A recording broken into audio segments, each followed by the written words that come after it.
Good afternoon, everyone. Today is Tuesday, June 11th, 2024, and this is the Salinas City Council meeting. This meeting is available in Spanish for members of the public in attendance and on Zoom. Translation devices can be obtained in the foyer. City Clerk? Buenas tardes. Esta reunión está disponible en español para los miembros del público y en Zoom. Las unidades de traducción se pueden obtener en la entrada de la rotonda. Excellent. We're going to start off with the oath of office. There we go. All right. I was like, I know he's here somewhere. The administration of the oath of office for appointed Councilmember Jesus Valenzuela for District 3. And administering the oath of office, we have Alicia Metters. And if you want to come on up and perhaps use the microphone right here, just so that everyone at home can see and hear. Good afternoon, everyone. I will say it is my honor and my privilege, and after, of course, I make the statement, then you, sir, will make your statement, and again, an honor and a privilege to be administering this oath to you. Do we raise our hands or anything? All righty. See, I'm new at this. There you go. I, Jesus Valenzuela, all right, do solemnly swear that I will support and defend the Constitution of the United States and the state of California that I will support and defend the Constitution of the United States and the state of California against all enemies, foreign and domestic, against all enemies, foreign and domestic, that I will bear true faith and allegiance that I will bear true faith and allegiance to the constitutions of the United States to the constitutions of the United States and the state of California, and the state of California, that I take this obligation freely without any mental reservation or purpose of evasion, without any mental reservation or purpose of evasion, and that I will well and faithfully discharge and that I will well and faithfully discharge the duties upon which I am about to enter. the duties upon which I am about to enter. I say you have been duly sworn in. Congratulations.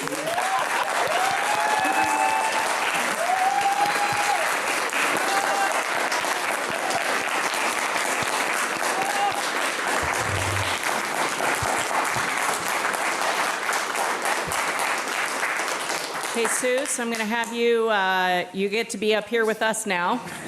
Oh, okay, yep, nope, for Instagram, I get it. There you go. Come on up and walk the gamut so that we can all shake your hand.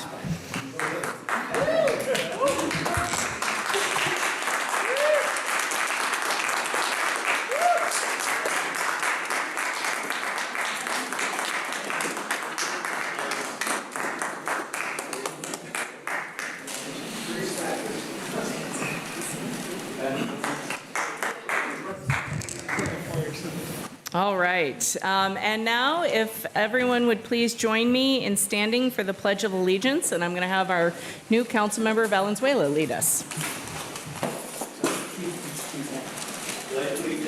To the flag of the United States of America and to the republic for which it stands, one nation, under God, indivisible, with liberty and justice for all. Thank you. All right, roll call, please. Councilmember Barrera. Here. Councilmember Gonzalez. Present. Councilmember Osornio. Here. Councilmember Rocha. Here.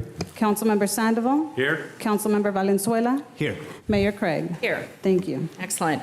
All right, I do have an announcement. Consent item ID 24-332, the annual billing of wastewater sewer charges.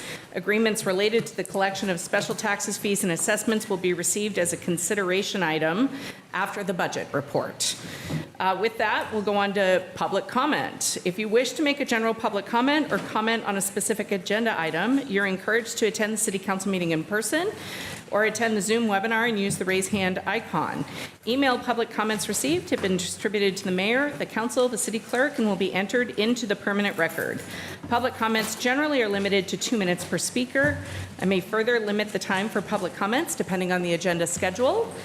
We are now open for public comment on items that are not on the agenda but are in the City of Salinas' subject matter jurisdiction. Comments on agenda items should be held until the items are reached. With that, welcome. Hi. The Montebello Neighborhood Watch had a meeting a couple of weeks ago that was absolutely fantastic. We had maybe 150 members of the community come to advocate for the children in our community. The children were well behaved. They had to stay for a couple of hours. I've never seen such an impressive group of children. I've never seen such a well-behaved group of individuals. And though they were frustrated and we were unprepared to deal with that many people, the event represented the true power of our community. And I would recommend that that community, that 150 people that came to our event, realize that they are empowered and that they can be empowering. Tony Barrera came in and said the whole problem that we were having with the soccer was his responsibility and his fault. And though some people may feel that you're doing nothing to support us, I believe that you're providing us with 100% of what you're capable of giving. I believe that everything that you are and can do that you're doing, and I want to thank you for the way that you serve our community. They're having meetings about housing at the county level. Nobody from the city council is showing up. You need to develop partners with the county. They have the money. And if you're not showing up and advocating for your community and trying to get housing through the county for people in Salinas, you're missing the ball. You're not only dropping it, but you're not even demonstrating an ability to see it. Please find out how you can work with the county to provide needed housing solutions for Salinas City. Thank you. Hi, welcome. Good afternoon, Karen Cameron. I just came from the Board of Supervisors where they are in process right now with the 6th draft with many revisions taking place, several of those sites affecting Salinas. So you need to be concerned, you need to be involved. I hope you run Zoom or go back and look at it later. There are 985 pages that they put out. I tried to read it today, but I know how you feel with your binder. So with what I caught from the glimpses of it, there are many, many flaws in this plan, and I attribute it after having gone to Luis Alejo's town hall meeting, the Board of Supervisors meeting last week, and the Planning Commission before today's Board of Supervisors meeting, that what I see is a very flawed state plan.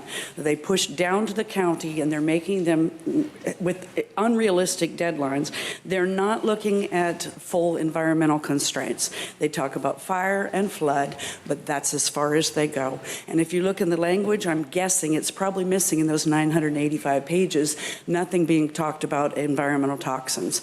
So when we talk about pesticides, pollution, some of those lands are non-organic farms that they're going to put people on. There's a repercussion to that. So yes, it does allow some affordable farm worker housing much in need, but take a close look because most of those are going to market rate housing, and who's going to determine the market rate? It sure feels like there's a lot of deals going on behind the scenes as these changes are taking place, plus a lot of environmental hazards. They're trying to propose other places, like for instance, Pebble Beach Company. Why do they need to develop at market value homes over in that beautiful area just to the left of the 68 roundabout over there? They're going to take that whole habitat and turn it into homes and probably peddle it to their friends. This doesn't feel like affordable housing. And I don't blame you. I want to know more about the city plan. I haven't had time to really digest it, but I will. Thank you. Hi, welcome. Hi, thank you. Peter Zulai, North Salinas. Recently, both Councilmember McShane and Mayor Craig cited dysfunction as a reason to step away from city governance. The mayor, without providing specifics, said the dysfunction among the council and in public comment was obvious. What I've witnessed is a largely respectful and orderly city council, guided with fairness and inclusion by the mayor and among city council members, both to each other and to staff. Yes, on occasion, I've seen behavior or approaches that are not in service of good governance, but more in service of an ideology or a result of thin skin. I voted for my city council member not because of his gender or ethnicity or sexual orientation or ability to get along with others. I voted for him because he highlighted our neglected sidewalks and streets, and because I thought he'd be a change agent, someone who would ask unpopular but necessary questions, would value transparency and accountability in service of good governance. Elected officials don't always have to get along with each other, especially if the price of any backslapping comity is obfuscation, bad policy, or delay. I'm worried that ambiguous criticism of the council is less a reflection of undefined dysfunction and more a dislike of dissent or change. Elected officials should ask probing questions, even if it upsets people. Just because we've always done something in a certain way doesn't mean it's right or right for us today. I hope whoever serves in elected officials or elected positions does so civilly and actively with a focus undistracted on the citizens you represent. Thank you. Hi, welcome. Well, good afternoon, Jose Guerra, Montebella Community. First of all, I want to say thank you for Chief Murray and the Salinas Police Department. We had a couple incidents in Montebella which his department took care of. And again, Mr. Baez from the City Public Works area, he did that awesome cutting of the overgrown grass on a Vanguard site, or I'm not sure whose side that is, across from the park. Thank you guys for that. And thank all you city council members. It's pretty tough to be up there and take the criticism that we give you, and we're going to keep giving it. So with that, I want to say thank you, Tony, for your meeting. It was great, inspirational. I love the challenge. Let's do it again. We'd love to have it again. We'd love to have that many people at our meetings all the time. And we can fix this thing with the soccer thing. We're trying to work with it. So far, the people involved, Mr. Rojas and his constituents, have not stepped up to talk to us about it. We did exchange our information. They have not reached out to fix this problem that we have. I don't think it's a problem. It's more like a misunderstanding. And I'm hoping that with the new city manager and Mr. Valenzuela here, we can change things around a little bit. And Mayor, I wish you weren't leaving, man. We need somebody strong like you here. I appreciate that. With that, I want to go into we've been going to the city, the county meetings for the housing. Very bad representation by the city. Nobody's there to show up to talk to these guys. There's no communication. We've asked the gentleman that runs the department, where's the city involved in this? Because you can't do one without the other. There is no representation. These people behind you who want lower income and better rent, they're not getting it because nobody's communicating with them. That is your guys' job up here, guys. All 6 or 7 of you. You guys got to do that. You need to do your job. Excuse that I say that, but you do. And once again, thank you guys. I appreciate it, and have a great day. Hi, welcome. Members of the council, mayor, city manager, welcome aboard. I'm Kurt Gabrielson. I run the Salinas Community Science Workshop. We're a nonprofit that puts tools in the hands of the kids and families in our community. We do this with various programs at 18 different schools and all 3 libraries, and even additional places that we serve with our mobile science workshop. It's a 40-foot MST bus that we outfitted with workshop materials, all the tools, materials, project models, interesting junk that you can imagine to build the projects of your imagination. We've taken that bus to various community events over the last year. We've been every Saturday at MLK Elementary School and every Thursday at the city's own Cesar Chavez Library. We'll see you there on Thursday if you want to come. Make stuff with us. Throughout all of these programs, we have served over 50,000 engagements, individual engagements, with 6,000 unduplicated participants. We taught them science, engineering skills. We showed them the path towards tech careers, ag tech careers, so important in these days. And we provided a safe, welcoming space where kids and families can go and explore and create and learn on their own terms. We want to thank you. The last 2 years, the city has given excellent support to the Science Workshop. This year, we were bypassed in the new sponsorship program. So we're here tonight with the earnest request for continued funding support from the City of Salinas so we don't have to shut down any of these programs that the families have found so valuable. Thank you for your consideration. Thank you. Hi, welcome. Hello, my name is Anthony, and I am 14 years old. I've been going to the science workshop for around 2 years.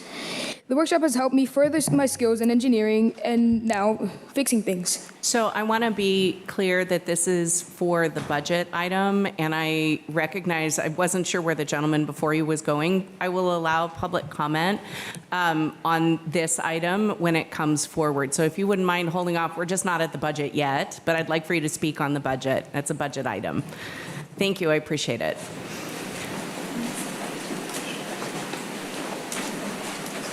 Anybody else wish to comment on items not on today's agenda? That's where we're at right now. Thank you. Hi, welcome. Good afternoon, City Council, Madam Mayor. Welcome. District 3 Representative Jesus Valenzuela. We're excited, I think, as a whole community, as a whole city of Salinas, that we have 5 months to see how this goes, and then getting to the elections of November 5th this year. There's going to be more opportunities for the community at large to step up. So this is a whole demonstration of just how strong we can be, and just to, again, congratulate you, Mr. Valenzuela, Councilmember Valenzuela, and also to echo the gentleman's comments around the narrative, the negative narrative, apparently uplifted and by KSBW. It counters the experience that a lot of us have had here in City Council. At least the 4 years that I've been able to engage in these 4 years, where we have seen some impacts, and I look at the crime rates, and that to me just shows a lot in terms of how this City Council is operating. And in terms of the future, Amazon is going to make its way, is working its way into our community, and this appears to be a big opportunity for a lot of our residents, our neighbors, to step up, voice these concerns about what it's going to take for Amazon to be a healthy player, to honor the possibility of organizing the workers, and honor what we like to think and say call for community-based agreements, because one of those agreements should be a support for housing and that 2% rent increase. If everybody can get up and demonstrate your signs, please. Thank you. Thank you. Hi, welcome. Hi. Buenas tardes, mi nombre es María Chávez y vivo en el Distrito 4.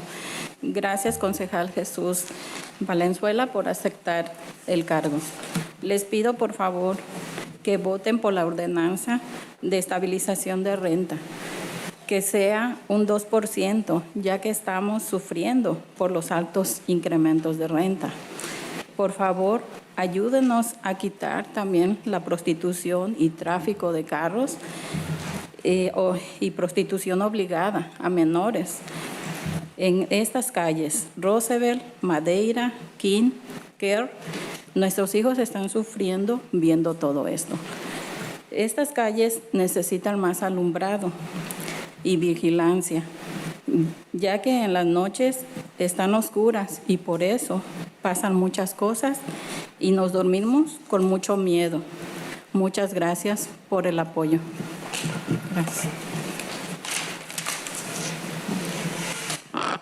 Good afternoon. I'm Maria Chavez, and I'm from District 4.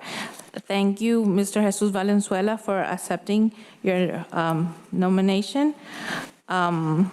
So I'm asking here for you to please vote for the ordinance and the rent stabilization ordinance. The increase is only 2%. We're suffering with high rents, and I'm also asking you to please help us with the prostitution and the traffic that exists in the city, especially in Roosevelt, Madeira, King, and Kerr. Our children are suffering. There's not enough street light there. We needed more vigilance there. At night, it gets very dark, and we're afraid, and we sleep at night in fear. So thank you so much for your support. Thank you. Hi, welcome. Hi, members of the City Council. Good afternoon. My name is Olga Reina. I am here to support the City Council. Thank you so much for doing the great job that you are doing. I've heard some comments on the news, and people ask me what's going on with the City Council. They're saying they're dysfunctional. I don't know what they're talking about. I'm so glad that you guys are here for all of us. The people here are supporting you because of the things that you have to go through. We have a Zoom meeting now. We have more participation. We have translations for the people. People are participating, and you are functional. And, well, welcome to the City Council, Mr. Valenzuela. And thank you so much for listening to our people. Thank you. Thank you. Hi, welcome. Buenas tardes. Mi nombre es Nidia Soto. Estoy aquí para dar la bienvenida a Jesús Valenzuela, el concejal del Distrito 3.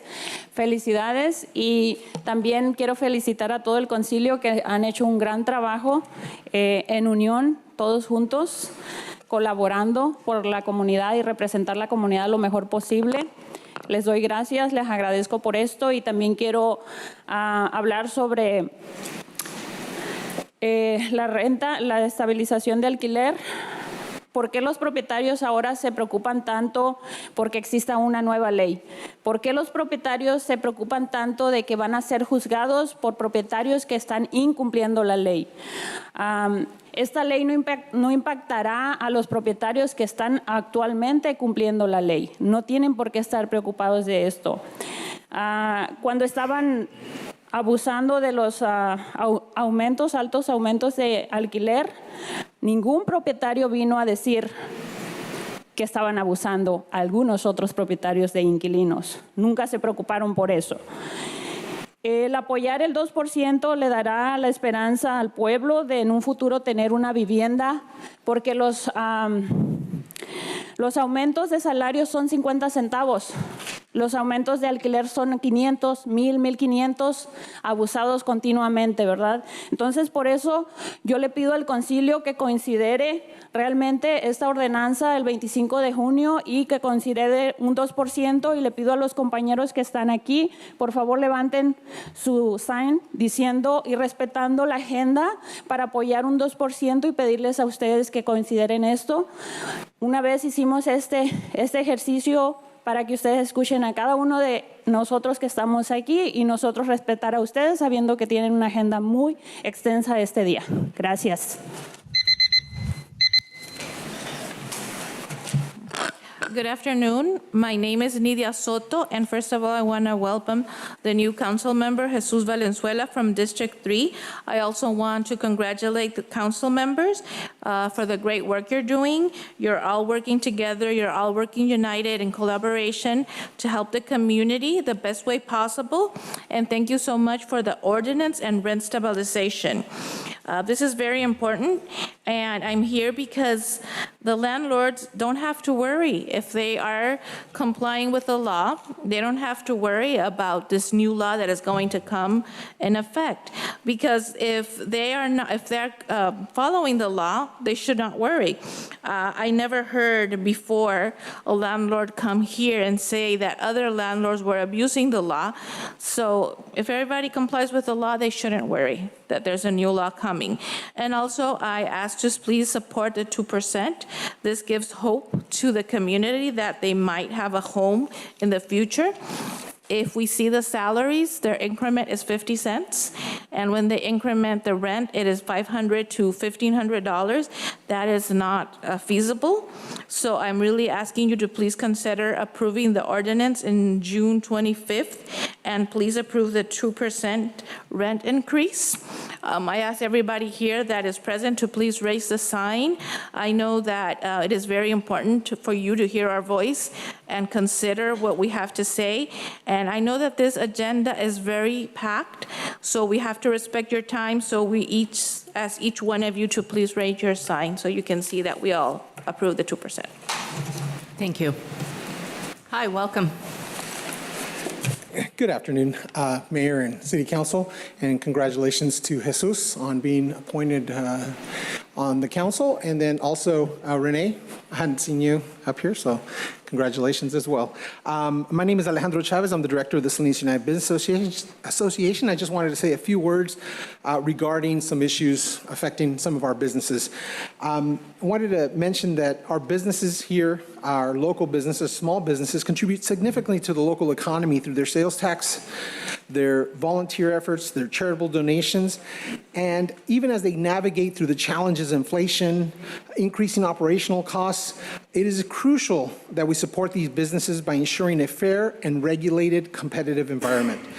The rising presence of unpermitted vendors, many of whom are from outside of Salinas, suggests that the revenue they generate does not benefit our local economy, further exacerbating the leakage of our tax base.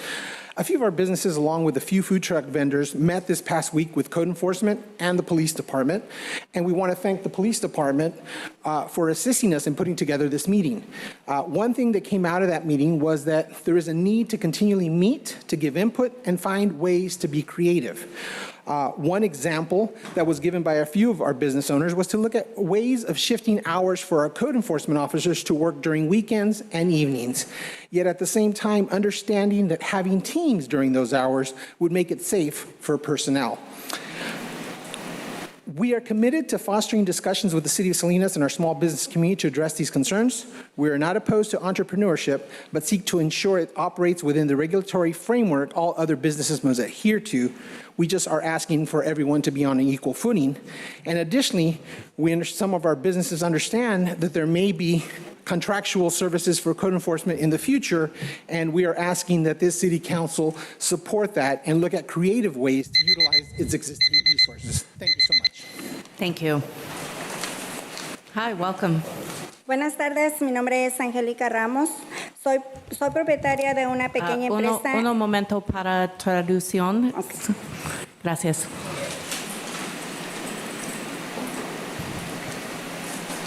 I'm sorry, for some reason, I couldn't connect my transmitter to my iPad today, so that's why I'm having to run. It's okay. Back and forth. Okay. Perdón. No se preocupe. Mi nombre es Angélica Ramos. Soy propietario de una pequeña empresa y dueño de un restaurante. He trabajado duro para poder comprar mi restaurante. Ha sido un proceso duro y con el que lucho continuamente debido a tanta competencia desleal.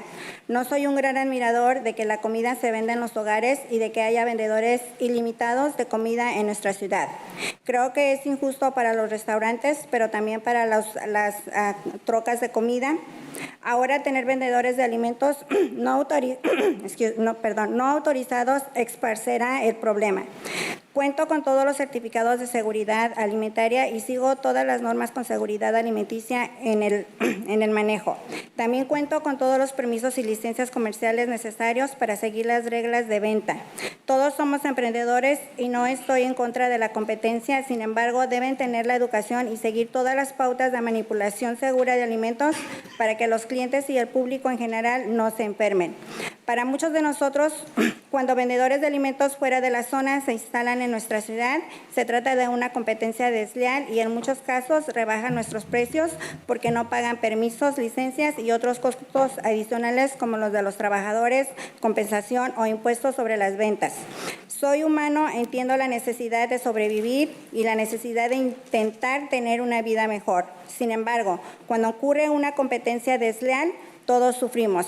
Les pedimos que nos ayuden haciendo cumplir las reglas y no permitiendo vendedores no autorizados. Edúquenlos, ayúdenlos a convertirse en proveedores legales y hagan cumplir las leyes para asegurarnos de que todos sigamos las reglas. Es triste ver cómo muchos de nuestros pequeños negocios han cerrado sus puertas, muchos otros están batallando bastante y si seguimos con todos estos vendedores ilegales, los pequeños negocios vamos a tener que cerrar nuestras puertas también. Y pues a lo mejor nos conviene más irnos a vender también sin permisos. Hello, good afternoon. My name is Angelica Ramos, and I'm a small business owner. I bought my own restaurant with a lot of work and a lot of sacrifice, and I have complied with every requirement. I have complied with all the food handling and certificates, and I'm here because there is a lot of not authorized pop-up or food vendors. And the thing is that they affect the community. They're not authorized. They haven't gone through the whole process. They don't have the certificates. It is not a fair competition. They do not get the certificates. They don't get all the requirements. Therefore, their prices can be lower because they don't have to comply with all the things that we have to comply with. And that is unfair for the small businesses. Many small businesses have suffered and struggled to try to keep their businesses and their doors open. Many have had to close their doors because they cannot really compete with this unfair competition due to the fact that they can give better prices because they not comply with everything. It is very sad to see us struggling and closing our doors. Maybe it's even more smarter to start a small business or a legal business of our own that does not comply with all the certification to be able to survive. I'm a human too. I understand that they need to survive, and I understand the need to have their income, but it's not fair to the ones that do it in legal ways. Thank you. Thank you. Hi, welcome. Thank you. My name is Michelle McCarty, and I'm requesting the modernization of our business license requirements. I'm a professional Mrs. Claus, and I've held my business license in 2 other towns, but I haven't been able to get it here in Salinas because of the requirements since I've moved here in 2022. There has been a lot of home-based growth in home-based businesses. In 1997, there was around 4 million home-based businesses, and that's grown to 22 million so far in 2024. These home-based entrepreneurs can include artists, authors, performers, lawyers, photographers, real estate agents, house cleaners, peddlers, folks with rental holdings, online creators or influencers, web designers, virtual assistants, and any web-based business. In addition, a lot of independent contractors or those who get 1099s need to take out a business license. So it's very important for a lot of workers that business license ownership ordinances be applicable and up to date. Many municipalities have expanded home-based verbiage to allow applications under at-home or travelers or e-commerce business to not fall under zoning restrictions. Some have created a technology zone in order to meet that need. And I'm sure that you'll find the perfect fit for our community here. I personally live in a rental property, excuse me, and so with an HOA, and so therefore it would be admissible for them to not allow me to have a home-based business unless the wording is proper in the ordinance that you do.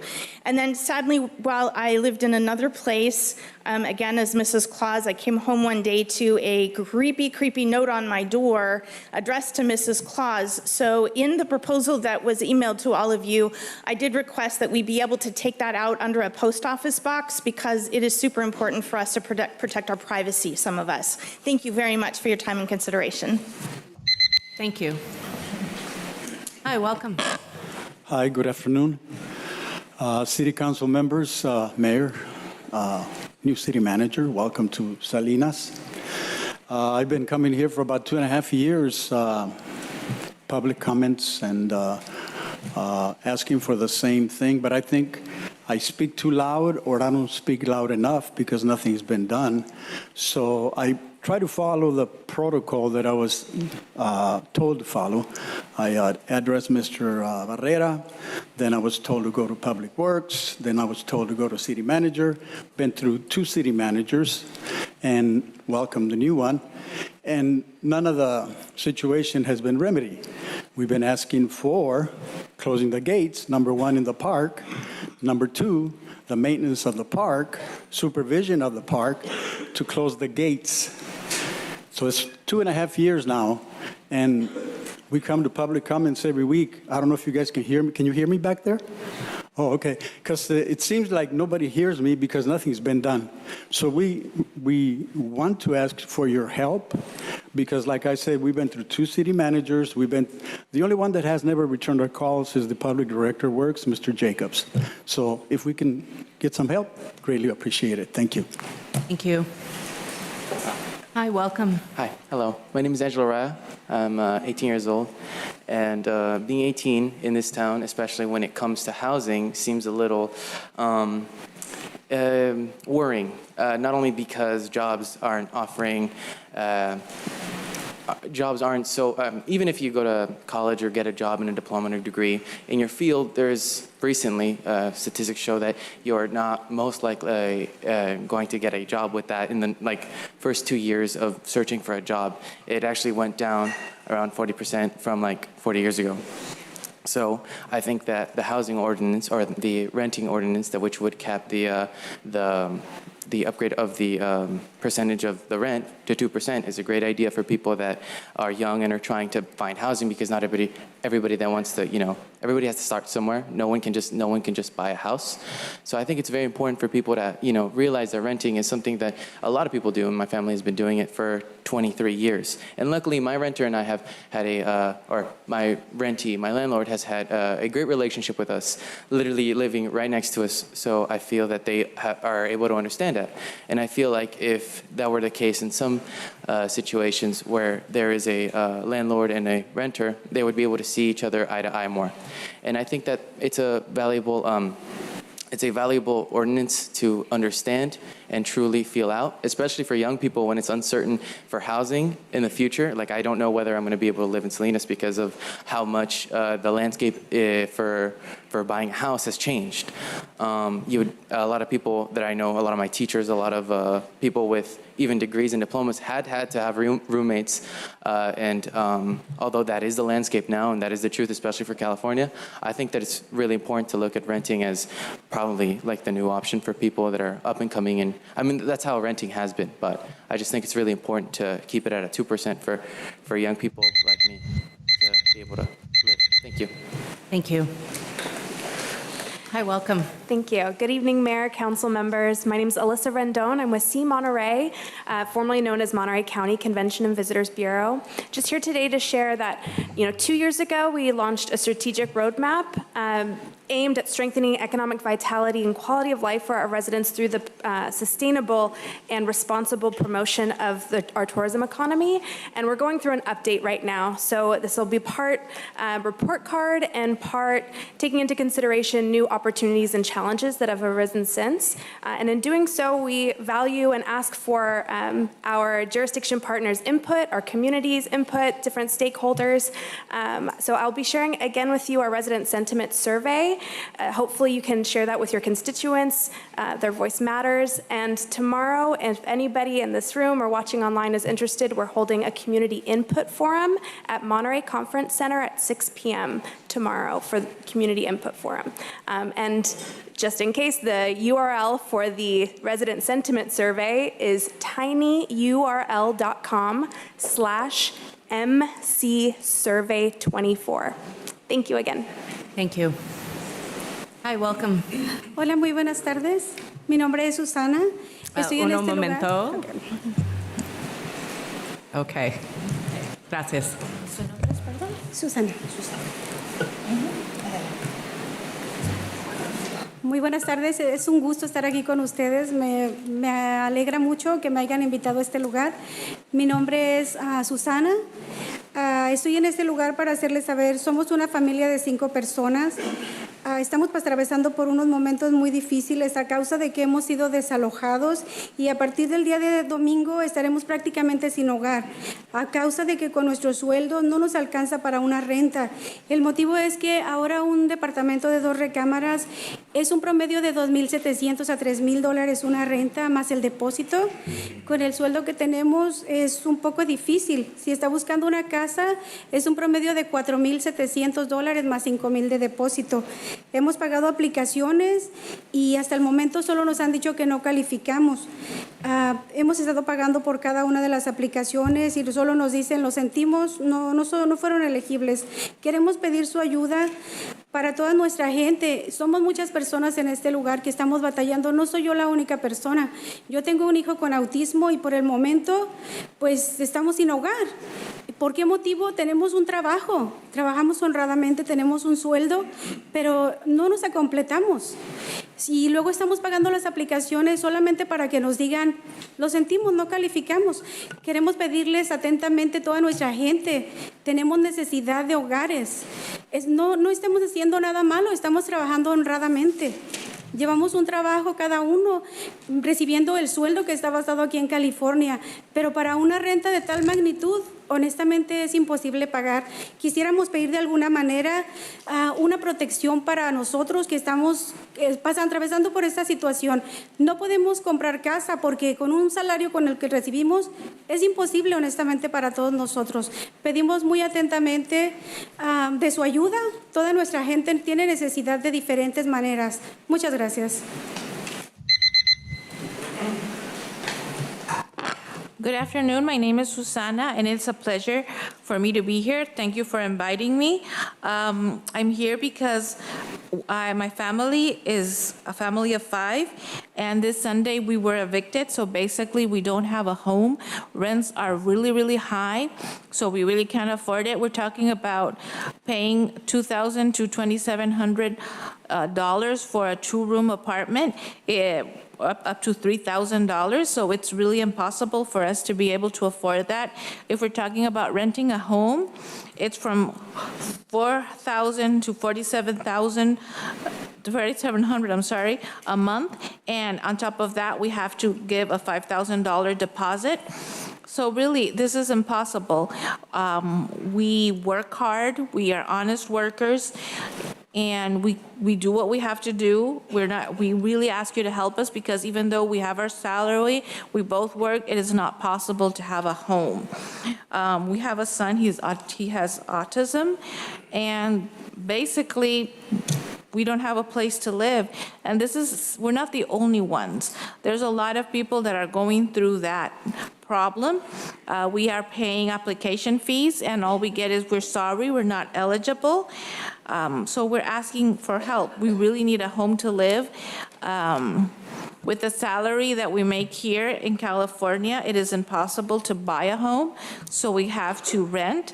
But right now, the rents are impossible with the salary that we have. We're honest workers. We do what we have to do.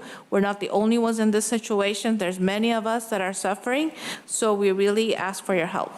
Thank you. If you wouldn't mind leaving your contact information with the city clerk, we'll have somebody from community development. Hang on. No. Thank you. I appreciate the applause, but we are trying to run a meeting, and I do want everyone to feel empowered to speak. I just want to acknowledge if she'll leave her information with community development, we do have some programs for rapid rehousing, hotel vouchers, things like that. So we'll have somebody reach out. Entonces sí le pido que por favor deje su información para que el Departamento de Desarrollo Comunitario se comunique con usted. Estamos queriendo nosotros apoyarla, así que por favor pues comuníquese con ellos y vamos a ver cómo le podemos apoyar. Thank you. All right, welcome. Bienvenido. Muy buenas tardes. Es un orgullo y privilegio estar con cada uno de ustedes y felicitar al señor Jesús Valenzuela y que Dios lo bendiga y le dé sabiduría para su puesto que le otorgaron. Estamos en una situación, ella es mi esposa, la que acaba de pasar. Yo trabajo de security en una compañía y gano $700 a $1,000 por quincena. El costo de la vivienda donde nosotros nos encontrábamos es de $1,914, que trabajando todo un mes yo gano $1,400 a $1,800. No es justo para pagar una renta tan elevada y son de bajos ingresos de chispa. Entonces, yo no quiero que otras personas batallen o sufran lo que esta persona y mi compañera y mis hijos estamos sufriendo. ¿Por qué? Porque es injusto una elevación tan alta de una renta de más del salario de la persona, que son $1,800 la que gana, y la renta es de casi $2,000. Entonces no es posible cómo pagar una renta pagando biles, agua, luz, renta, aseguranza y alguna necesidad que tenga el hijo o la hija. Entonces esa es la situación que pasa Salinas y que no sabemos las otras personas que más pasen. Entonces quisiera pedirle al Congreso que apoyaran a Salinas, a las personas de bajos ingresos. Yo no soy nadie para decirles, pero Dios los ayude a saberlos, a saber trabajar en ese aspecto de Salinas. Es un orgullo haber estado con ustedes. Muchas gracias por atendernos, muy amables.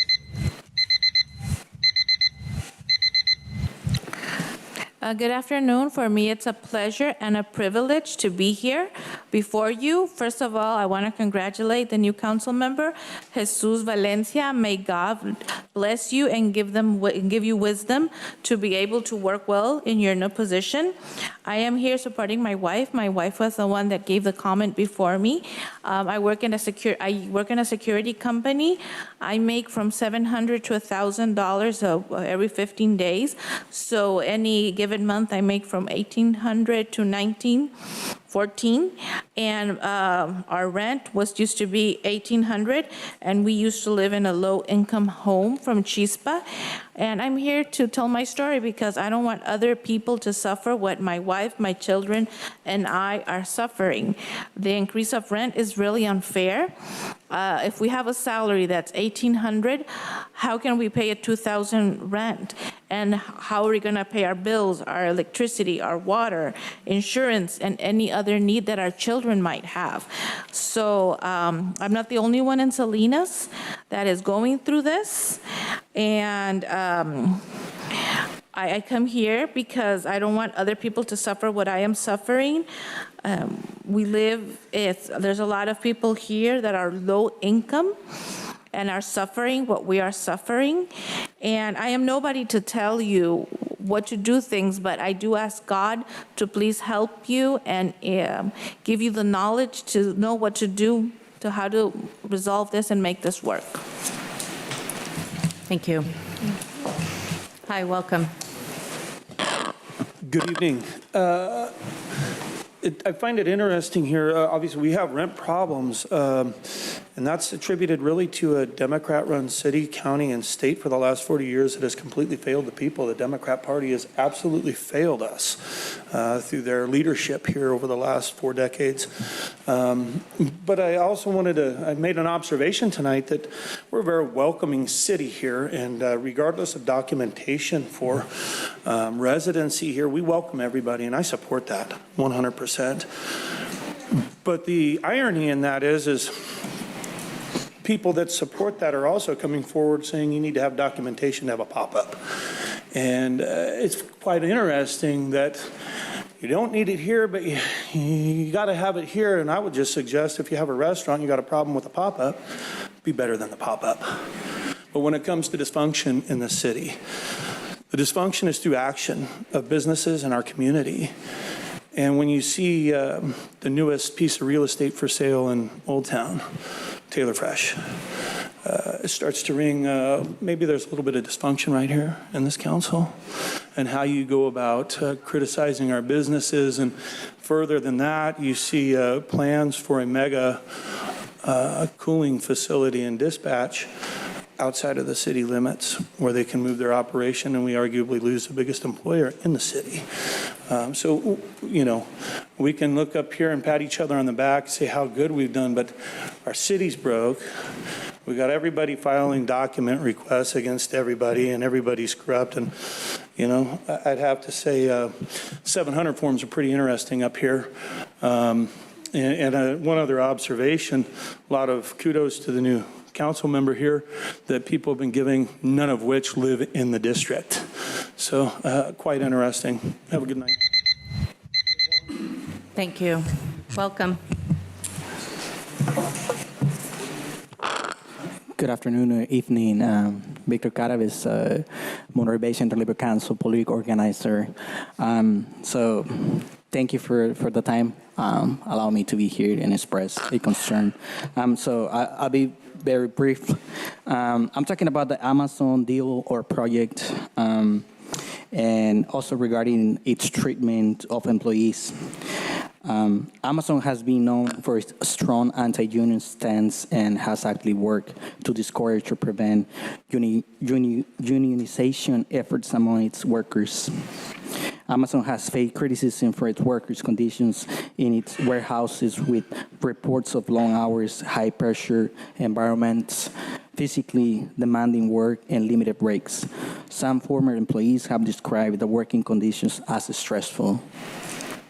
Amazon has been criticized for its use of extensive employee monitoring and surveillance, including tracking productivity metrics, movements, and even bathroom breaks. This level of monitoring can lead to a stressful work environment and feelings of being constantly watched. Some critics argue that Amazon business practices, such as its competitive pricing and fast delivery, can harm local businesses and communities, leading to job losses and a concentration of economic power in the hands of a few large corporations. And finally, Amazon has also faced criticisms for its environmental impact, particularly related to its large-scale operations and carbon footprint. So I hope that you can take this information and maybe have a discussion. And we're looking forward to working with the city. Appreciate it. Thank you. Hi, welcome. Hi, good afternoon. My name is Gilbert Rojas from United Food and Commercial Workers Union, Local 5, and I want to talk about the development of the Amazon on Harris and Abbott. As well, we all know that Harris Road is a big artery that goes into Highway 68, and it's a one-way highway. What are the plans for infrastructure and development, and to ease the traffic if that warehouse is built and moves forward? Also, the community of Spreckles, there's a strip on Harris Road that the speed limit is 35 miles an hour. So that's a concern. And also, those who are going to drive towards the peninsula, there's a stop sign also.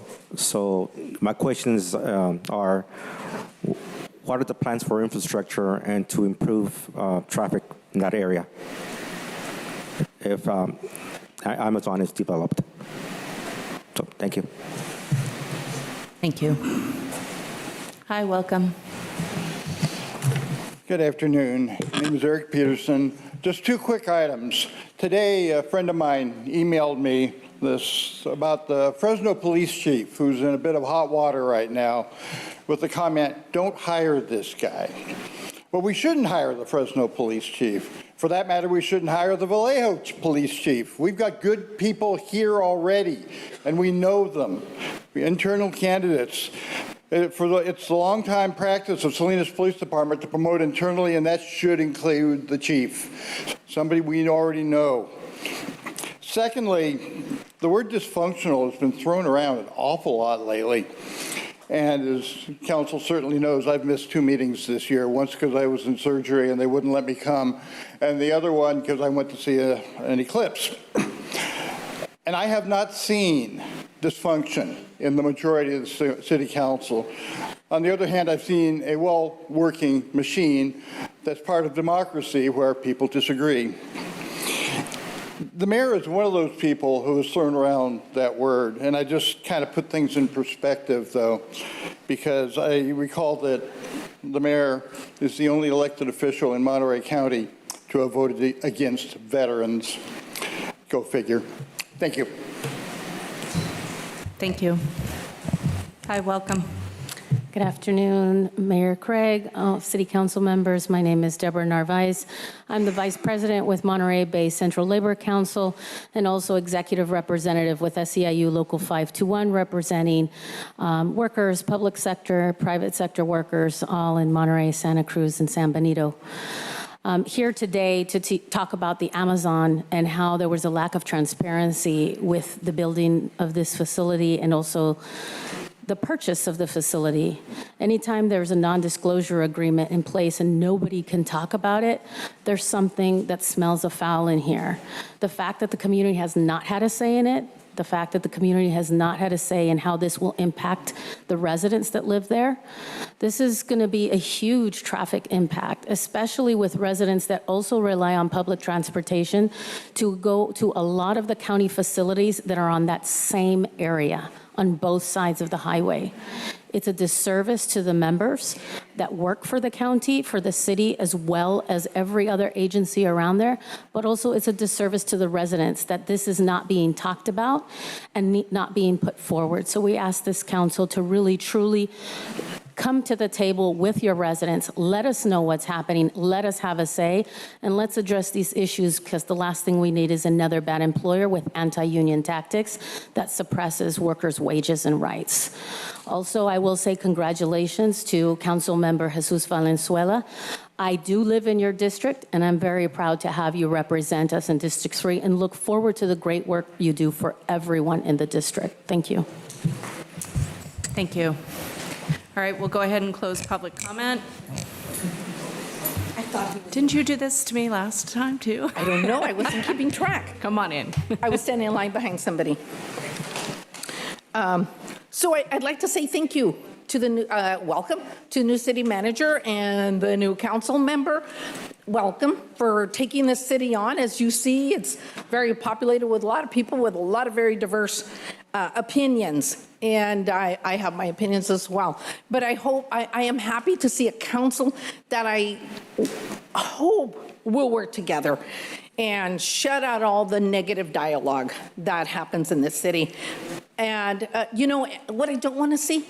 I don't want to see another Groundhog Day, kind of like we're having in the nation, where we've got the same two people running for office again, whether we wanted them or not. And now it seems to be that we're going to bring old council members back and an old mayor back because only they can fix the problem, because, you know, you guys don't like the city enough. And, you know, you need the boomer generation, and which I am a member of, to come and teach you a lesson how to run the city, because somehow you guys don't like police officers and you're also divisive and you can't work together.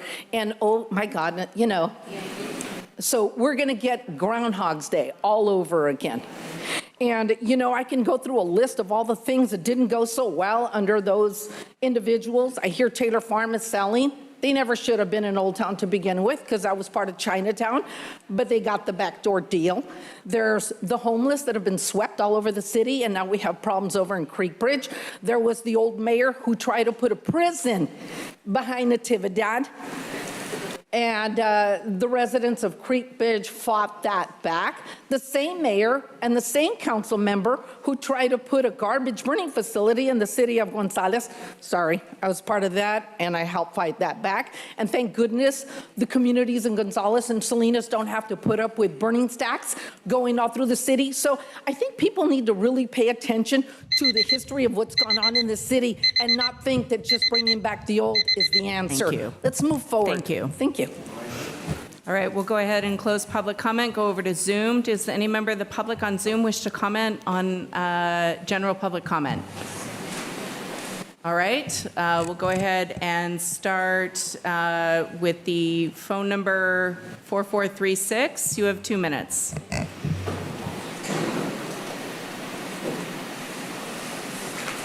Hi, welcome.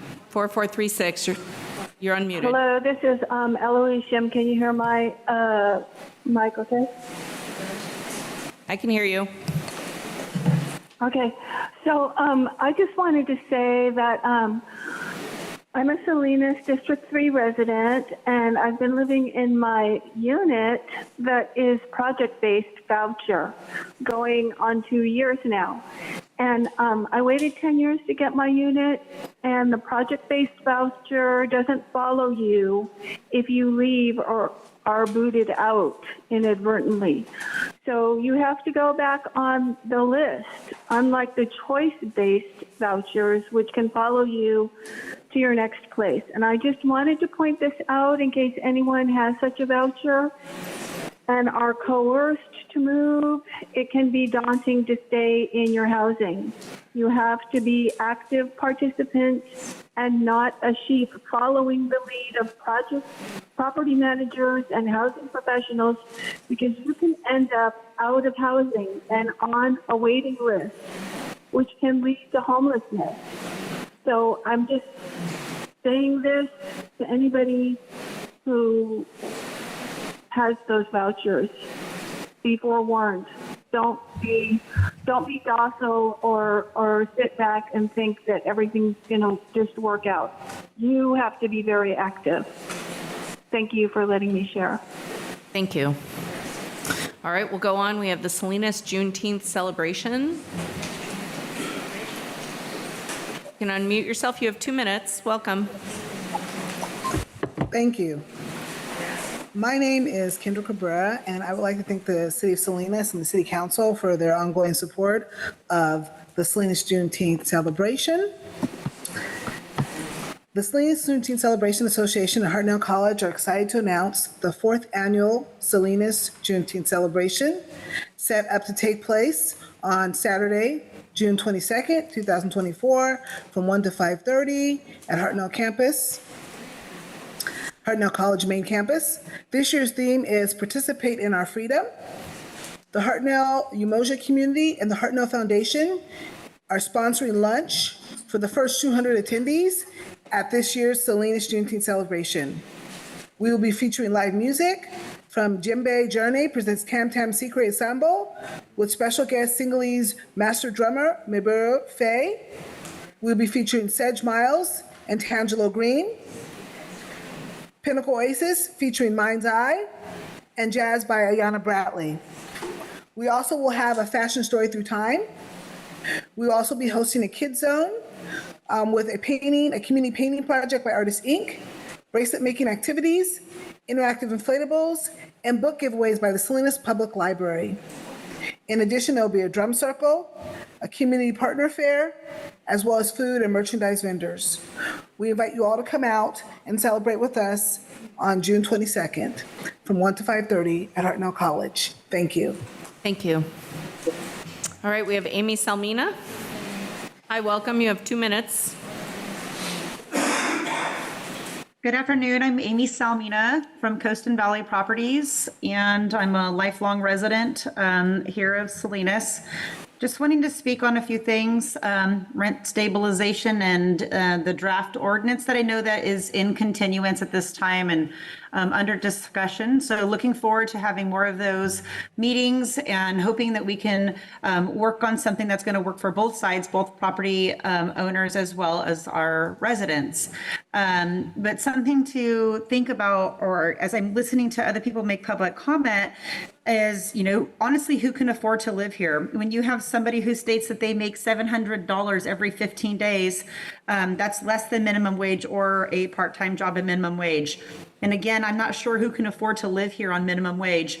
I don't think whether it's 1984 or it is 2024, rents were never intended for someone to pay on a minimum wage salary. So again, we have to really think about who can actually afford to live in Monterey County, in the state of California, and no one on minimum wage is ever going to afford that. So those conversations need to be had, more education needs to be had, and having this development of having Amazon, the warehouse come here, not sure where we're going to find housing for that. Again, another issue in regards to finances and amounts that people are going to pay in rent and how much they're going to make. So what needs to strongly be addressed is what people are making in order to live here. Thank you so much. Thank you. We have Robin. You have 2 minutes. Welcome. Thank you, Mayor Craig. I'd like to speak briefly about the lack of transparency for the expenditures on Measure G. It's my understanding that the council is striving to extend that, and yet there's no information made available to this community, and there seems to be no attempt to do so. it does seem like our council has fostered a disposition of just trust us. And that is loud and clear to me from our assistant city manager, Mr. Pia. We have a $20 million deficit, and yet we're being assured that there will be no cuts. Arguably, there have been cuts because we have a severe lack of police officers available to respond to us. Second, Councilmember Rocha, I'm not positive that I saw everything because I was watching on Zoom, but I was taken aback by your comment when a member of the community expressed concern and disappointment for council members not showing up at a housing meeting. And I heard you say that you felt attacked because of the color of your skin. I'm going to leave that open because, again, perhaps I stand corrected. But if that's the case, then it's immensely disappointing that you see it that way. And I would argue that that is an implicit bias because that is not as all how it was presented on Zoom. And I say that to you as a second-generation American Mexican. Thank you. Thank you. All right, seeing no further hands, we'll go ahead and go on to our first item, public hearing, 24-299, the Plan Unit Development Permit 2020-002, Conditional Use Permit 2020-030, Tentative Map 2022-001, and Environmental Review 2020-018 for the following: requesting a PUD for a 7-phase conceptual master site plan with alternative development standards for mixed-use development of a 22.74 acre site. Boy, this is quite a title. Okay. Request for a CUP for mixed-use development and development of an extended stay hotel. Request for a tentative map and an environmental review for an initial study, mitigated negative declaration for the mixed-use development located southeast of the John Street and Abbott Street intersection in the CO-FG-4 commercial office zoning district. And we have Bobby Latino here, our associate planner, to give us the presentation. Welcome. Thank you, Council. Good afternoon. Bobby Latino, Associate Planner. I won't reiterate the project description again because it is very long, but we are considering a planned unit development permit and a conditional use permit and a tentative map along with a sequel analysis with an initial study and mitigated negative declaration. Quick background, the planned unit development permit is for a 7-phase mixed-use development. Under the current commercial office zoning district where the site lies, a conditional use permit is required for that development. Furthermore, a conditional use permit is required for any extended stay hotel in that subject mixed-use development as well.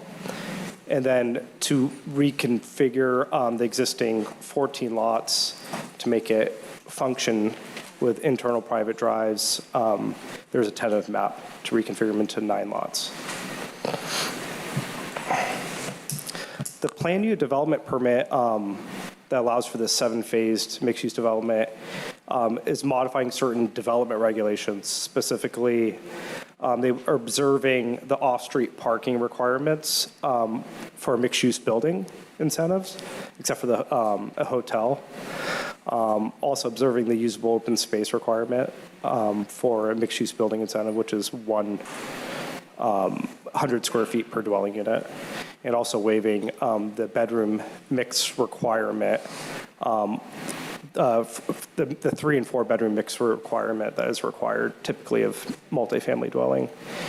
Also, the planning development will allow modification to the development standard for development to be sited along the street, specifically the hotel. It's located in the center. And also reducing or eliminating the parking lot aisle dimensions. Typically, they're 5 feet between every 5 stalls.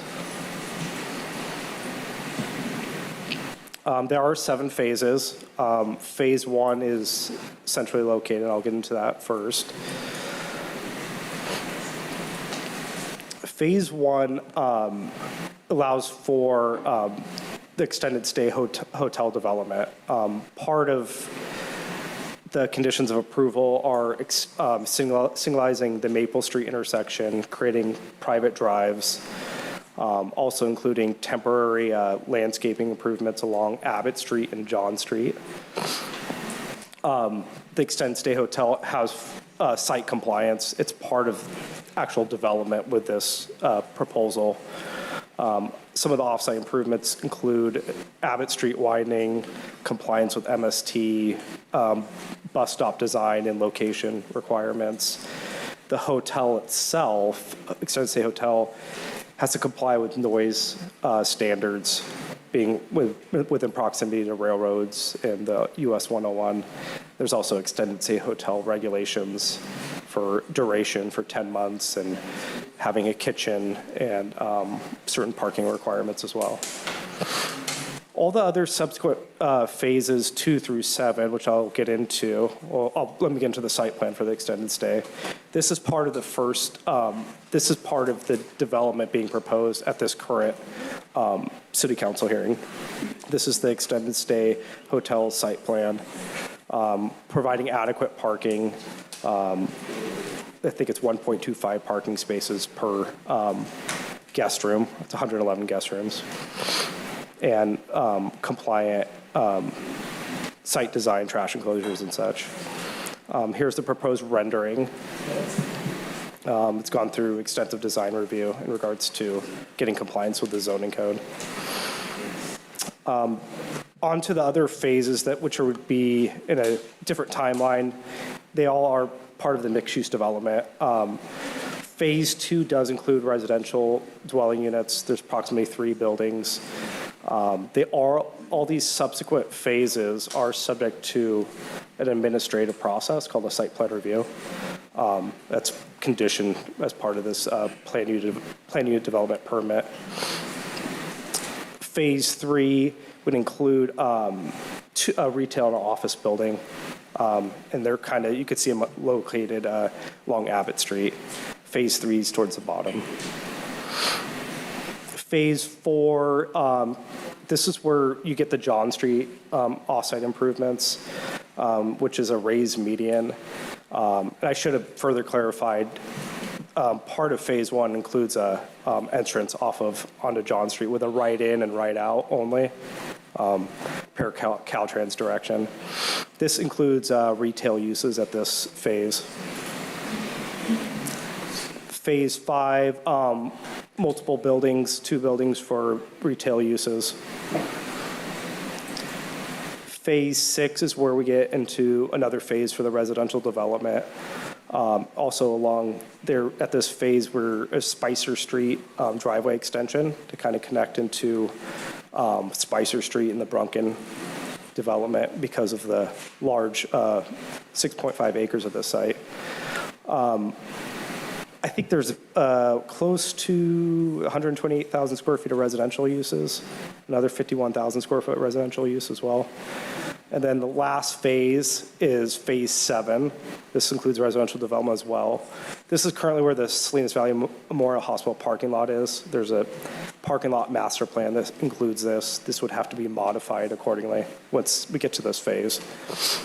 1 residential building, approximately 80,000 square feet, and then 2 retail office buildings.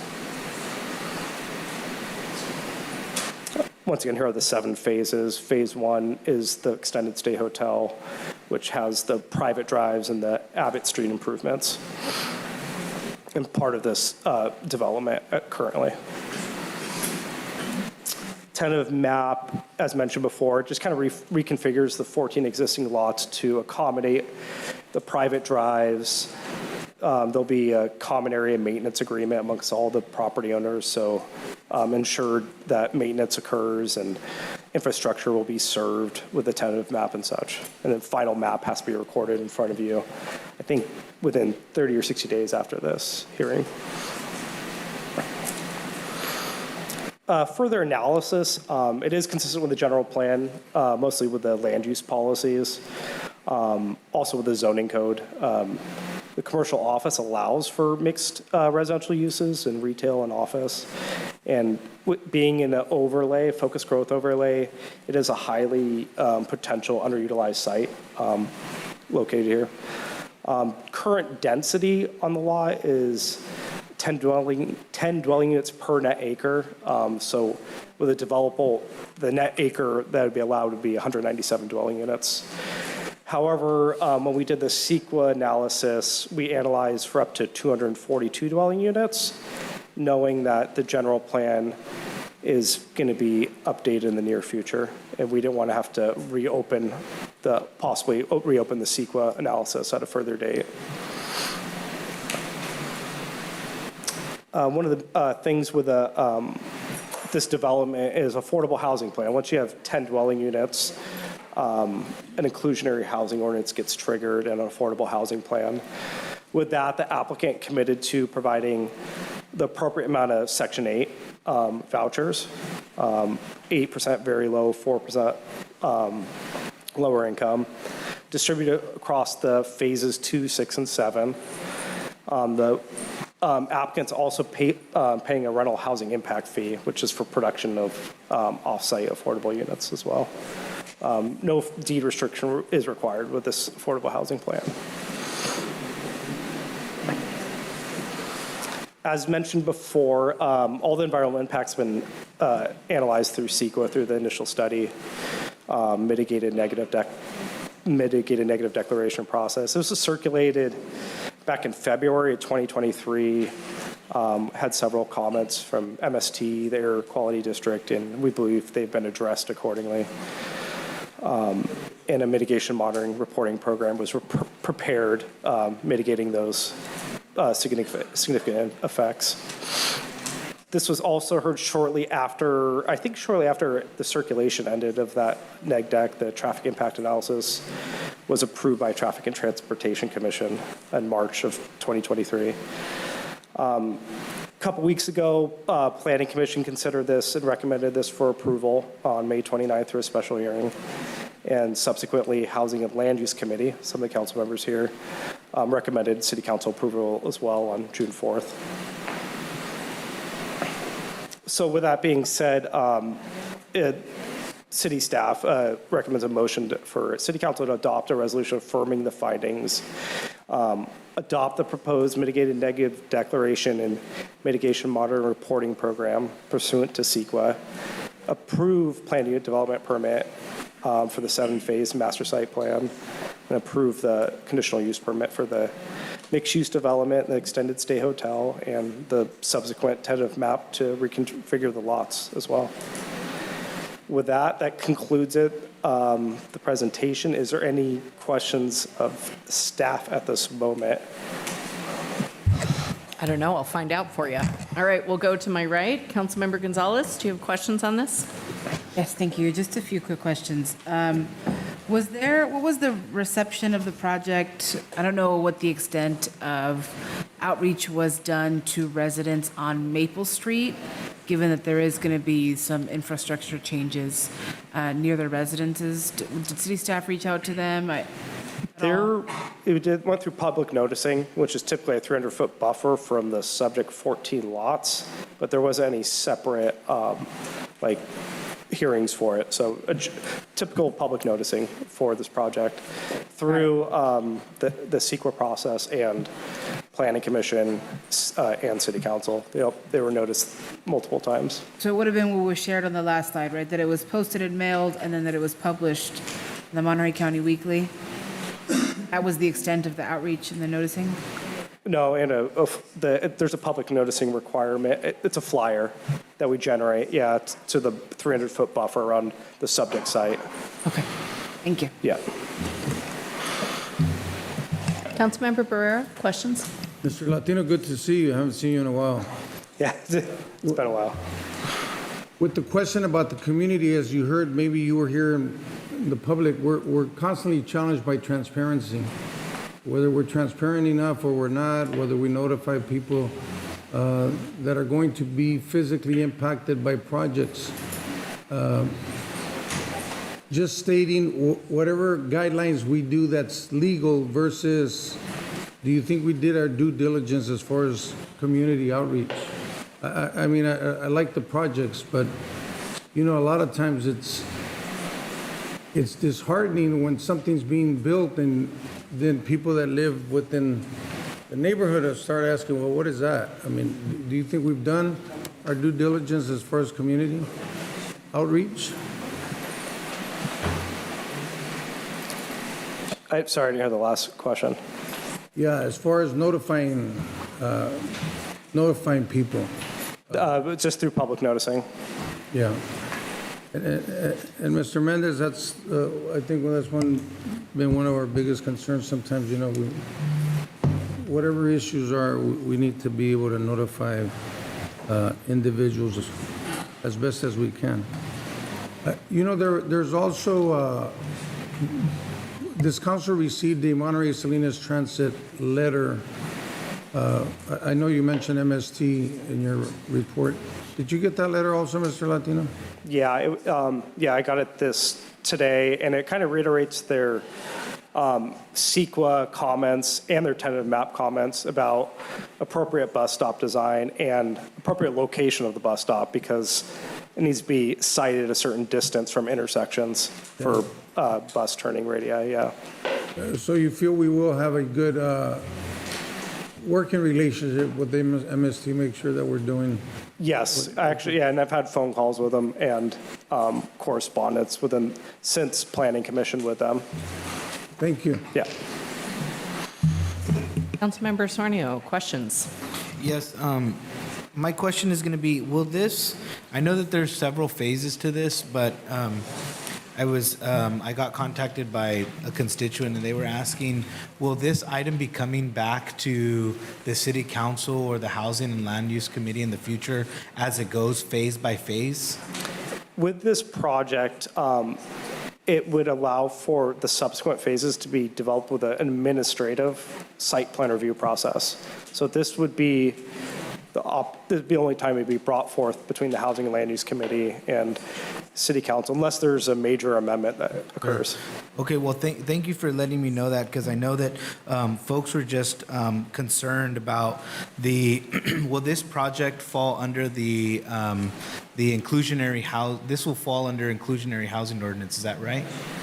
Correct, because it is proposed over 10 dwelling units, yes. Okay, and then is there also, while it doesn't need to come back to for any kind of like decision because everything will be done administratively, is there a way that we can get updates as it goes, maybe whether it be from one phase to the next, or will we be able to get at least updates on how the project is moving forward?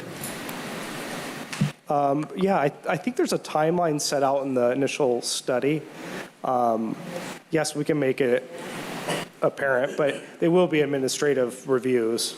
Okay. So, but I think, yeah, it can be brought forth. Yeah, thank you. And again, just the from what it sounds like, the biggest concern is just making sure that the project is moving along accordingly. And then I know that there was some questions being brought up by services that would be in the area. I know that even one of my colleagues brought up some of open green spaces and things like that. So those are some things that also did raise some concern for the folks that are reaching out to me. So I just wanted to let you know about those concerns as well. So thank you. No further questions. Thank you, Mayor. Okay, thank you. Councilmember Sandoval, questions? I think one of the comments at our Housing and Land Use meeting was, although this does qualify, with our ordinance for affordable housing, the allocation will be designated for Section 8 housing, which technically would be at market rate. Do we have information on that? I think it's the 8% very low and 4% low income is what the Section 8. And I have my director come up here to maybe clarify further in regards to the Section 8. Good afternoon, members of the City Council. Lisa Brinton, Community Development Director. Under our inclusionary housing ordinance, we have three programs. So one that is rental and home ownership, one that applies to just solely home ownership, and one that applies to rental development only. And so this project is 100% rental, so they are following option 3, which is 12% of the units will be designated for the Section 8 voucher program. And so there will be 8 for very low income, that's 50% of median, and 80% 4% for the 80%, the lower income category. In addition to that, they will be paying into our rental. They'll be paying a fee that will then go to the production of affordable housing off-site. But through our ordinance, we do not have provisions for requiring any additional affordable housing requirements other than what is proposed in their housing plan. Thank you. My next question is how long will that be in place, and how are we going to guarantee that that designation continues and we're able to monitor that? So if in the permit, in the plan unit development conditional use permit, it is broken down by phases, the requirements that they have to fulfill at each phase. So at each subsequent phase, they will not only go through the administrative site plan review, but there will be a review of the housing units proposed at that phase and comparing that to the original proposed plan to ensure compliance prior to the issuance of a building permit. So it will be checked at every phase that there is compliance with the housing plan. Thank you. I guess my next question is for the city attorney or city manager. If we were to not consider this item for today to make sure that we are, I think, fulfilling the request that the council has had for over a year about community engagement and a 300-foot rule, how would this affect it, or is that something that's we're required to approve at this moment? Councilmember Sandoval and either Lisa or Bobby can correct me if I'm wrong, but there is a time limit that we're up against to where this project needs council approval. Otherwise, the city will be out of compliance with our statutory obligations to process this project. And what is that timeline? Or what is our end date for that? Today. Yeah, I have some comments. I want to take the liberty, Mayor, personal privilege, to make some comments. If I may, I'd like to ensure that all council members have the opportunity to ask questions. I'll allow you to give your comments first after we finish the All right, I appreciate questions. that. Thank you. Councilmember Rocha, questions? Just to clarify a question on the housing component of it, the units that are going to be set aside as part of the inclusionary housing ordinance, they have an affordability term, correct? I believe that's 30 years. So upon that question came up at the Housing Land Use Committee, and we did further research, and these are not deed restricted units. They just have to be held for the Section 8 vouchers. And there is the requirement that there is placement throughout the development that matches the market rate units in terms of size and distribution. So when you say there is no deed restriction, they just have to be set aside, does that mean that it's like a first come, first served kind of a deal? Like if you're one of the first people with a voucher to rent the unit, the moment that person leaves the unit, that unit no longer has to be set aside for someone with the voucher, or what does that mean? It means that they still have to maintain the number of vouchers, the number of units throughout the, yes. Okay. So there's no term, it just means forever, 12% of the units have to be set aside. Okay, understood. There's no term limit. And my next question is in terms of open space, there was talks about having a plaza there and money that was going to get set aside for open space. What does that look like in reality? Is there going to be a park at this development? Is there going to be green space of any kind? What does that look like? So first, I'd like to put this development in context. So this is not an apartment complex with residential amenities. This is a mixed-use development in an urban setting in two busy corridors. So through the PUD, they are applying the mixed-use incentives, which lowers the requirement for the provision of open space. So it sets it at, I believe, 100 square feet per unit. Thank you. The planner should probably answer that. So, so there isn't going to be a park per se, a tot lot or playground for residents. Again, this is a mix of office retail, and residential uses. Currently, with 197 units, you're looking at 24 units going up to the 242. That gets you to the 29 units. That doesn't mean that there will not be common areas and open space as shown in the concept, where there is, an open common area, a plaza, et cetera. And just for the council's clarification, which maybe it I shouldn't say clarification, but just for public knowledge, when we have specific policies in place that dictate what the requirements are for housing developments, we can't last minute say we want to add this or that, because state law says if this is what you've identified as the requirements, you are required to process that application within a specific timeline, correct? Correct. Which is why we're under at a this. Permit Streamlining Act, and we are in compliance with the City Council adopted ordinance that is in place in this time for inclusionary housing. Those are all my questions. Thank you. Councilmember Valenzuela, questions? Yes, just one, and my apologies if I missed this in the presentation or in the staff report, but I know that phase 2, 6, and 7 will be the residential ones.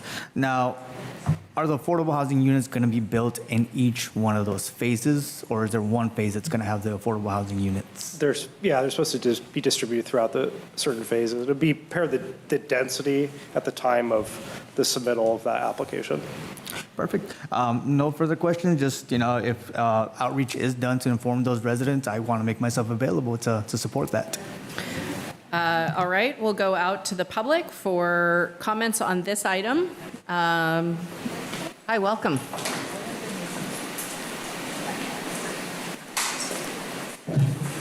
2 minutes. Good evening, council members, Mayor Craig, City Manager Mendez, welcome. Thanks for your time tonight. My name is Michael Harrington. I represent the applicant on this project. And Mayor Craig, you mentioned the long name associated with the project title. I'm hopefully can elaborate and touch on some of the components that are before you tonight at a high level.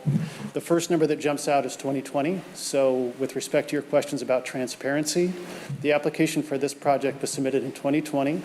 We've been working diligently with the city in a collaborative fashion for the last 4 years to ensure that the project before you is the best project feasible. And then in terms of transparency and public outreach, again, this process started quite some time ago. We've had what's called the environmental document, an initial study, mitigated negative declaration. That document had a notice of preparation associated with it, and that was quite some time ago.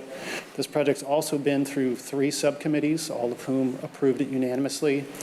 Also went to the Planning Commission and before you tonight. So this is not a pull the rug out from under last minute project. It's been carefully crafted over a series of years. With respect to the components of the project, there's a plan unit development. That's analogous to a conceptual master plan. It's 7 phases over the course of several years. The first phase is the hotel project that's before you.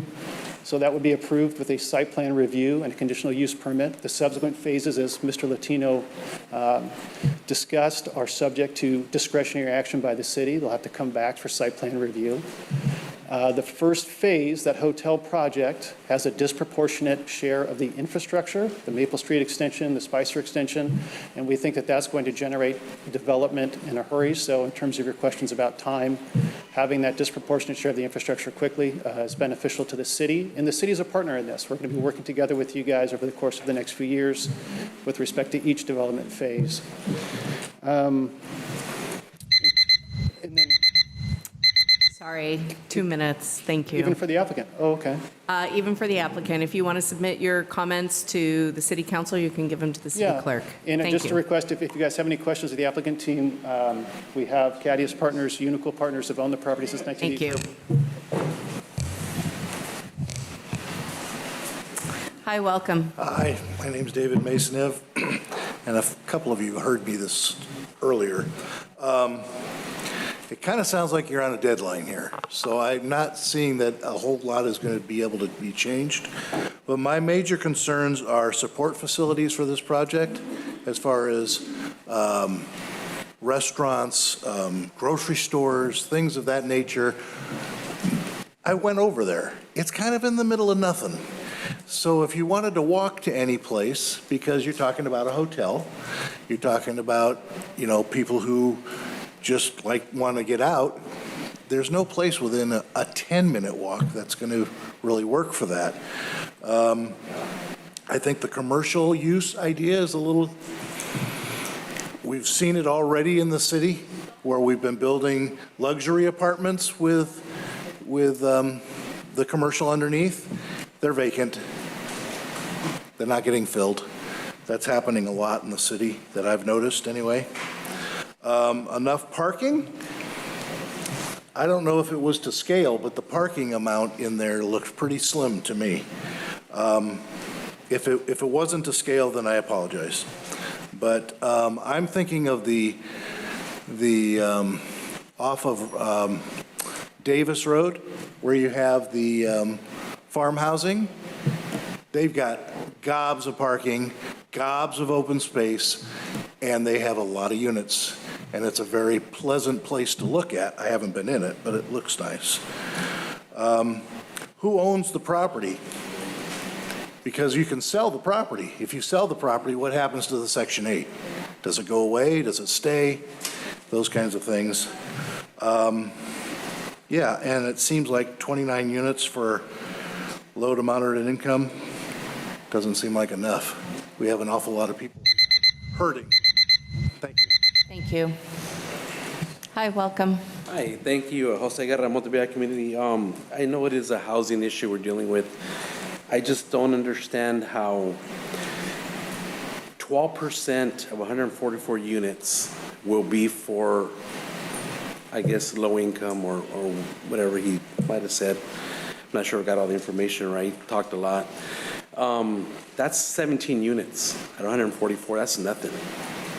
I mean, how many families do you plan to put there? I mean, are we really looking at this as an investment for the city, or are we trying to help people with housing? What are you trying to do here?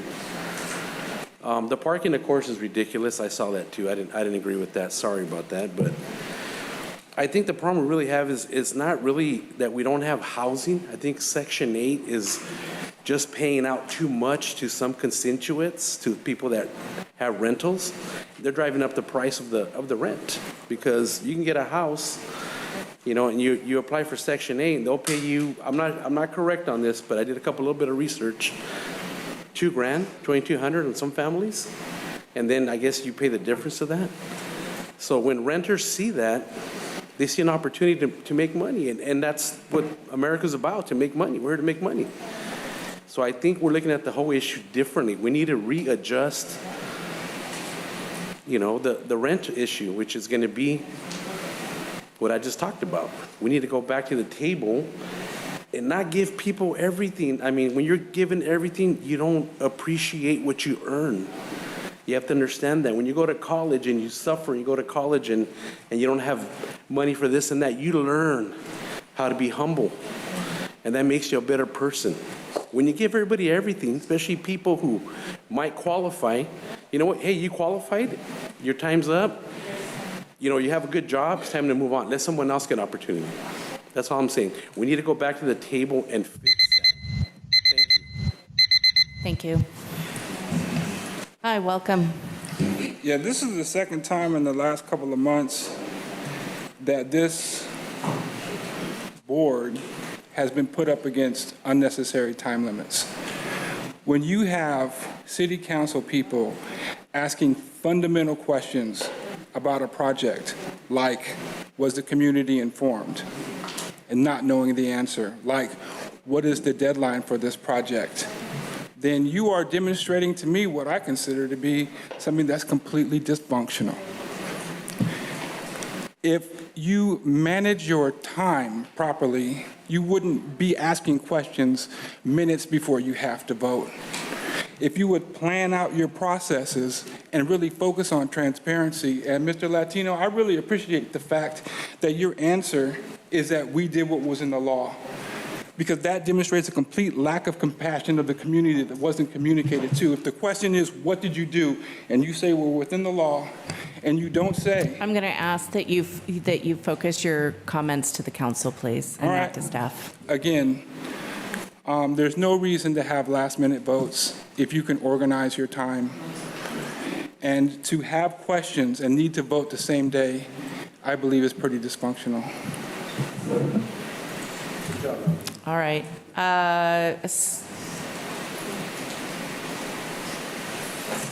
Welcome.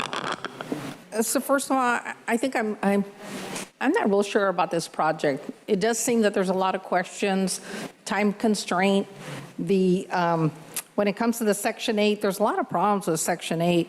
Just because we have a Section 8 problem doesn't mean it works very well. There tend to be a lot of problems with Section 8. People get vouchers, then they can't find housing. I think there's a lot of questions, but I'm not going to blame this council for asking those questions because I think that's what you're supposed to do. So as to whether you're getting things on the timely manner or whether it's being crunched through, I think it's more the problem. I think a lot of individuals don't quite understand the way city council works. They don't realize that that the city council is getting information that's brought to them by the employees, by the city manager, who is brand new, so not pointing fingers. But however, it's not the city council who goes about and does all the digging and gets out there, because you actually get in trouble when you do that kind of stuff. So I myself, it's like there's a lot of questions. There's a lot of people here that are probably not even informed about it enough. It just seems to me like it's either the wrong idea, needs more thought. Still a lot of questions, but maybe you guys know a lot more than I do at this point. All right. We'll go ahead and close public comment, go over to Zoom for public comment. Any member of the public wish to comment on this item? All right, we have Robin. You have 2 minutes. Welcome. Again, thank you, Mayor Craig. I would just like to reiterate what our city members are stating, and we have some very valid concerns that we're bringing forward, and yet there's no time for those concerns to be addressed. And this is an ongoing and systemic issue. And I think that we need to look behind the scenes, and that is looking to our city managers, our assistant city managers, and other staff as to why this continues to happen. It most certainly can give the appearance of backdoor quid pro quos transpiring, to say the least. And I'll go on the record and say this. I think this entire council needs an outside audit, and particularly our city management and our city council. And I'm not so sure, Council Callahan, that if you were to be audited, that you would have good standing in the ABA. This is completely unacceptable. Thank you. Thank you. All right, we'll go ahead and close public comment. I'll come back to council members for final comments and action. And I just spoke with Councilmember Gonzalez. We'll go ahead and allow Councilmember Sandoval first right for final comments, and then we'll go in the normal order. Councilmember Sandoval. Well, I appreciate that, Councilmember Gonzalez. Look, it's no doubt that as we look to make systemic change, things that have been happening for 10, 15 years, it's the standard. I'm not going to fault our staff. They worked very diligently.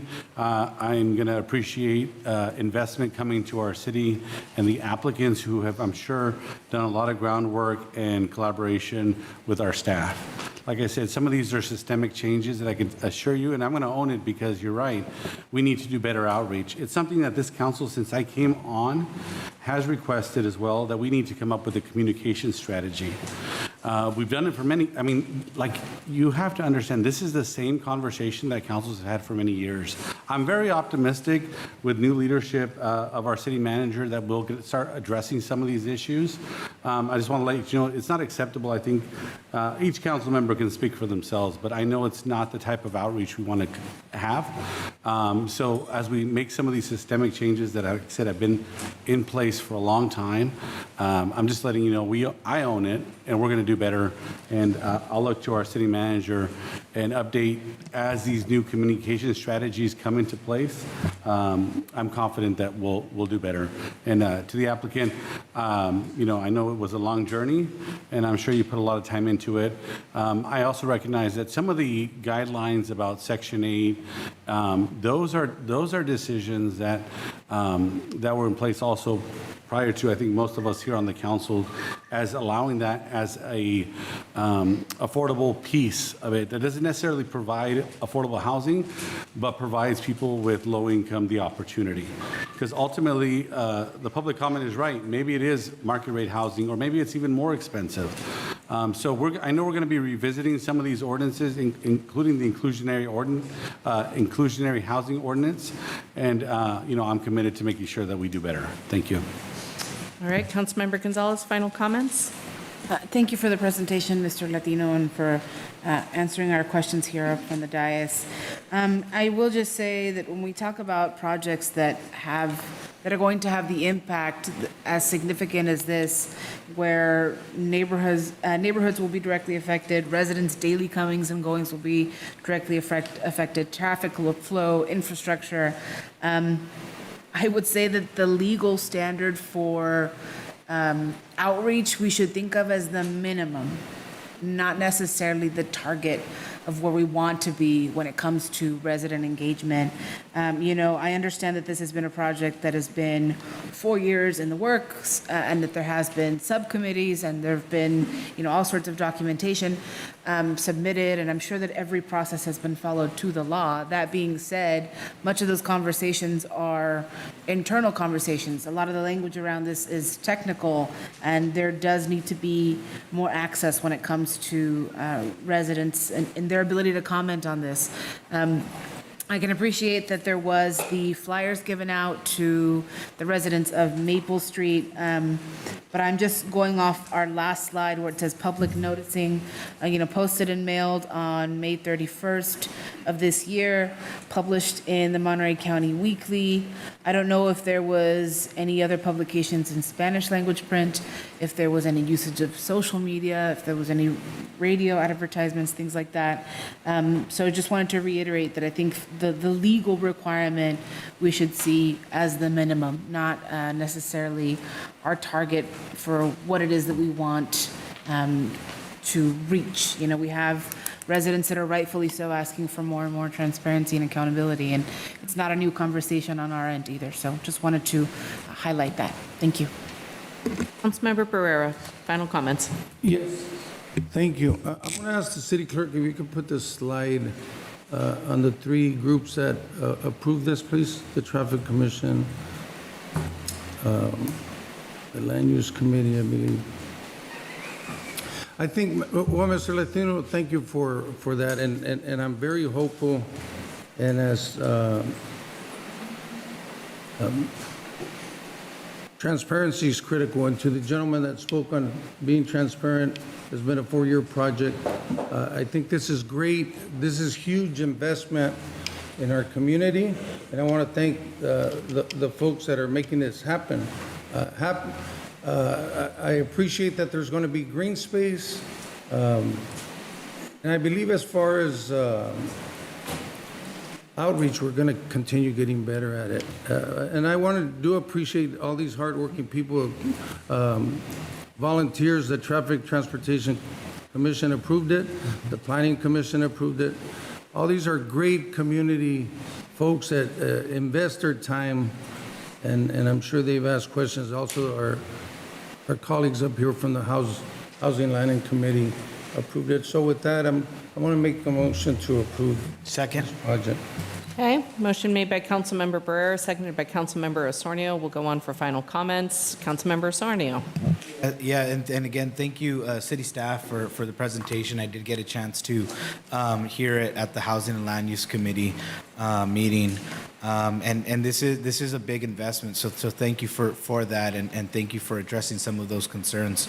I look forward to hearing more about it as the time comes, as the different phases start to come to realization. And I would just echo the like Councilmember Burr always says, a dissemination of information. We just need to make sure that information is getting out to folks that would be impacted. And I will say also that the system does work, but I feel like sometimes it just needs a little extra. I say that when I've gone door to door to let folks know about a street paving project, and they say, we already got the notice in the mail, what are you doing at my door? And I said, we just want to make sure that you know that this is coming next week. And so I'm able to speak with residents with any concerns. That's something that I do when I can in my district, but I definitely think that we should think about a communication plan. So thank you and supportive of that. Okay, Councilmember Rocha, final comments. Thank you for all of your work on this. I share the sentiments of my colleagues on the need for more community outreach, and that's been a consistent theme this council has brought up since I was elected in 2020. And we do the best that we can in our position as policymakers to create a framework that allows for community engagement to be a priority. And this council was the first council to create a PIO position, a community relations manager position, and through that we ended up in subsequent budgets adding staff to that community relations division because we recognize that these projects are part of an internal process that would be inappropriate for council members to weigh in the development stages. And so my hope is that those divisions and departments could work more in tandem to ensure that community outreach is incorporated at every phase of the development process. Because when it has come to the Planning Commission and Traffic Commission, to some degree, that's already a little too late in terms of the community engagement element of it, because ideally we want people to have had an opportunity to weigh in and shape whatever development is going to look like in their neighborhoods. And that was a missed opportunity here. And regrettably, when we don't include community in the process, there's a lack of ownership at the neighborhood level over a development, and it feels like it was imposed upon rather than a community benefit. And I've experienced that with certain projects in my district that were great and are great in concept. 100% affordable housing senior project in my district, or actually in Orlando's district, which neighbors my district, but then residents say, why wasn't I engaged in this process? So it's something that we need to really incorporate in our internal processes. But that is something that our new city manager will be taking on, and I'm confident you will do so. The affordability component of this, I agree with members of the public, is too low, but I also recognize that's part of an inclusionary housing ordinance that precedes this council. And as a matter of fact, this council in April of 2021 made a request for the inclusionary housing ordinance to come before this council for amendments. We made 3 additional requests for that because actually at this point in time, I want to say 5-year revisiting timeframe of the inclusionary housing ordinance has expired by actually, I think, 1 to 2 years now. So we're overdue to revisit the inclusionary housing ordinance to develop a policy that most reflects the needs of our community and the economic conditions we are in. And I say that because the development with having the affordability component only include Section 8 vouchers, really, I also find that as a missed opportunity because there are people who need affordable housing that don't have a voucher right now. And so to have had the diversity of that included in this development would, I think, have increased the benefit to the community. But that, once again, is something that exists within our inclusionary housing ordinance that at this point of the process is too late to change because in terms of development, we have to approve projects that are consistent with our own internal policies. But I hope for more community engagement in these kinds of projects. I think they're critical to the democratic process. But overall, this project, I think, is going to move us in the right direction, but it's a missed opportunity to not have that community engagement. Thank you. Councilmember Valenzuela. First and foremost, Yeah, first and foremost, good job on the presentation. This looks like a great project. I just want to echo the other council members' sentiments about community outreach. I think that the days for cities where if you build it, they will come are over. I really do think that we had to go out there and get that community engagement. And so I know that we've invested in the PIO and she's done an amazing job. So how can we build on that to also have an on-the-ground strategy? So I'm very excited, Narcande, that you're here because you, I believe, were the first city, the city of Gonzales, to have a community engagement position. And so we hope to be able to replicate that here. Just my final comments. Thank you to the applicant for choosing Salinas, and also understanding we're thrilled to have additional hotels in our city. An extended stay hotel with 111 guest rooms creates an incredible amount of transient occupancy tax and tourism improvement district tax for the city. So while I understand, the council's consensus about communication, overall, I think it's a great project, and I'm happy to support it. With that, call for the vote. Councilmember Barrera? Yes. Councilmember Gonzalez? Yes. Councilmember Osornio? Yes. Councilmember Rocha? Yes. Councilmember Sandoval? Yes. Councilmember Valenzuela? Yes. Mayor Craig? Yes. Motion passes. Excellent. Thank you very much, Mr. Latino. We will go on to the next item for consideration, 24-255, the fiscal year 2024-25 operating budget and capital improvement program and annual appropriations limit. And we have Selena Andrews, our acting finance director, here to give the presentation. Take your time, it's okay.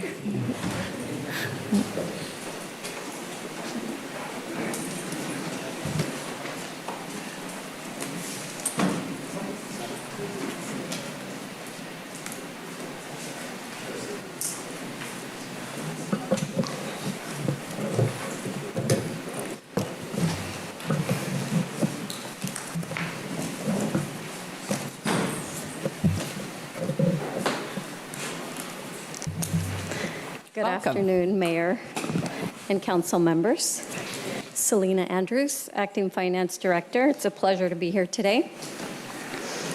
Before I begin, I'd like to recognize the good work of the Finance Budget team, Abe Pedrosa, Senior Finance Management Analyst, and Yesenia Nunes, Finance Management Analyst. I would also like to thank all the city departments. We certainly would not have a balanced budget without the thoughtful discussions and their input in their department budgets.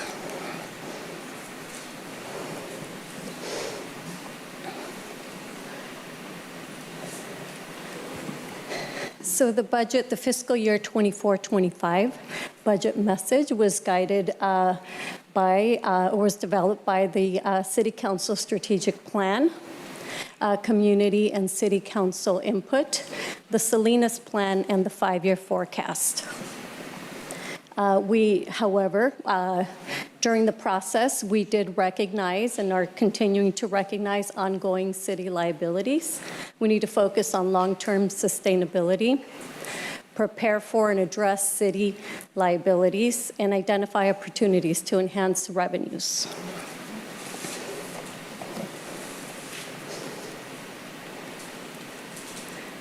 This slide speaks to the continued budget efforts that are included in this fiscal year 24-25 budget. And here are some examples: the Hebron Family Center, Baronda Road, the general plan, infrastructure projects. We have a carryover in CIP of about $120.5 million and ARPA funding. So we continue to carry those over and work on those projects.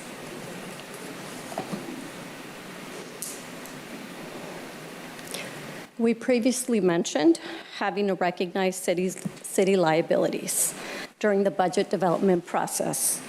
These are some of them. When we're looking at the CalPERS and OPEB, the first two, unfunded liabilities, it's important to note that there are assets in those plans. Currently, the CalPERS unfunded liability is $247.5 million. which consists of the assets versus the liability. And as identified here, the current market value of the assets is $486.8 million.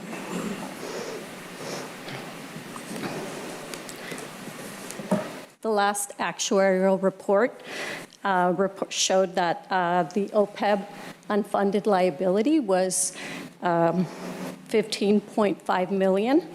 However, that doesn't take into account the $10.4 million that you see here in that sub-bullet.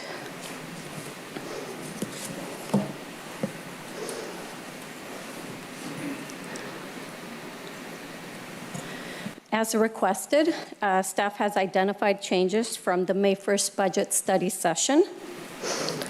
There was an increase of 1 FTE, and there was no general fund impact identified. And that was a community adding a position. It's a community development analyst, limited term through November 2024. And that is funded by a housing grant, and that's about $154,000.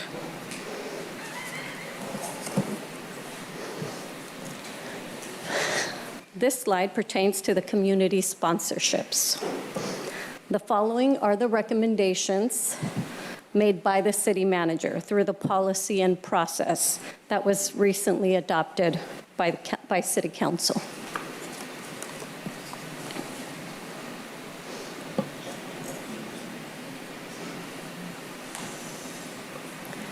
This slide represents the 5-year general funds forecast. It serves as a foundation of the budget development process. The forecast indicates that expenditures outpace revenues year over year. The last row on this table indicates the percentage of deficit over total expenditures. The deficits shown are 1% to 7% and are potentially manageable, but any deviation will likely impact current service delivery. It should be noted that this forecast was developed at a certain point in time based on current economic trends.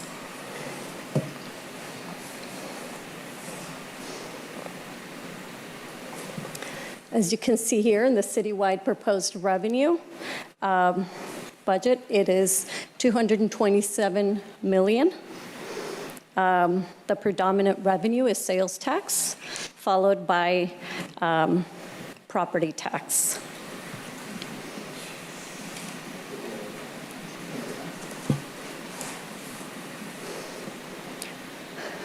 We are a service industry, so the majority of our expenditures are associated with personnel. Here we have budgeted citywide expenditures at $211 million. We have to remind ourselves that patrol cars are manned by people, fire stations are manned by people, and so forth.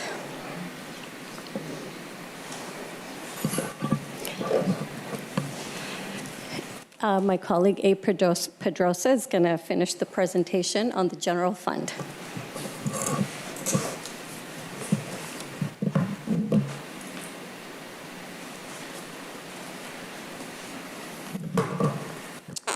Good evening. My name is A. Pedrosa. I'm a senior finance management analyst in the finance department.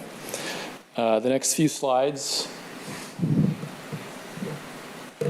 are identical to the information presented on the May 21st budget study session. Here's a look at the general fund's proposed revenue, including measures E and G, comparing fiscal year 24-25 to the prior year. Sales and property tax are the two highest sources of revenue and combine for approximately 75% of the total amount. These two projections come from estimates provided by the city's consultants, HDL.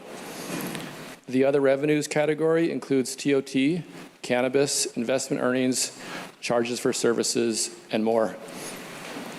Overall, revenues total $174.2 million and are forecasted to remain relatively flat, increasing by $1.3 million from the prior year, or less than 1%.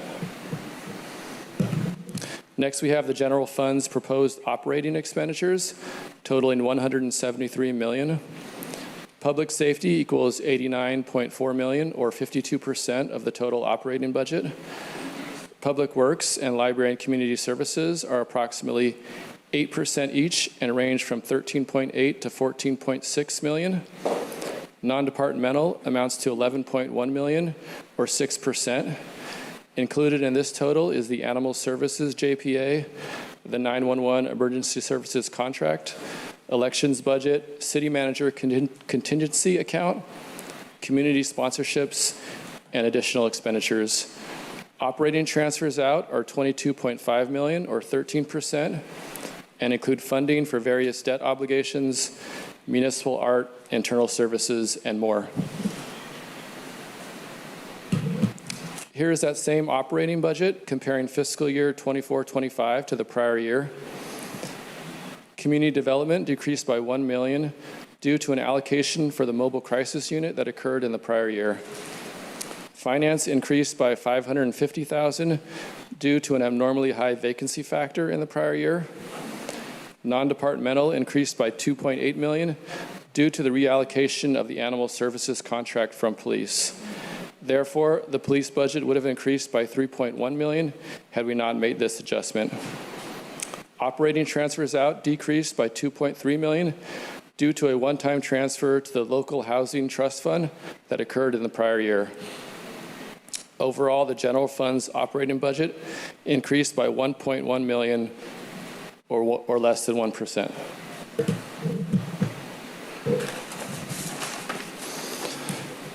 The proposed capital improvement program is $18.2 million for fiscal year 24-25.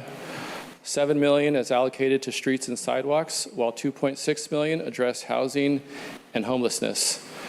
Additional projects not included in these two categories include $3.3 million for the South Side Taxi Lane rehabilitation at the airport, which will be funded by an aviation grant, $1 million for the Baranda Road congestion relief, $620,000 for traffic signal upgrades, $245,000 on pedestrian safety improvements, $200,000 on traffic calming improvements, and more.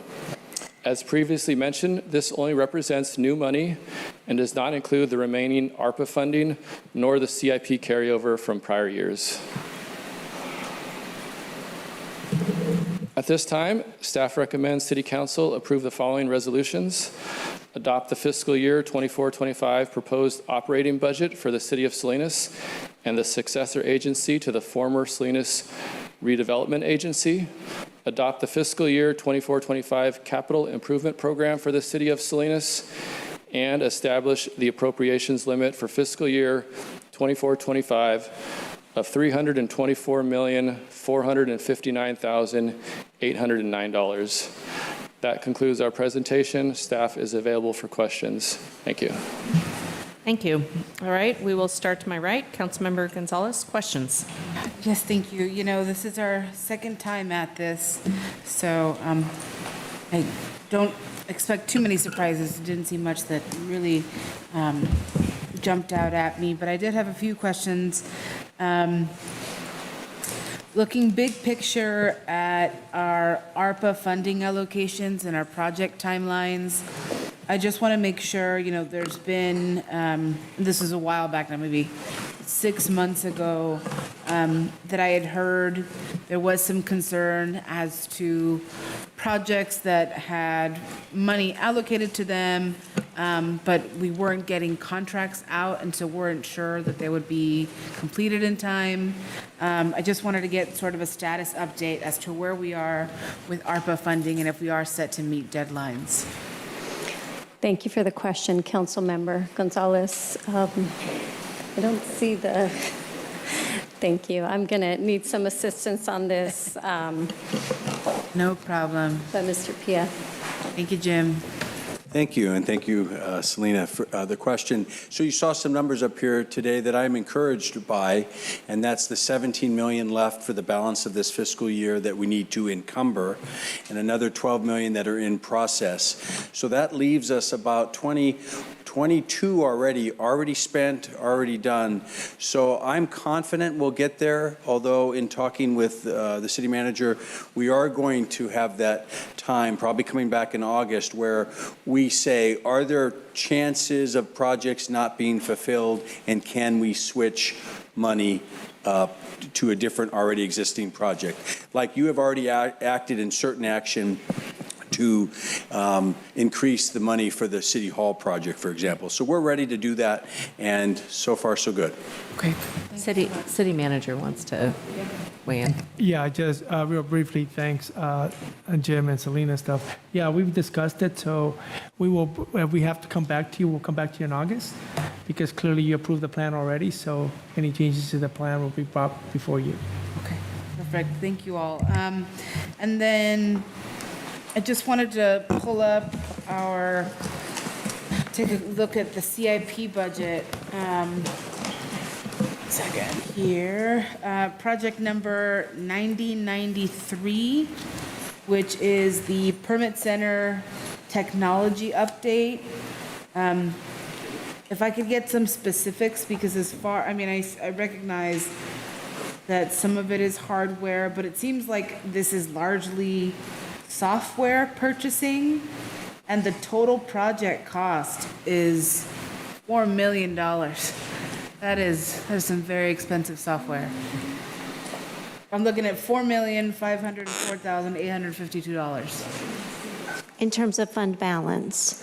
So through our fee structure, we collect 5% of fees and we put it towards technology in the Permit Center. So it's collected as part of the fees we receive, and that is put in this CIP account to be used to pay for any hardware, software program. For example, we've gone to a paperless permitting system. We are also expanding that to address online applications for simple permits, as well as solar, to streamline that process. So the staff time, the consultant, the vendor time comes out of this account to keep us up to date. Yeah. So then, Lisa, you think that this is a good judgment call on our end? I mean, it seemed like such a large amount, but if it's something that's already built in, there's a structure and a framework that we're pulling from. It is built in, and we accrue about $400,000 a year, just under $400,000, and so we do need to take a look at that fund balance and how we can most effectively use those funds for its intended purpose. Okay. Thank you so much, Lisa. I appreciate it. And then just one last question. We heard from an organization that I suspect we'll hear from again, and I just wanted to get some elaboration for the sake of the public on what the process, the vetting looks like when it comes to our community sponsorships, and a little bit of elaboration on the cap that has been set. So yeah, if I could get, for the public's sake, some explanation there, whether it be from... Thank you for the question, Council Member. So we did develop a policy, brought it to the council, and shared it, and the amount identified was anywhere from $0 to $250,000, and that's what was adopted, if I'm understanding your question correctly. For the community sponsorships? Correct. Okay. If we could just hear a little bit more about how projects or community partners are selected, what that looks like. Of course. So we opened an application period, and so people were able to submit their applications. They were then reviewed by a committee selected by the city manager.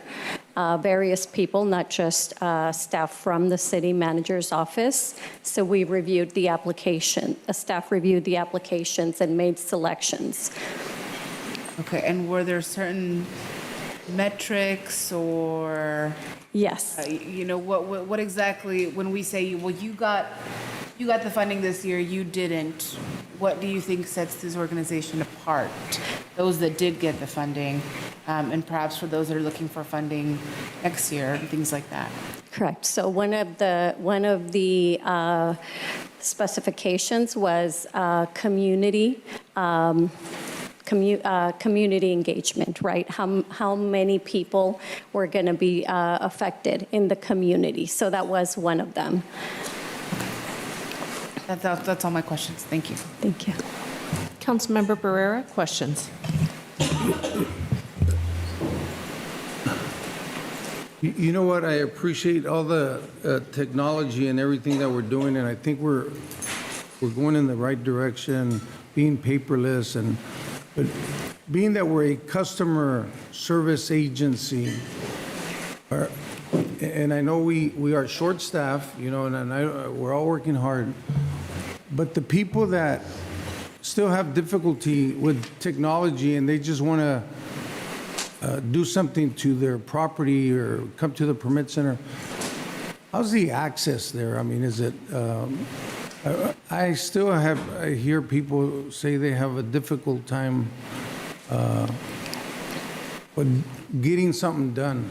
And again, I'm just hearing this from constituents. So do we have staff that actually help people that may not be as knowledgeable in this technology, or do they have to come and bring somebody to help them? Thank you for the question, Councilmember Barrera. So I can speak to the Finance Department. The Community Development Director is also here. We have paper forms for everything. We have a lot of people that can translate. We're able to walk them through a process because they do come to the finance counter quite a bit. But I will let my colleague here, Lisa Britton, speak to Community Development. Yeah.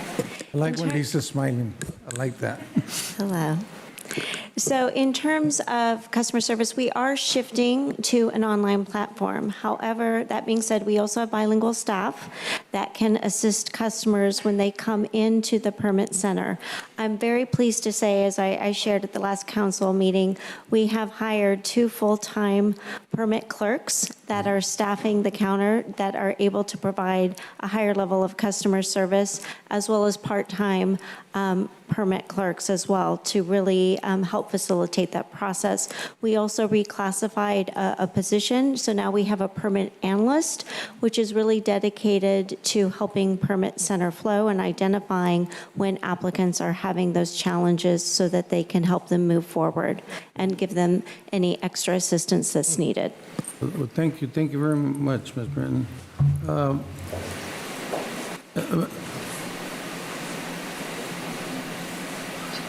With our,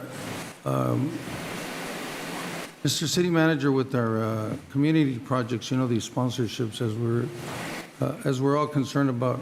And first of all, sir, I want to acknowledge the young people that are here. They've been waiting very patiently. But I know what the concern that we have as a council in looking at this budget. Do you see a possibility that we maybe look for another $100,000? And what I'm hearing from my colleagues that the application process is very simple. I just learned that yesterday. So does it look like a possibility that we'll be able to start looking at another $100,000 for these sponsorships? Through the mayor, based on council direction, certainly we can, I think staff would still would like for you to adopt the budget, but we can bring it back. Great. You know, we can bring it back in August and kind of just revisit that. I think it gives us the opportunity to really dive in and close out the year and a few other things. Yes, thank you. I think based on your direction, we can certainly bring it back. Thank you. That's all my questions. Thank you. Councilmember Sornio, questions? Yes, thank you. One of the questions that I have is I'm looking at the CIP budget binder, and I'm looking at Recreation Department 55, project number 9060 is playground improvements at parks. And I see that there's been $50,000 allocated. I wanted to, I think it's going to be like a 2-part question. One is in the ARPA funds, there was $2 million that were allocated for park improvements and things like that. It was my understanding that that was going to be paying for some of the wood fibers. Is that did those $2 million get spent? And then secondly is, why is this money being allocated here? So a couple of things.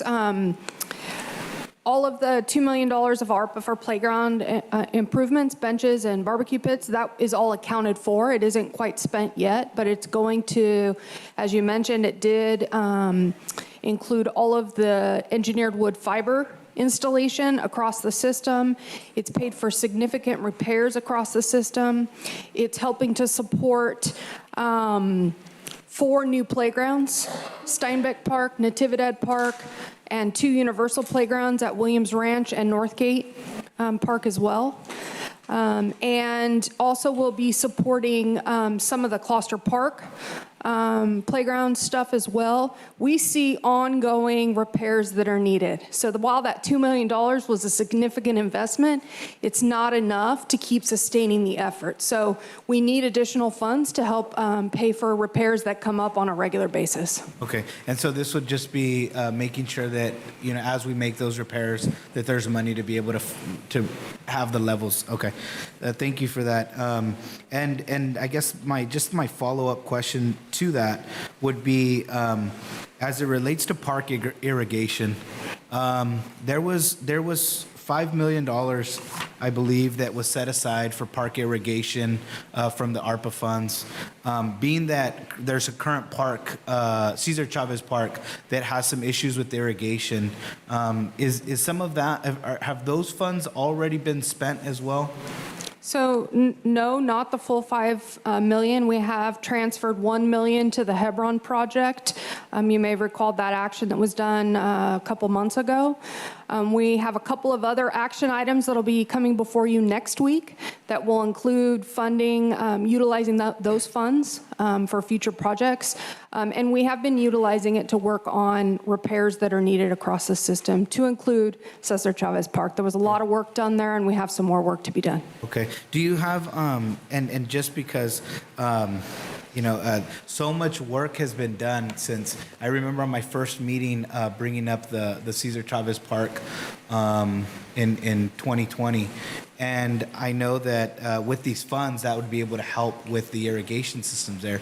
Do you have a timeline as far as when the irrigation system will be brought back online? I know that currently the grass there right now, you can definitely see that the grass on that park is being affected by the irrigation system that needs to be. Certainly. So we had, you know, when a system sits dormant for 10 years, it has some significant needs. We worked through those and we got those working. Unfortunately, when we installed the soccer field, there were some modifications to the irrigation that have caused some additional challenges, and so we're working through those now. My hope is that when we open the park, we'll have it back fully functioning.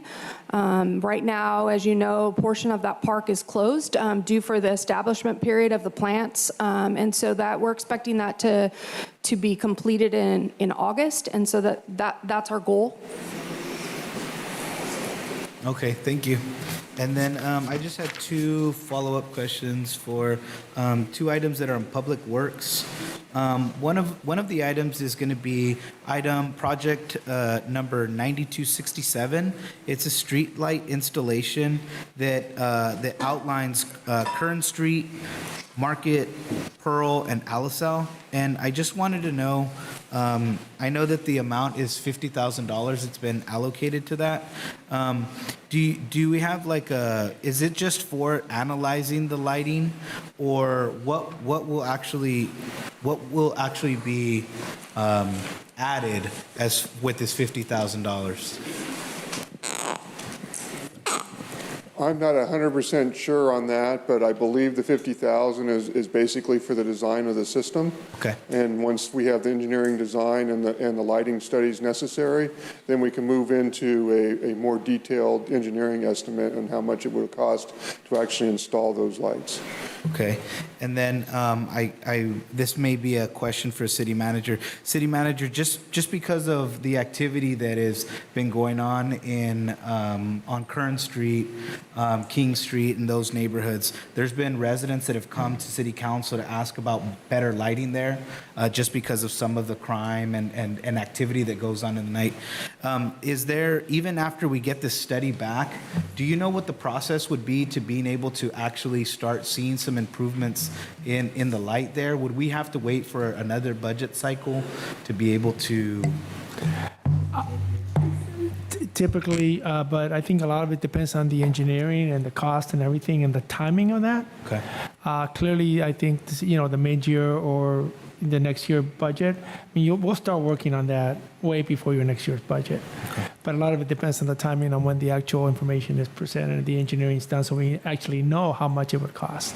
Okay. And there might be some money already in the balance in that CIP.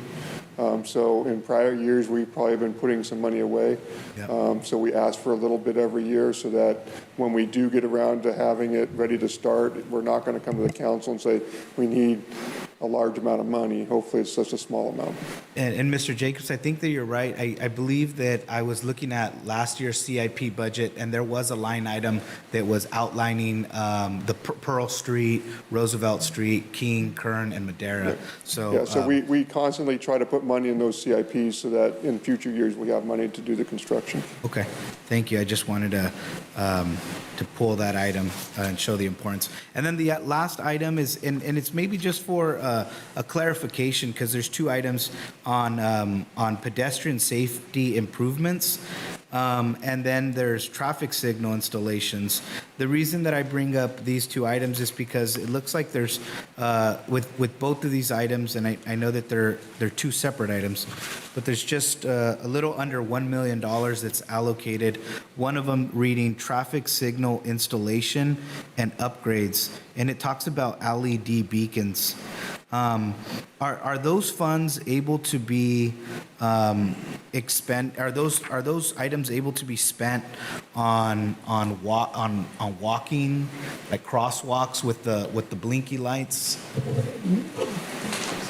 Not really, mainly because we come to council and we have you adopt a traffic signal priority list. And when we have enough money to do one signal, we do that. We look at that priority list and see where it's needed the most, and then we go out and install it. And currently, traffic signals are running close to $1 million per signal. Okay. Yeah, and thank you for throwing that number out. I know that when we were talking about the Williams project, the crosswalk on Williams in front of Alisal High, I think that dollar amount was just around $1 million as well. But obviously, you can see that the need for some of these crosswalks, I think about Granada off of Laurel, where there's been a couple of fatalities there that's also in front of Natividad Road. I see the importance of making sure that we continue to invest in these projects. So that was going to be my last question. Thank you, Madam Mayor. Thank you. Councilmember Sandoval, questions? Just for clarification, with this new balanced budget we have, is it correct to say that our staffing levels and services to our residents will maintain, or I believe in some cases they'll increase, like our Parks Department? Is that correct? Thank you, Councilmember Sandoval. Yes, we are maintaining service levels and in some instances improving them. And in this budget, how many vacancies are, across all departments are we prepared to fill this year? Thank you for the question. I think that is something for our HR director, Marina Gomez.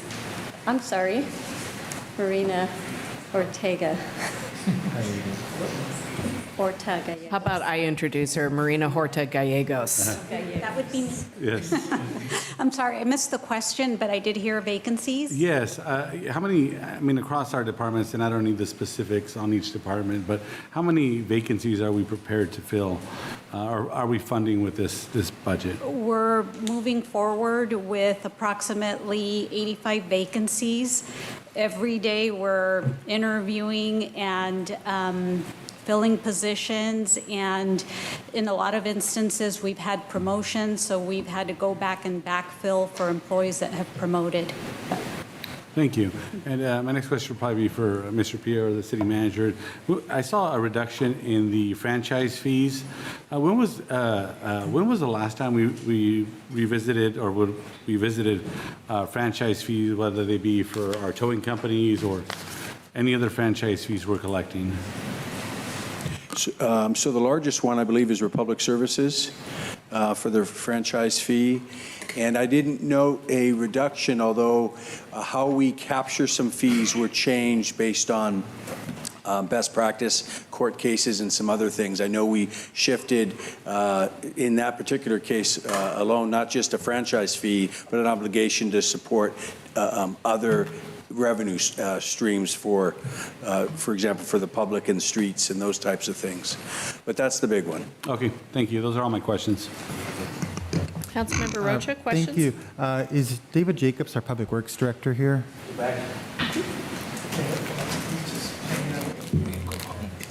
I can hear better out there. Oh, I'll speak louder then.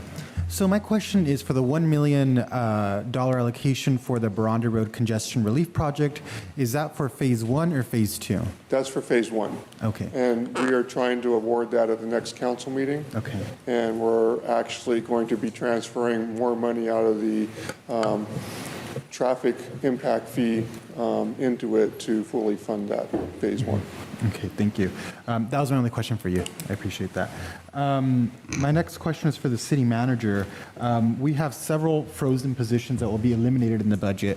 And my question is, if they are, and I'll give a little bit of a preamble or preface to my question, if they are not costing us any money financially,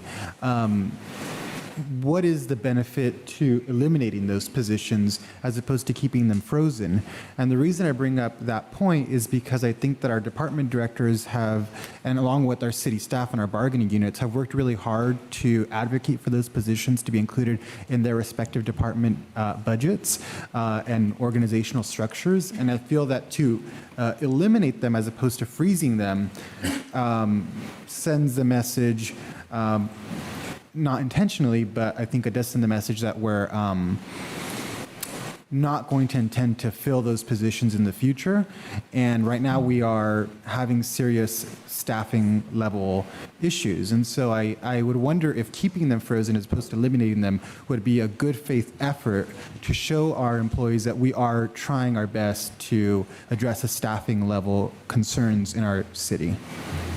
Thank you for the question, Councilmember Rocha. So I will kick this off, and then City Manager will have some comments as well. So currently, some of those frozen positions, the positions we're recommending to eliminate are funded. So to your point, we can freeze them, yes, and they would not be included in the budget document. Mm-hmm.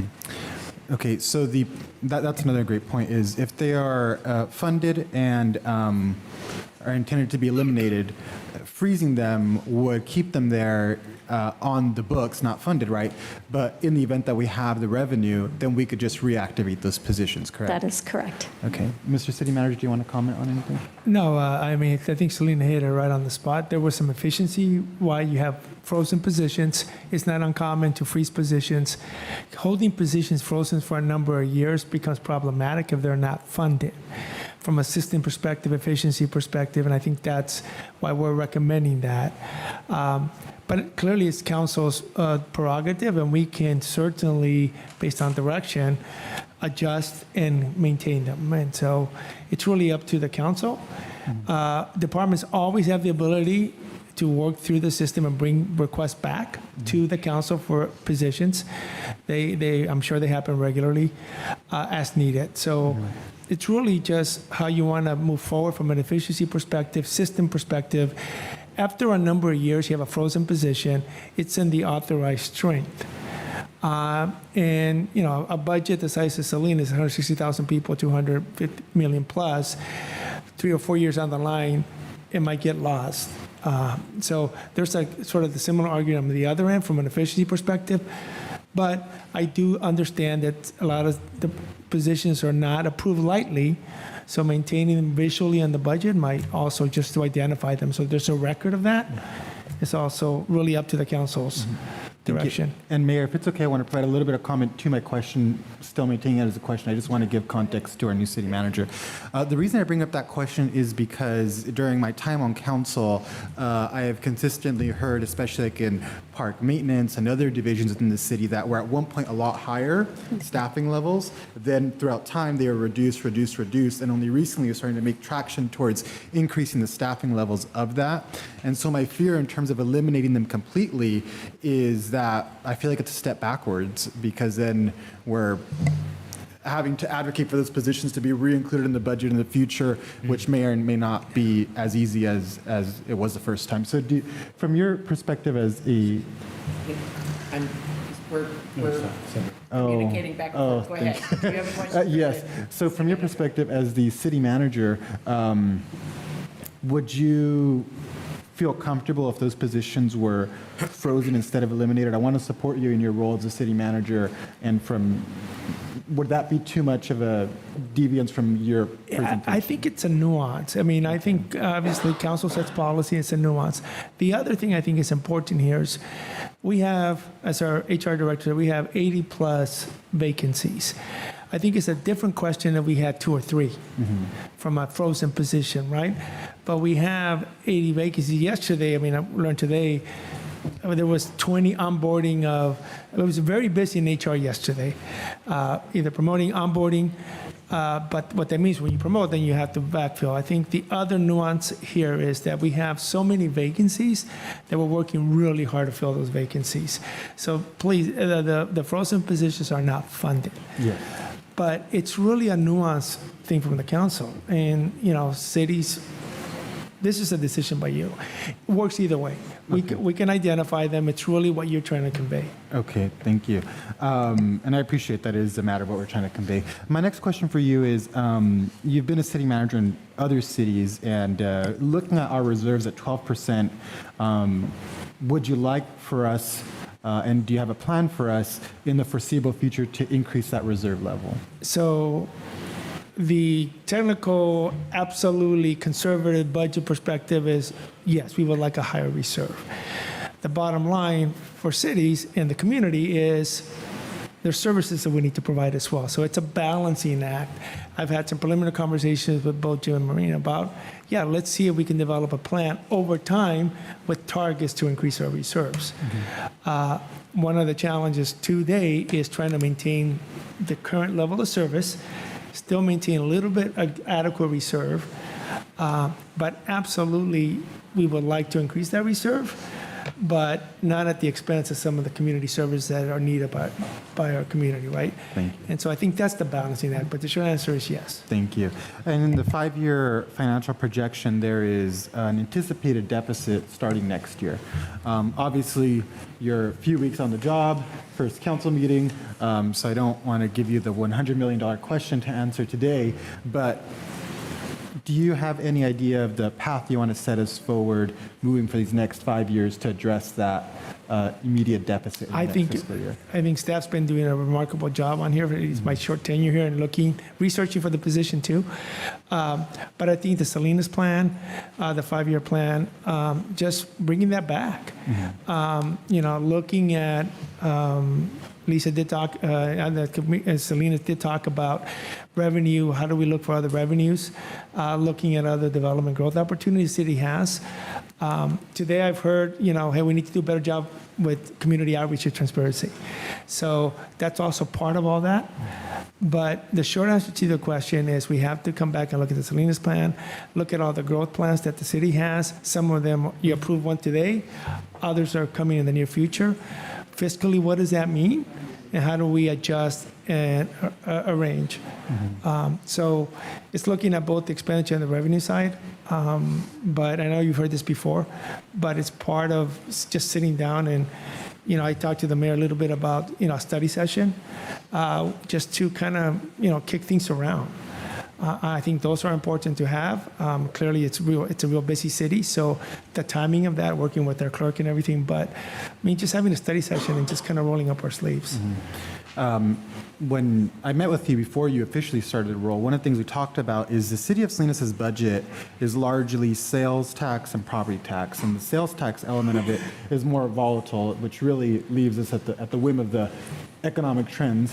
One of the things you mentioned is that to perhaps have a more stable budget, it would be wise to look at enterprise funds as a more reliable source of funding for the city. Do you think that's a possibility with our city? I think enterprise finance that pertains to cash flow and giving us a little bit more stability, I think it's important. I think looking at, talked to Lisa today about, enhancing infrastructure and financing districts or other tools that are out there, looking at how we can start diverting expenses from the general fund to other sources. But all of those things have rules of what we can and can't do with those enterprise funds. But I think that's also part of the equation, looking at everything. And frankly, Salinas, we're a member of 3CE, the Community Choice Aggregate. I think there's an opportunity there to look at our sustainability and diversifying some of the revenue potential there. So I do think it's leaning into those efforts maybe a little bit more could really benefit in the long run. And my last question is, there was a comment made by my colleagues wanting to increase the community sponsorship policy by $100,000. In this budget today, and this might be more of a question for you, whoever thinks it's most appropriate to answer, do you think there's money in our budget today to increase that? And if so, where would the money come from? So the way I'm going to answer that is the budget is balanced. If we were to have that, I think I would not encourage us. If you give us direction, we'll bring it back with how we could. The policy was from 0 to 250.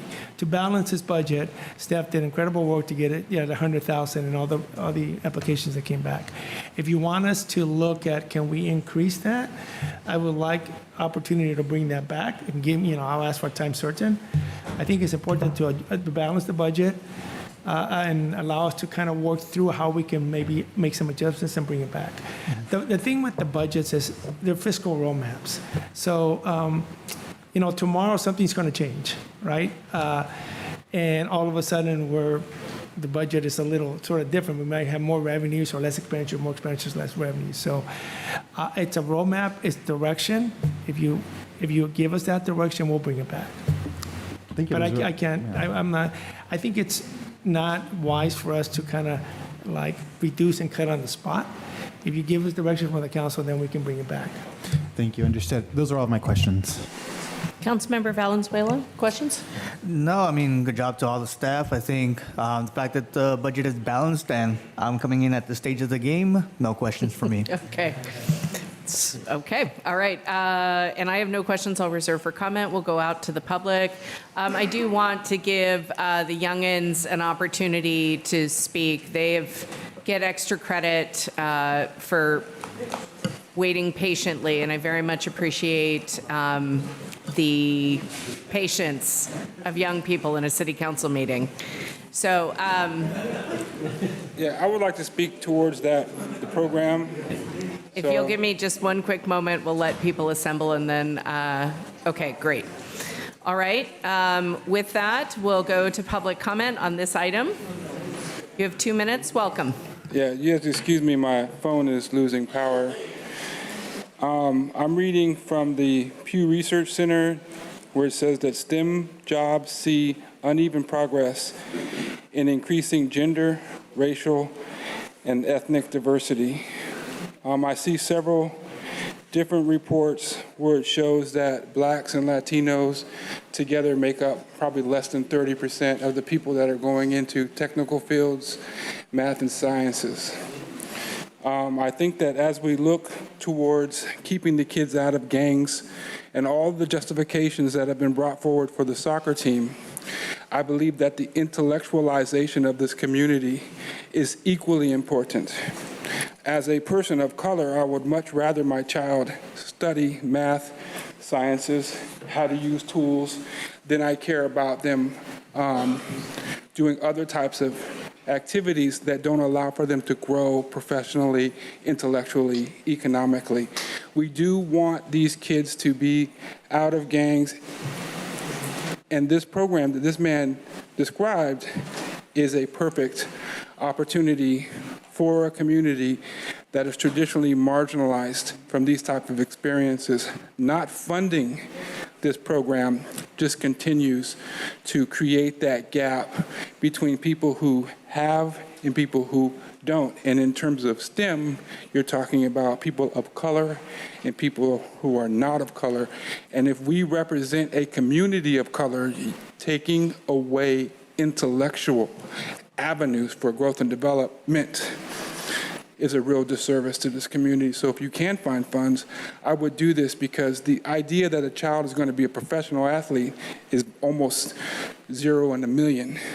The idea that these kids can learn math and get jobs and work as scientists is a good chance. Thank you. Hi, welcome. Hi, thank you. Jose Guerra again, Montebello Community. I'm glad we brought up a lot of topics today, especially one that really got me was your hiring, how you hire people. How are you doing that? I haven't heard of a job fair you guys do for these positions. Do you just put them on the newspaper? Do you send them out to certain people? Do you email them? I'm kind of curious. I'd like to know how you guys do that. Because if you have that many positions open, there's something wrong with the system. We need to fix that. Just that part. That's my opinion only, of course. Nothing is parks and irrigation, lights, and all that stuff. We have a problem with our park. It doesn't get irrigated correctly. The doors get closed at night, so the safety and security of our park is in danger. Not only that, but I've been down to Cesar Chavez Park. It's horrible. It looks like a prison, like someone put up a fence and let nobody in. Beautiful field, by the way. The artificial grass they put in is beautiful. So going with that, allocation for applications for funds, how do you guys get the applications? Who runs them through and who applies for them?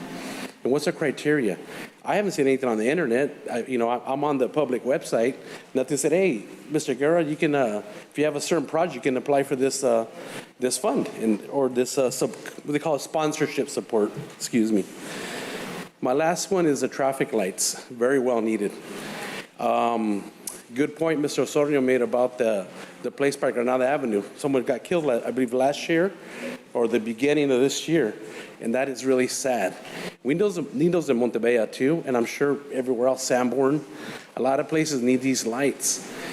I don't think we're looking at it in a way where safety, we're looking at, money. Man, let me tell you something, you're never gonna have enough money, but your safety is number one.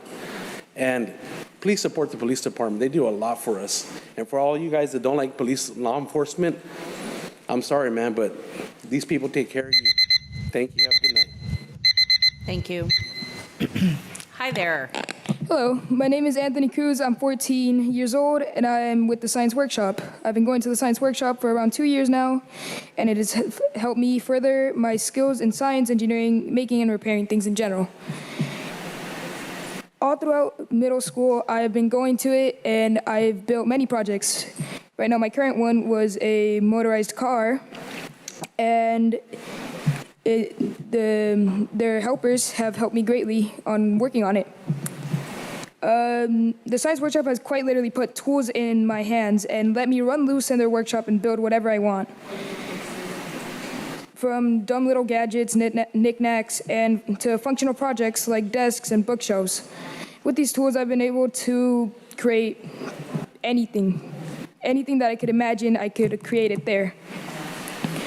It's also a great place to socialize. I've made many friends there, and I've been able to go to very fun trips with them.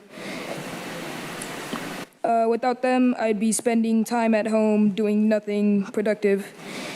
Instead of furthering my education in a fun way. Instead of boring math lessons or traditional learning, we receive hands-on help with on our own projects, and I'm thankful for something like the Science Workshop to be present in my life.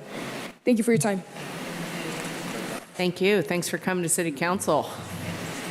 Hi, welcome.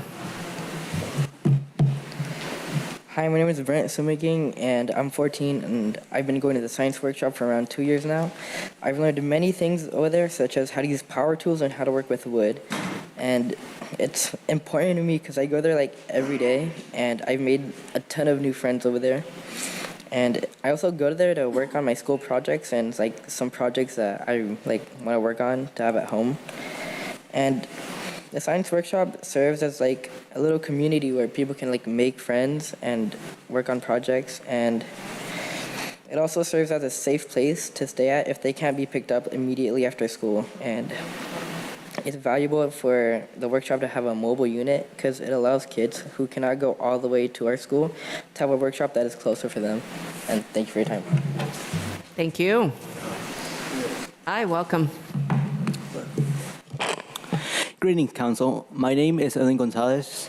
I'm currently employed at the Salinas Community Science Workshop, and today I'm here to express my displeasure with the decision to discontinue funding for the program, but also to make a case for the value of the Salinas Community Science Workshop. So the workshop, I believe, is a foundational resource in the development of our community. It stimulates learning beyond traditional means, which is, say, school and institutions alike, by teaching children critical thinking and reasoning skills in the scientific field, as well as nifty bits of knowledge, how to operate machinery, work with wooden tools, appliances, motors, gadgets, electrical circuits, all that stuff. It's real interesting. These skills aid in the development of students as future leaders in the STEM workforce by kindling an interest and strengthening their competence with skills that will carry on into their desired field. Now, beyond its practical value, the Salinas Community Science Workshop helps kids access tools and materials to explore their curiosity. They can use everything available to them, hammers, drills, wrenches, everything really, to manipulate the world around them. Apart from preparing them to take on science as their discipline, kids can tap into their imaginations, which is immensely valuable and satisfying, regardless of their career decision. Now, I was never that tech savvy, but the Salinas Science Workshop just taught me skills that are universal to like any other field. It taught me persistence, communication, and I'm almost certain that without it, I wouldn't have been able to pursue my career, my future career in legal counsel. The Salinas Science Workshop also did a lot for me to find a spot and find a community, and it's so great for kids to have places like this. I hope you take to heart what I said and consider reinstituting funding. Thank you. Thank you. Hi, welcome. Hello, my name is Jose Cruz, and I'm here to talk about the Science Workshop, and I'm here to support the workshop. The workshop is a great place to socialize and to make friends. Me, I have promoted from El Tausal Middle School, and I'm going to graduate from Alisal High School, but that's besides the point. When I was in El Tausal for my 2 years, there was no club that will help students with projects for their classes or just in general. I'm a helper in the workshop. And me personally, I like how the teachers help the students. Furthermore, I think the community workshop should keep on being the community workshop because I'm sure that it will always help kids in the future, and also kids nowadays will get help for future jobs or anything in general. And from what they learn, they can teach. So as a student that never got a chance in this program, I hope that the council will help the community science workshop. Thank you. Thank you. Hi, welcome. Hi. Hello. My name is Evelyn San Juan Ortiz. I am currently about to be freshman, and here are my reasons why the workshop has to be supported. Throughout my 2 middle school years, I looked for a club to join, and that's when I found the workshop. The first time I stepped there was way too much people, and I was shy. But that's when one of my greatest teachers stepped in and helped me, which was Mr. Kurt. He had helped me build and socialize more throughout these 2 years. Seeing the workshop not being supported is sad because there won't be other kids that will get the chance to learn and stop being shy. Other than that, the science workshop has helped me get better with my socializing and my skills. The workshop is like a home to me. The teachers and the type of students that were there made it like a home. The teachers teach me how to use tools and do my calculations and measurements. And whenever I asked help on my homework, they were there to help me and make sure I get the things that my teachers had taught me. As for the students, they helped me cheer up and help me study for big stuff such as tests. The workshop teach me to also be brave and talk, which is what I'm doing as of right now. I had the courage to come in here and speak up to you all of why the workshop should be supported. With all your support, many students like me can become successful and become as brave as I am and learn more about building. Thank you for having me here today. Thank you. Hi, welcome. Hi. Good afternoon. My name is Dulce Maria Cruz. I am 13 years old and I have participated in the science workshop since I was a 5th grader. In the science workshop, I have learned many amazing things. I've had so much fun, which is nice but not the point, because I came today here to talk about the support the science workshop needs in order for kids to have tools in their hands and have fun communicating and going outside their comfort zone. It is important to have the science workshop and the science workshop mobile unit because it doesn't only go to us, but it goes to kids that are not close to any of these schools that have the program, which is cool because the buses moves to different places here in Salinas where some kids are close to so they can build things and have fun. But mostly, the city should support the science workshop so kids can improve their skills in many things like science, technology, engineering, art, and math. Thank you. Thank you. Hi, welcome. Hello.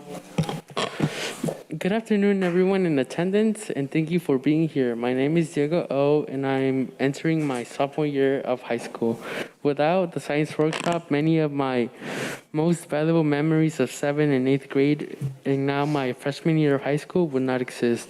And I believe that many of these type of memories would not be possible, not only for me, but for the rest of the community of Salinas. Not too long ago, the Salinas Community Science Workshop had introduced the SSWOW, an MST bus outfitted with many tools and gadgets with the sole purpose of giving and inspiring the minds of the old and young with a piece of endless possibilities in science, technology, engineering, and mathematics careers. The SSWOW, along with the Community Science Workshop, have given the tools in the hands of many corners of Salinas, including Cesar Chavez Library, MLK Elementary, and many other elementary and middle schools in Salinas. In multiple of the locations of the SSWOW has attended, many stories, laughs, and wows have been heard by both children and parents.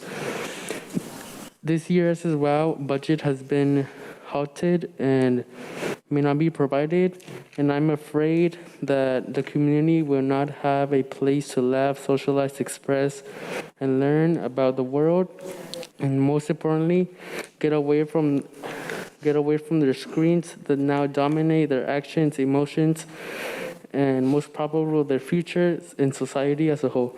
Thanks for your time, Salinas City Council, and thanks for you all being here for the community. Thank you. Hi, welcome. Good evening. Name is Eric Peterson, and I'd just like to support these kids. When I was in high school, I had the good fortune of being in a nationally known science club, and learning scientific method and such is still useful. I get to go to a reunion in a couple of weeks, and I'm likely to see a guy who was a classmate who got hired by Dolby, did research in sound, invented a sound system that won him an Emmy Award. There are others who did things. I didn't go into science, but having a world-class science teacher sure paid off. Thank you. Thank you. Hi, welcome. Buenas tardes, miembros del concilio. Mi nombre es Agripina Cruz y soy madre de 3 niños que están viniendo a... Un momento para traducción. Gracias. She's trying.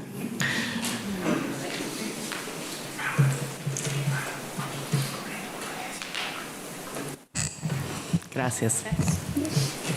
Buenas tardes a miembros del concilio. Mi nombre es Agripina Cruz y estoy aquí apoyando tanto al maestro como a los estudiantes. Soy madre de 3 estudiantes que están acudiendo al Centro de Ciencias. Y que estoy aquí para pedirle su apoyo otra vez para el maestro. Ellos tienen que comprar materiales para estar ayudando a los niños. Incluso ofrecen horas comunitarias para los estudiantes de high schools. Tienen los niños como los míos que comenzaron a ir desde la elementaria. Es un programa que les ayuda bastante, no nada más a los niños, a los padres de familia también, porque hay ciertos viernes que hacen la reunión de padres con los niños, que incluso los papás podemos hacer diferentes cosas con nuestros hijos ahí. Es un lugar donde les ayudan a no estar fuera buscando problemas, queriendo hacer pandillas ni nada de eso, sino es un lugar donde los niños se sienten en confianza y pueden estar haciendo más amigos. Se los digo, tengo un niño con educación especial y ahí fue donde se sintió más libre de hacer muchas más cosas y se siente con ánimos de poder participar, lo que no lo podía hacer. Entonces, les pido que hagan el esfuerzo de poder seguir ayudando a estos maestros que están dando todas estas ayudas para nuestros estudiantes, nuestros hijos, y apoyar a más padres a que sigan acudiendo con sus hijos a estos centros. Gracias. Good afternoon. My name is Agripina Cruz, and I'm here supporting the teacher and the students. I am the mother of 3 of the students that go to the science workshop, and I'm here to support them because lots of them started there's a lot of teachers that give out of their own pocket. They also give community hours to high school students, and they also have programs for parents. Like, for example, on Fridays, some parents can come into the workshop and they're able to do some activities with their children. And this is something very positive because it keeps them out of problems. It does allow them to be in something positive and stay away from gangs. It's something that makes them feel good. I have a child that is in special education, and until he joined this group, he felt free to do the things that he did, to make friends, to participate. So I really ask you to please continue doing the effort, to continue supporting this science workshop, and to continue supporting parents so they can participate. Thank you. Thank you. Hi, welcome. Otra vez, buenas tardes. Mi nombre es María Chávez. Para decirle al concejal Orlando Osornio que por favor nos ayude con alumbrado en la calle Roosevelt, Madera, Kerr y King, y más vigilancia. Y también de los jóvenes que están platicando de esto, mi hijo de 25 años, hace 12 años, él fue a programas que me le ayudaron mucho. Y fue también a otro programa, se llamaba, era como para apoyarlos cuando ellos andaban un poquito mal, porque mi hijo a veces como que estaba estresado, cansado y frustrado y nos gritaba. Entonces lo llevé a ese programa y le ayudó bien mucho. Y ya él allí vio que si él seguía con esa frustración, con ese coraje, él se iba a meter en problemas y iba a llegar hasta llegar a la cárcel. Por eso, por favor, también apoyen a los jóvenes a esos programas que les ayudan mucho. Gracias. Good afternoon. It's me again, Maria Chavez, and I'm here to ask Council Member Orlando Osornio to please help us with the electricity in Roosevelt Street, Kern, King, and, ¿cuál dijo la segunda? Madeira, and to increase vigilance there. And also, I want to talk in behalf of the youth. My son, he's 25 years old, and 12 years ago, he was in a program that helped him a lot. He was going through some issues. He was stressed, frustrated. He would sometimes yell at us. So in this program, they helped him focus, and then he realized that if he continued down this path, he was going to get into trouble and maybe even end up in jail. So I really think these programs are positive, and we should support our youth. Thank you. Hi, welcome. Thank you, Madam Mayor and Council. I just wanted to add in that I noticed that there was a line item in the budget that talked about business license tax. And, I personally am aware of 4 people just in my inner circle that are operating fiscally here in Salinas without a business license as a home-based business because of the restrictive, home inspections that have to be done. So part of the modernization plan would increase that area of budget for those of us who were able to take out those home-based businesses. Clearly, as Mrs. Claus, I did not do any fiscal business here. One, because I have to set a good example for children, and two, because I need to stay on Santa's nice list. But I am hoping that in the future you will enable me to be able to take out that business license so that you can increase your funding as well. Thank you. Hi, welcome. Hola, buenas tardes. Okay.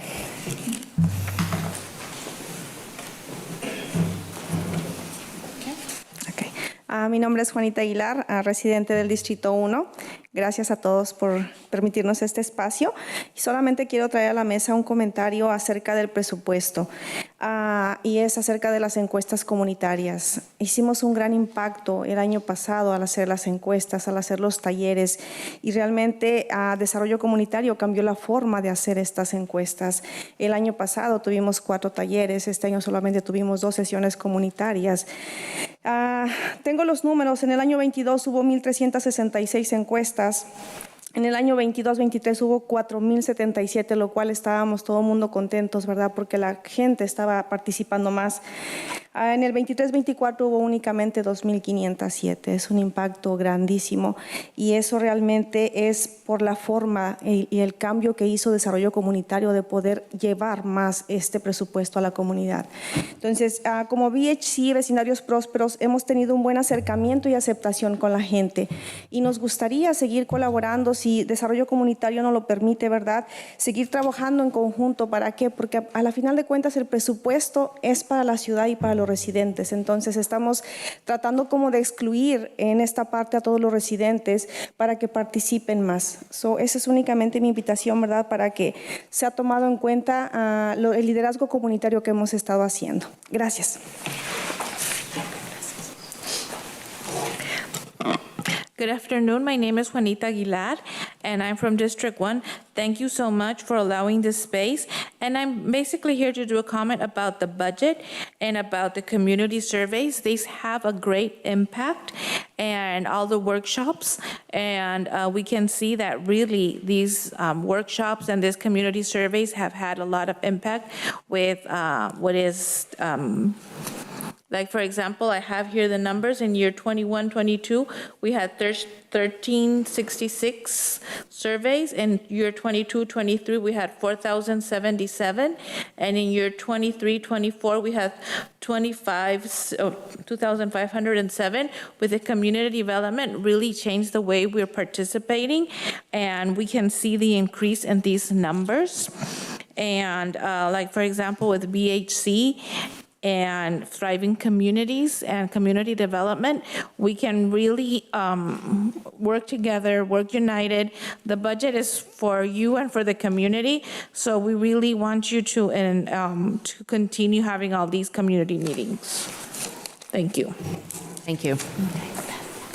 Hi, welcome.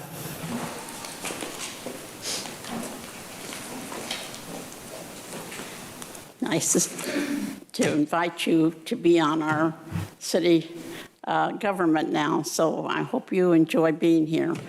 I'm Marianne Worden, and I'm here about my traffic signal that really needs to be on La Casitas on Constitution. That was voted by the city council somewhere either 2018 or 2019. It was when Mr. Davis was on the city council. I had been working on that project since Constitution was built. And when we were promised that as soon as all those homes on Constitution were finished, it was going to get our lights. We never did. And then it was voted on. And it still hasn't gotten lights. And other lights have gone on, been built on Sanborn. They're not turned on yet. But we need to get there. There's accidents there all the time. I witness it all the time. And Granada I've also witnessed pedestrians getting hit there all the time. So I'm not against getting the lights there, but La Casitas is very, very dangerous there. We do have kids crossing there, and I do not make a left turn there any longer. It's too dangerous. Thank you. And I'm glad to welcome you here. Thank you. Hi, welcome.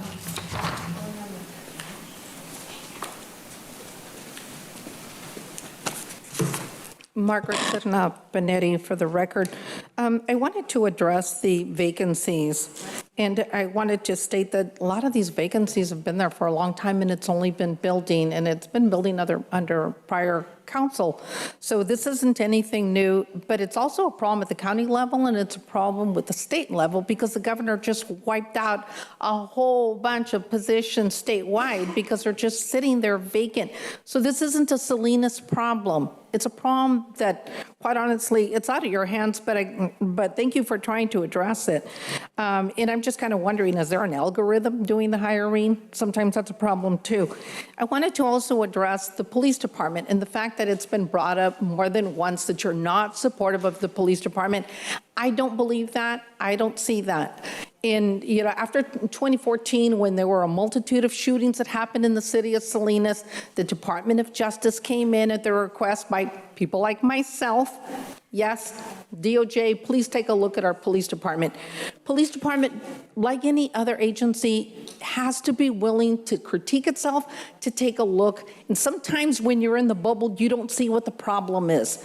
So some of the changes and the recommendations that were requested by the department or highlighted by the Department of Justice were de-escalation, community policing, mental health, that we can't treat all mental health issues the same as someone who doesn't have it, that we need somebody to get in there, talk to somebody having a mental health, that we don't just pull the gun out and shoot anybody who, doesn't do what you say because you didn't say it in that moment, bang, bang, you're dead. And so I know some people really take offense to some of these changes, but this isn't just here. This is national, and when we critique ourselves, the outcomes that first people get mad, and then they listen, and then changes come about. And so I just wanted to address that. I know you guys are not anti-police. Thank you. Thank you. Hi, welcome. Good afternoon, good evening. Once again, Luis Chaco Juarez for Building Healthy Communities. And I just wanted to address the comments that were made earlier by the compañera, the colleague, and just reiterate it and drive it home a little bit more around the community engagement.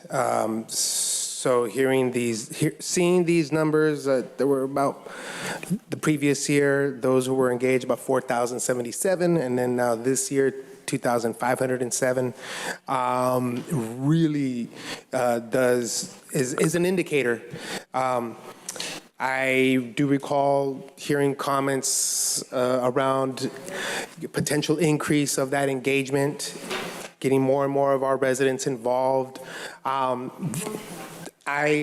We believe that this is the piece that we are in need of, more participation from all residents, and addressing these barriers that prevent access, prevent participation. This council has done so much to improve upon translation, and as well as access via Zoom, as well as translation of agendas. But we're seeing, there's a lesson here why it went from 4,077 to 2,507 when we're still growing and we're still activating. And so we would really like to lend ourselves to be a part of that conversation and to make the necessary change to ensure more involvement, more engagement with our neighbors. Thank you. Thank you. We'll go ahead and close public comment, go over to Zoom. Does any member of the public on Zoom wish to comment on this item? All right, we have 3 public commenters. Ms. Hernandez on first call. Valeria, you have 2 minutes. Welcome. Hello, thank you very much. Can you hear me? Yes. Perfect. Good evening, Mayor, City Manager, and council members. My name is Valeria, and I'm here on behalf of the Salinas Regional Sports Authority to share on behalf of our whole team our gratitude for our selection as part of the community sponsorship program. As I've presented before, but still equally as important, over 95% of all of our visitors who were surveyed at our soccer complex cite improvements in both physical and mental health individually and for their families. Improvements in access to health resources, and deem our space as a safe place for themselves and their families.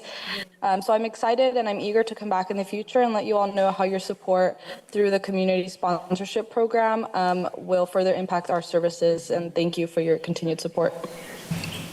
Thank you. We have Robin. You have 2 minutes. Welcome. Thank you, Mayor. I would like to suggest transparency for the lease agreements. I know it was Councilmember Sandoval who brought up the discrepancy of roughly $250,000 in the lease agreement for the Rodeo. I'm wondering how many more similar contractual agreements we have outstanding with such discrepancies that haven't been disclosed to us. I think that clearly all this adds up. And again, it's another opportunity for the community to push for transparency. Regarding, and I think the council really needs to look on the back end as well, and who authored these leases and who approved these leases. Who approved reimbursing former council member McShane $500 to go see the swearing in of Robert Rivas? I think we need transparency on what's acceptable for reimbursements for council members. There's a lot of debate about not funding the police, whether you guys are supporting them or not. I don't have the numbers in front of me. I will say that I think it's reasonable to conclude that the city population continues to grow and that we don't have sufficient officer availability. Councilmember Valenzuela, I believe you wrote a paper about imagining of defunding the police, and you state that you're a realist. From my perspective, there's nothing realistic about defunding the police. And for that reason, sir, you will not have my vote. And yes, I live in District 3. Thank you. Okay. We have we have Jonathan Deanda, public comment. Go ahead and unmute yourself. Hello, can you hear me? Hello, can you hear me? Hi, yes, we can. Perfect. Good evening, Mayor, City Council members, and City Manager. My name is Jonathan Deanda, and I am speaking on behalf of the Salinas Regional Sports Authority. Similar to my colleague Valeria, I would like to extend our sincere gratitude to the City Manager's Office and the Community Sponsorship Program for your consideration. The proposed funding will significantly impact our efforts to enhance the soccer complex and provide valuable recreational opportunities for the Salinas community. So we currently receive about 6,000 visitors each week, and we anticipate this number to jump up to about 10,000 by this winter upon the completion of Phase 2A. So this growth really highlights the vital role that the complex plays in promoting family health, youth engagement, and community well-being through safe green spaces and recreational opportunities. So with the support, will help us continue to provide and expand these valuable services, and we are committed to making the most of this opportunity to benefit our community. So again, thank you for your consideration and support, and we look forward to collaborating with the city to achieve our shared goals. Thank you. Thank you. Matt Huerta, you have 2 minutes. Welcome. Thank you, Mayor, council members. Our city budget is a statement of our values and priorities as a community. I have heard recent news reports and interviews saying that our city council is dysfunctional and lacking leadership. While we can disagree about how we approach governance, the results speak the loudest. This council has passed multiple years of balanced budgets. That is your primary function, and you have kept the lights on and with an eye for the future and more equitable outcomes. This council has overseen historic investments in East Salinas and other areas of our city that have been historically disinvested and marginalized. This council has overseen a clear trend in being a safer community. All types of crimes, especially violent crimes, are at their lowest rates in decades.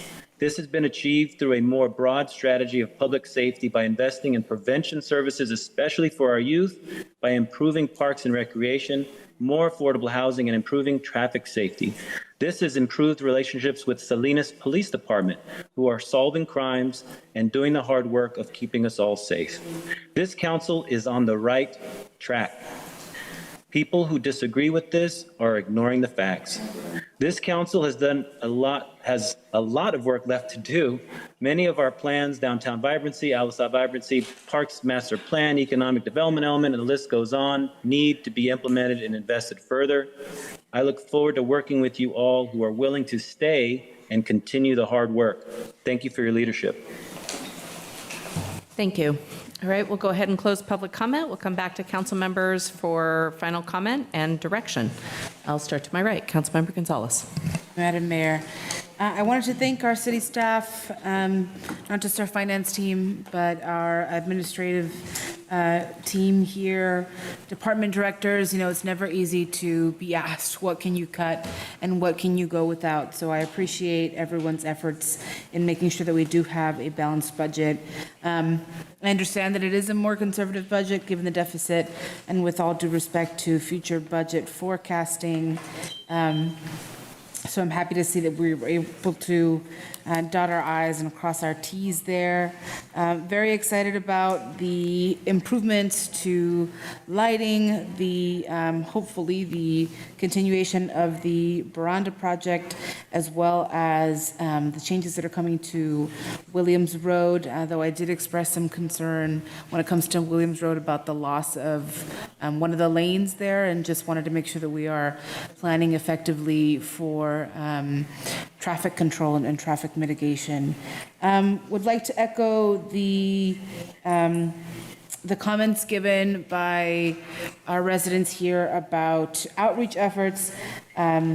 I would very much like to see for next year's budget a return to the 4 budget meetings, that way there are budget meetings that are all around town, that we do continue to have one. I think we had one this year that was entirely in Spanish, just to make sure, you know, we were making such great strides when it came to the survey and folks being engaged in this.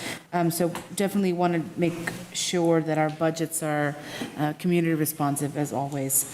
And as to the issue of the community sponsorship, I would be in support of providing funding for the Salinas Community Science Workshop in whatever way our administrative team sees as the most streamlined, so that we can keep the budget process going. Thank you. Councilmember Barrera, final comments? Yes, I want to thank Mr. Jim Pia, the entire team in the finance department, everybody that worked on this. A lot of hard work. You guys are professional. And you know, with saying that, I want to be able to say I want to make a motion to approve this budget. And Mr. City Attorney, I don't know if I'm supposed to read the whole thing here. I guess, can I just say motion to approve the budget, or do I have to read this? You can make a motion to approve staff's recommendation, Councilmember Barrera. Thank you. You're welcome. I second that one. Second. Okay, motion made by Councilmember Barrera, seconded by Councilmember Sandoval. Going on for final comment. Councilmember Osornio. Yes, thank you for all the department heads, and thank you for Mr. Jim Pia for stepping in and really helping out on this budget. And thank you for our current city manager and taking the 2.5, maybe 1.5 weeks that you've been on the job. But thank you for looking into this budget and just really making sure it's a good budget. Appreciate that. The things that I do want to highlight is I just want to reiterate some of the line items that have some budgeting behind them. Just wanted to reemphasize support in the street lights and making sure that as soon as that study comes back, if there's anything that we can do to kind of expedite, there's a true need in that area for how dark it is and just the activity that goes on in that neighborhood. Anybody that has driven on Kern Street or King Street and Roosevelt, about the activity that's there, and being able to create a space. I'd like to thank our police department for just having a real big presence out there that's also assisting, but just making these changes to the area would hopefully make it a lot safer for folks. And then also for funding for flashing beacons. There's been a couple of fatalities that have happened on that intersection on Laurel and Natividad. Granada Street, there's a shopping center that's right across the street, and there's residents that cross that street all the time. Just wanting to see if there's obviously more that we can do to make more of these improvements. I do know that it's in the Vision Zero plan, so hopefully we can use that data to be able to either go out for grants or be able to use more of our general fund for keeping residents safe. I want to point to something that I think is important that we talk about. When you talk about organizations like the Salinas Soccer Complex, and you talk about the Science Workshop, those are nonprofit organizations that are already doing really good work in our community.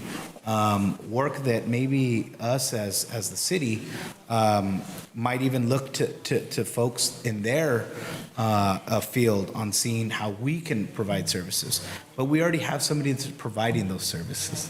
So being able to support nonprofit organizations like these that are already doing great work, I am in favor with my colleagues and really going to be looking to the city manager to go ahead and pass this budget today, but just to see if there's something, maybe some money somewhere where we can help in some of those other organizations that weren't awarded any money, seeing if we could relook at those.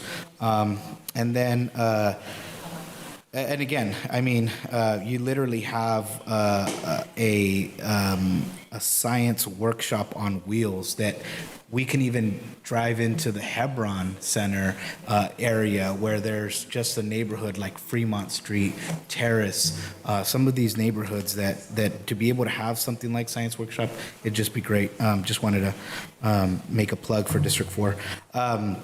And then going forward, I believe that, I know that we have agreements with some of our partners of like MOUs and things like that, but even thinking about the soccer complex and kind of where the city was at in years in the past, and maybe there was an agreement if we're paying for certain things or we're allocating funds from there, but just to think about.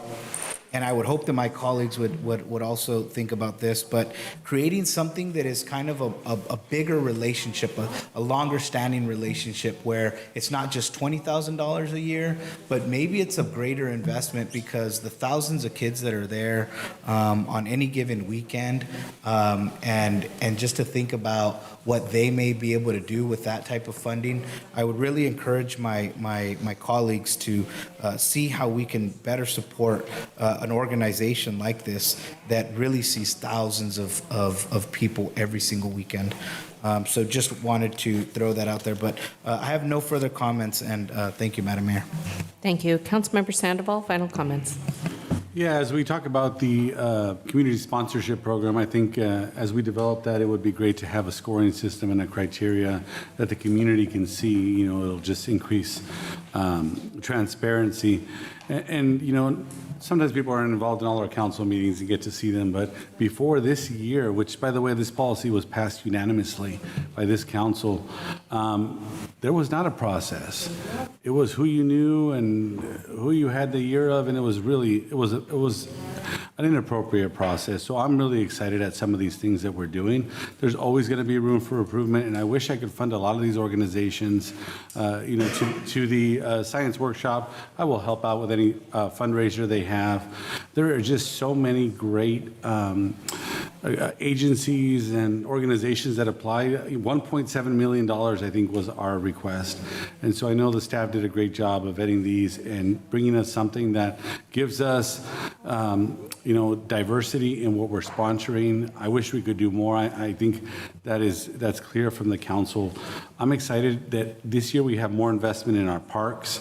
We're focusing on extended library hours. Like, these are intentional things that our directors are bringing. More after school programs. I mean, funding for our senior center, which is amazing, by the way. I was there this morning. Those are things that really help us build a community.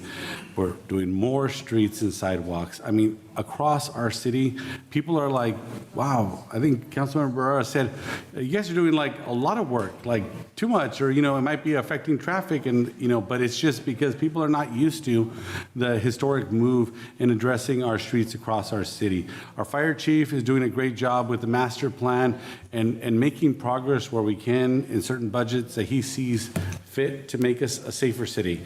You know, we have more vacancies.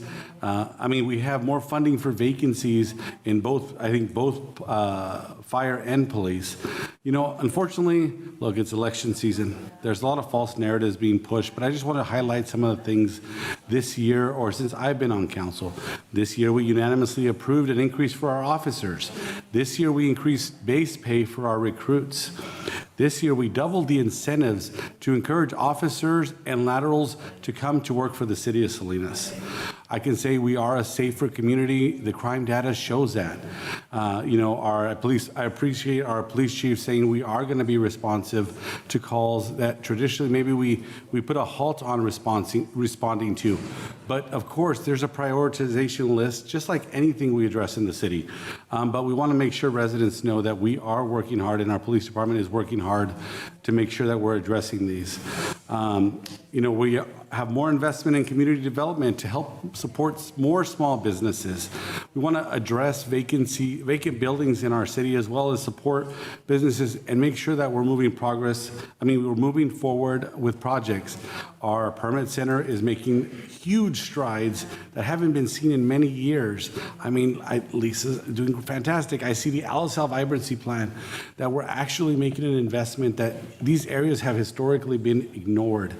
I mean, just every department, HR is working hard. I understand we have vacancies in the city of Salinas, which is a problem everywhere. The reality is we may fill 50 vacancies and then 25 people may retire, move on, go to a higher paying job, whatever the case is. So, you know, there's a lot of progress we're making. We're investing in more transparency. Look, we're getting more public records requests. We want to be more transparent. We have a portal. The city clerk is doing a great job. Our city attorney, we're being more responsive. Our website is going great. We're inputting information that was never there. Our budget in Spanish this year was great. Our PIO is pushing out information to the community that has never been pushed out. You know, some things are not as informative but more engaging, but that helps our community stay engaged with us. I also want to highlight that, you know, despite other narratives, we are, for the first time ever, making an intentional effort. This is how our streets work in different areas. Some areas were nice, some were not so nice.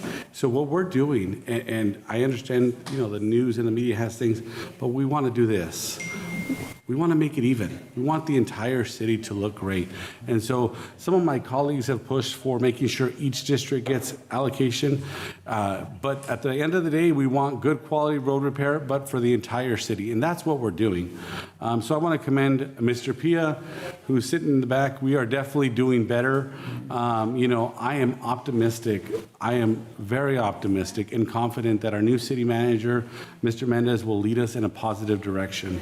He leads with integrity, honesty, and we're going to have difficult conversations. And just like this conversation about public safety, I'd invite the mayor to a public safety discussion, a community meeting to have real discussions where residents can ask us the difficult questions and we can answer. Look, we didn't get to where we're at last year or 2 years ago or 3 years ago. This has been, I think, 18 years. The mayor said it correctly the last time. When she started in office, I think there was 186 positions. Now we're about 122. We need more officers. We need more parks department. We need more library staff. We need more of everything.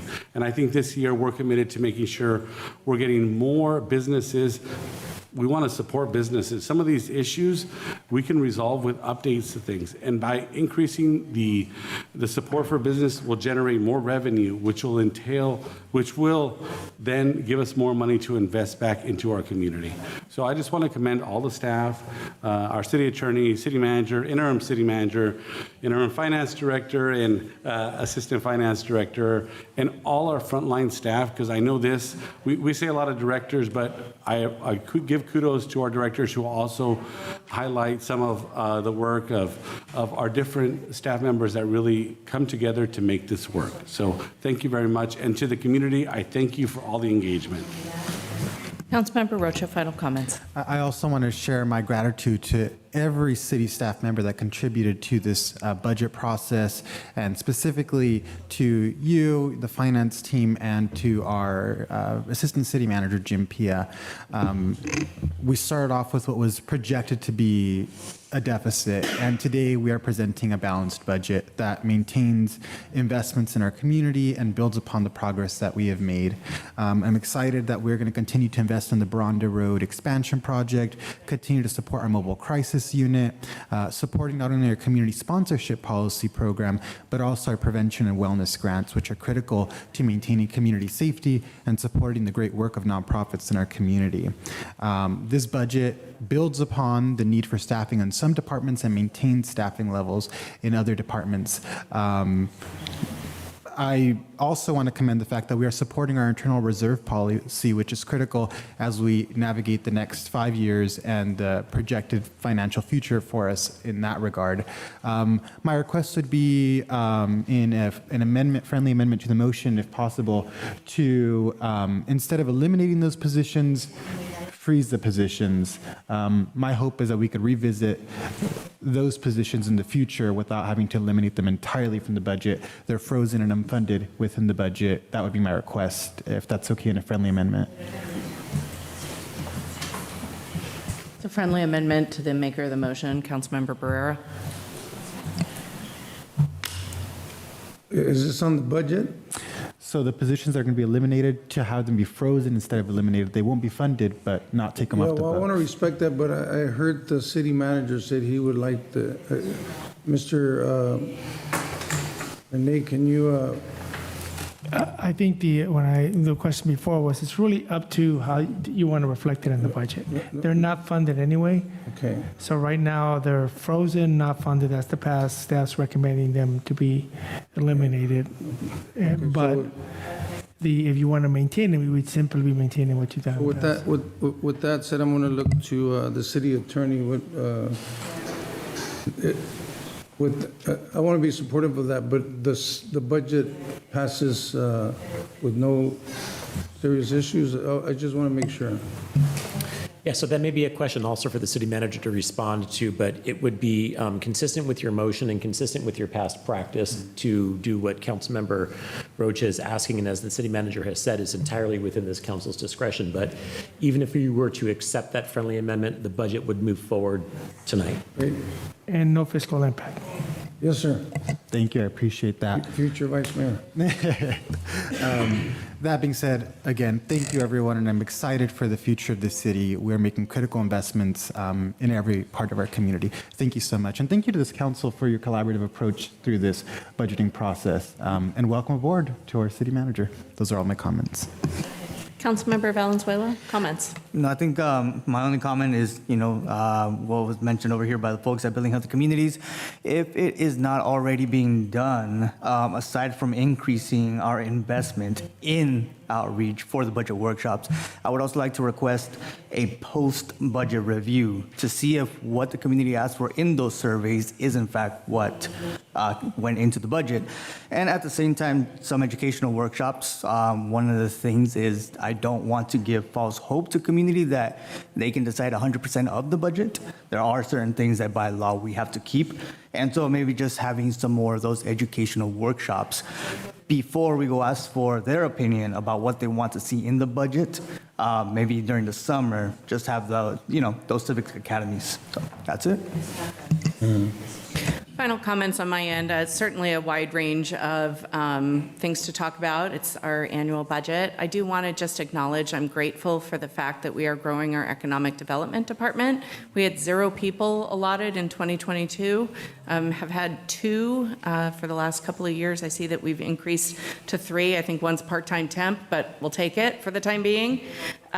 Certainly, as we demand greater services for our residents, we're going to need to look at the economy and determine how to generate revenue for this city. And I have said, both on record and off record, since Amazon has been a topic of discussion, we cannot put all of our eggs in a proverbial Amazon basket. We need to be able to generate revenue through increase in jobs, through increase in business. And I'm thrilled to see that we are actually growing that department. So thank you. And I know that this council feels differently than I do about staffing for the police department. I will just acknowledge there's a lot of comments about, yes, we're having difficulty with recruitment. Yes, we need officers. But the reality is this council is approving 93 officers to be on patrol for the fiscal year 24-25, which was down in 21-22, it was 107 officers. 22-23, it was 97 officers. 23-24, it was 96. And 24-25, it is 93 officers, with a significant increase in calls to 138,080 calls for service this past year. That number continues to grow, and we continue to reduce the amount of people who can respond to those calls. So I have concerns about that. Certainly, I understand that the budget needs to be passed tonight, but I need to be on record just acknowledging that as we continue to call for service, we have fewer and fewer officers on the street year over year. Thank you. Call for the vote. Mayor, really quickly, I just wanted to clarify with the motion to have the positions be frozen, that reduction will not be reflected in the budget because the reduction in the police department staffing was eliminating those positions. They will be frozen now, so that number will not impact the staffing. No, the number allotted is 93 in the budget. Mr. City Manager, can you comment to that? Because I was told yesterday when I asked you about that they were. Yeah. Go ahead. Yeah, I made to the mayor. Yes. The budget, the numbers that are put in there already reflected the decrease staff's recommendation to eliminate the frozen positions that were reflected in the authorized strength. So with the friendly motion, if that's approved, my understanding is that we'll be adding 4 positions back to that 93 number. Am I correct? That is correct. You'll be adding 4 positions, but they are unfunded. And they were unfunded last year as well. Okay, so, but we have 93 approved. For purposes of clarification, I just want to understand what I'm acknowledging here. So you have 93 proposed officers for the upcoming fiscal year. You're adding back those additional 4, but they're unfunded. Is that correct? That is correct. That's the way they were reflected last year as well. Okay. So that number last year also reflected those unfunded positions. Okay, so. So it's new, So essentially it's neutral. understood, but it's down from 107 4 years ago. So I'm just. All right. Which, Thank Mayor, you. you voted to I'm going to approve go the ahead budget and last call year. for the vote. I appreciate that. Thank you. Thank you. Calling for the vote on this item. Motion made by Councilmember Barrera, second by Councilmember Sandoval with a friendly amendment accepted by both. Councilmember Barrera? Yes. Councilmember Gonzalez? Yes. Councilmember Osornio? Yes. Councilmember Rocha? Yes. Councilmember Sandoval? Yes. Councilmember Valenzuela? Yes. Mayor Craig? Yes. Motion passes. Excellent, thank you. We'll go on to the next item on the agenda, 24-255, the annual billings of wastewater sewer charges. 24332. Oh, I'm sorry. Thank you for that. We have a double item, 24-332, the annual billings of wastewater sewer charges and the agreements related to collection of special taxes, fees, and assessments. And we have Jim Pierre, Assistant City Manager, and Chris Callahan, our City Attorney, giving the presentation.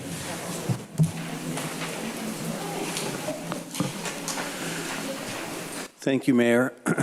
And I too want to join the bandwagon. I want to welcome Rene here. I've known him for a number of years. We're lucky to have him, and we're lucky to have you, Councilmember Valenzuela.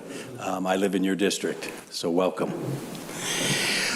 Okay, so thank you, Mayor. We moved this item, members of council, from the consent to consideration because it is an important item, and the city attorney and I wanted to walk through the steps on this, so we appreciate that. We are asking you to approve a resolution and an agreement with a couple resolutions, both with the County of Monterey and a memorandum of understanding with Monterey One Water, as we look to moving their billing, which currently happens 6 times a year to all residents, to twice a year essentially, and adding to the property tax roll. I will point out this is a 2-step process. Tonight starts it. Next week, and I'll explain that in a moment. We'll finish that. And also, M1 Water will be joining us, I believe, next week for any questions. But we're asking you to take action tonight on this. However, it is subject to a protest vote. And among all the other things those 2 clerks over there do, they sent out to 25,000 of our residents, your constituents, a notice collection. There was nothing, Over 30,000 notices. Yeah, thank you. We actually have 38,000, but we have some people own more than one property. Yes, thank you. And everyone got one. So in terms of the communication, the theme I've heard tonight, this went into their mail slots. No excuses. And so thank you to the clerks for doing that. A few things, just as we anticipate questions. This change was initiated by Monterey One Water and approved by the Monterey One Water Board of Directors. To all their service area cities, of which Salinas is one, and we are now required to take action. The customer rates will remain the same unless changed, of course, in the future. This change requires us to enter an agreement with the County of Monterey to implement the billing change, and with M1 Water memorandum of understanding in order to continue for them to provide wastewater services and to minimize the impact on our residents. In very short, this is a change in the billing practice, having the collection of bills handled through the property tax roll of Monterey County. M1 Water will continue to offer a low-income assistance program, and our residents can utilize the county's Easy Smart Pay system as a monthly payment option to pay their entire property tax bill. Again, I spoke about the 2-step process, starts tonight, ends next week, at which time we've already heard from some residents, both in writing and on the telephone, where they can register what is called a protest vote. Doesn't happen every time here at this council. It happened a number of years ago relating to the downtown process, but it is the way we expect to hear from folks. And so the notice that I gave you was explained to them in both English and Spanish, the process and the annual report in terms of the rate report is on there. And although this was again initiated by Monterey One Water, we believe it does allow for an efficient way to collect the fees at an overall lower cost. And with that, Chris, I probably missed something, and my wonderful attorney will add to it. No, thank you, Jim. I think you did a fine job. I just want to reiterate a couple of points. This is not something that the City of Salinas has generated. This is something that was generated by the Monterey One Water Board of Directors last year and then again this year. And so this is not a city tax. This is not a city fee. This is not a city charge. This is an M1W existing charge that is just being transferred from monthly billings to the property tax rolls. The protest vote is not this evening. The protest vote will occur at your next council meeting. Tonight is just the preliminary step to enter into the two agreements that are required in order for the city to make that happen. If we do not make this change, council, this will require the city to take on the billing for M1W's services, right? And so that is a significant additional task that the city would have to take on. We do not have the staffing resources to do that now, or the funding to support that effort at this point. Thank you, Jim. Okay, we will go to councilmember questions. Councilmember Gonzalez? Councilmember Barrera? No questions. Councilmember Osornio? I just have a question, Mr. Pia. Can you speak to, again, really quickly, I believe you said this, but I think I caught the tail end of it. Is there a way so that folks can make a monthly payment there monthly to this? So every single month they can make it there? Yes, and it's through the county program called the Easy Pay program, and they can do that, but it's not, doesn't reflect specifically on this bill. It's on their entire property tax bill, which includes school bonds and your property tax and this, among other things. Okay. So just to be clear, and I had a good discussion with Ms. Turner yesterday, and so she was a little concerned about being able to continue. So would she be able to send a check to the agency? Do you know? No, that won't be. It'll be on the tax roll, so no. Be on the tax roll. But so there, I just want to understand. So there's a way to make it monthly through the county system, but not this bill, the entire Easy Pay program with their whole county bill, which right now, those of you who have properties, you pay twice a year. You pay in December and you pay in April. And so this would add the fee onto that roll, and they would pay it essentially and be in compliance twice a year instead of every other month is what it does now. Okay. Okay. No other questions. Thank you. Councilmember Sandoval, questions? There was a program the last time Monterey One Water was here. It was called a Community Assistance Program, which provided funding for, people who were having a difficult time paying their bill and met certain requirements. Do you know if that program is going to continue with this change? I do know it's going to continue, and if you would allow our board member, I think he knows a little bit more about this. I was going to just have him acknowledge, if you don't mind, when it's his questions and comments, that he can kind of give some background on that, if you don't mind. I'm fine with that. Yeah. Okay. Sorry, used to getting questions and then getting an answer, but it's fine. I appreciate that. The short answer is yes, but go on. Okay. Thank you very much. Okay, Councilmember Rocha, any questions? Yeah. Would you like me to answer Sandoval's question now? Yeah, or? that's fine. Okay. Go ahead. So the community assistance program was renewed this budget cycle at Monterey One Water, and an additional $100,000 was set aside to increase it. It was $200,000. It'll now be $300,000, and the board also gave direction to set aside a certain portion of those funds to be for renters, because there was not that difference in the funding previously, but now we've increased it and we're going to provide that option. My question is, do you know how much the county is going to charge us to have them take this on for us? It's 1/4%. Is that, yes. And a lot of facts in here. Thank you. And Mr. City Attorney, do you know if there's an opportunity for us to, a year from now, evaluate the impacts of this change? Yes, Councilmember, I think that is something that we can certainly do. Okay. Those are all of my questions. Councilmember Valenzuela, any questions? Just the question keeps coming up over and over. So if this does pass, who will be in charge of notifying the residents? So what is the outreach strategy for this change? So that's a good question, because I don't know if we'll do another notice, a final notice, but I will say M1 Water helped us with our notice and helped us, I believe, Patty, they paid for this notice to go out as part of their obligation. And so once it's all said and done, I believe there'll be communication, and I just don't have the specifics on that, but good question. No further questions. Just a question on my end, because I don't know the end result, I don't think, but when they came a few months ago to sort of give us the down low on what was happening here with providing their services, putting their services or their fees on the tax roll, the council gave pretty robust feedback about an opt-out option, and I know that that was part of the discussion, just so that people could get used to the new system that was in place. I know 3CE did something similar.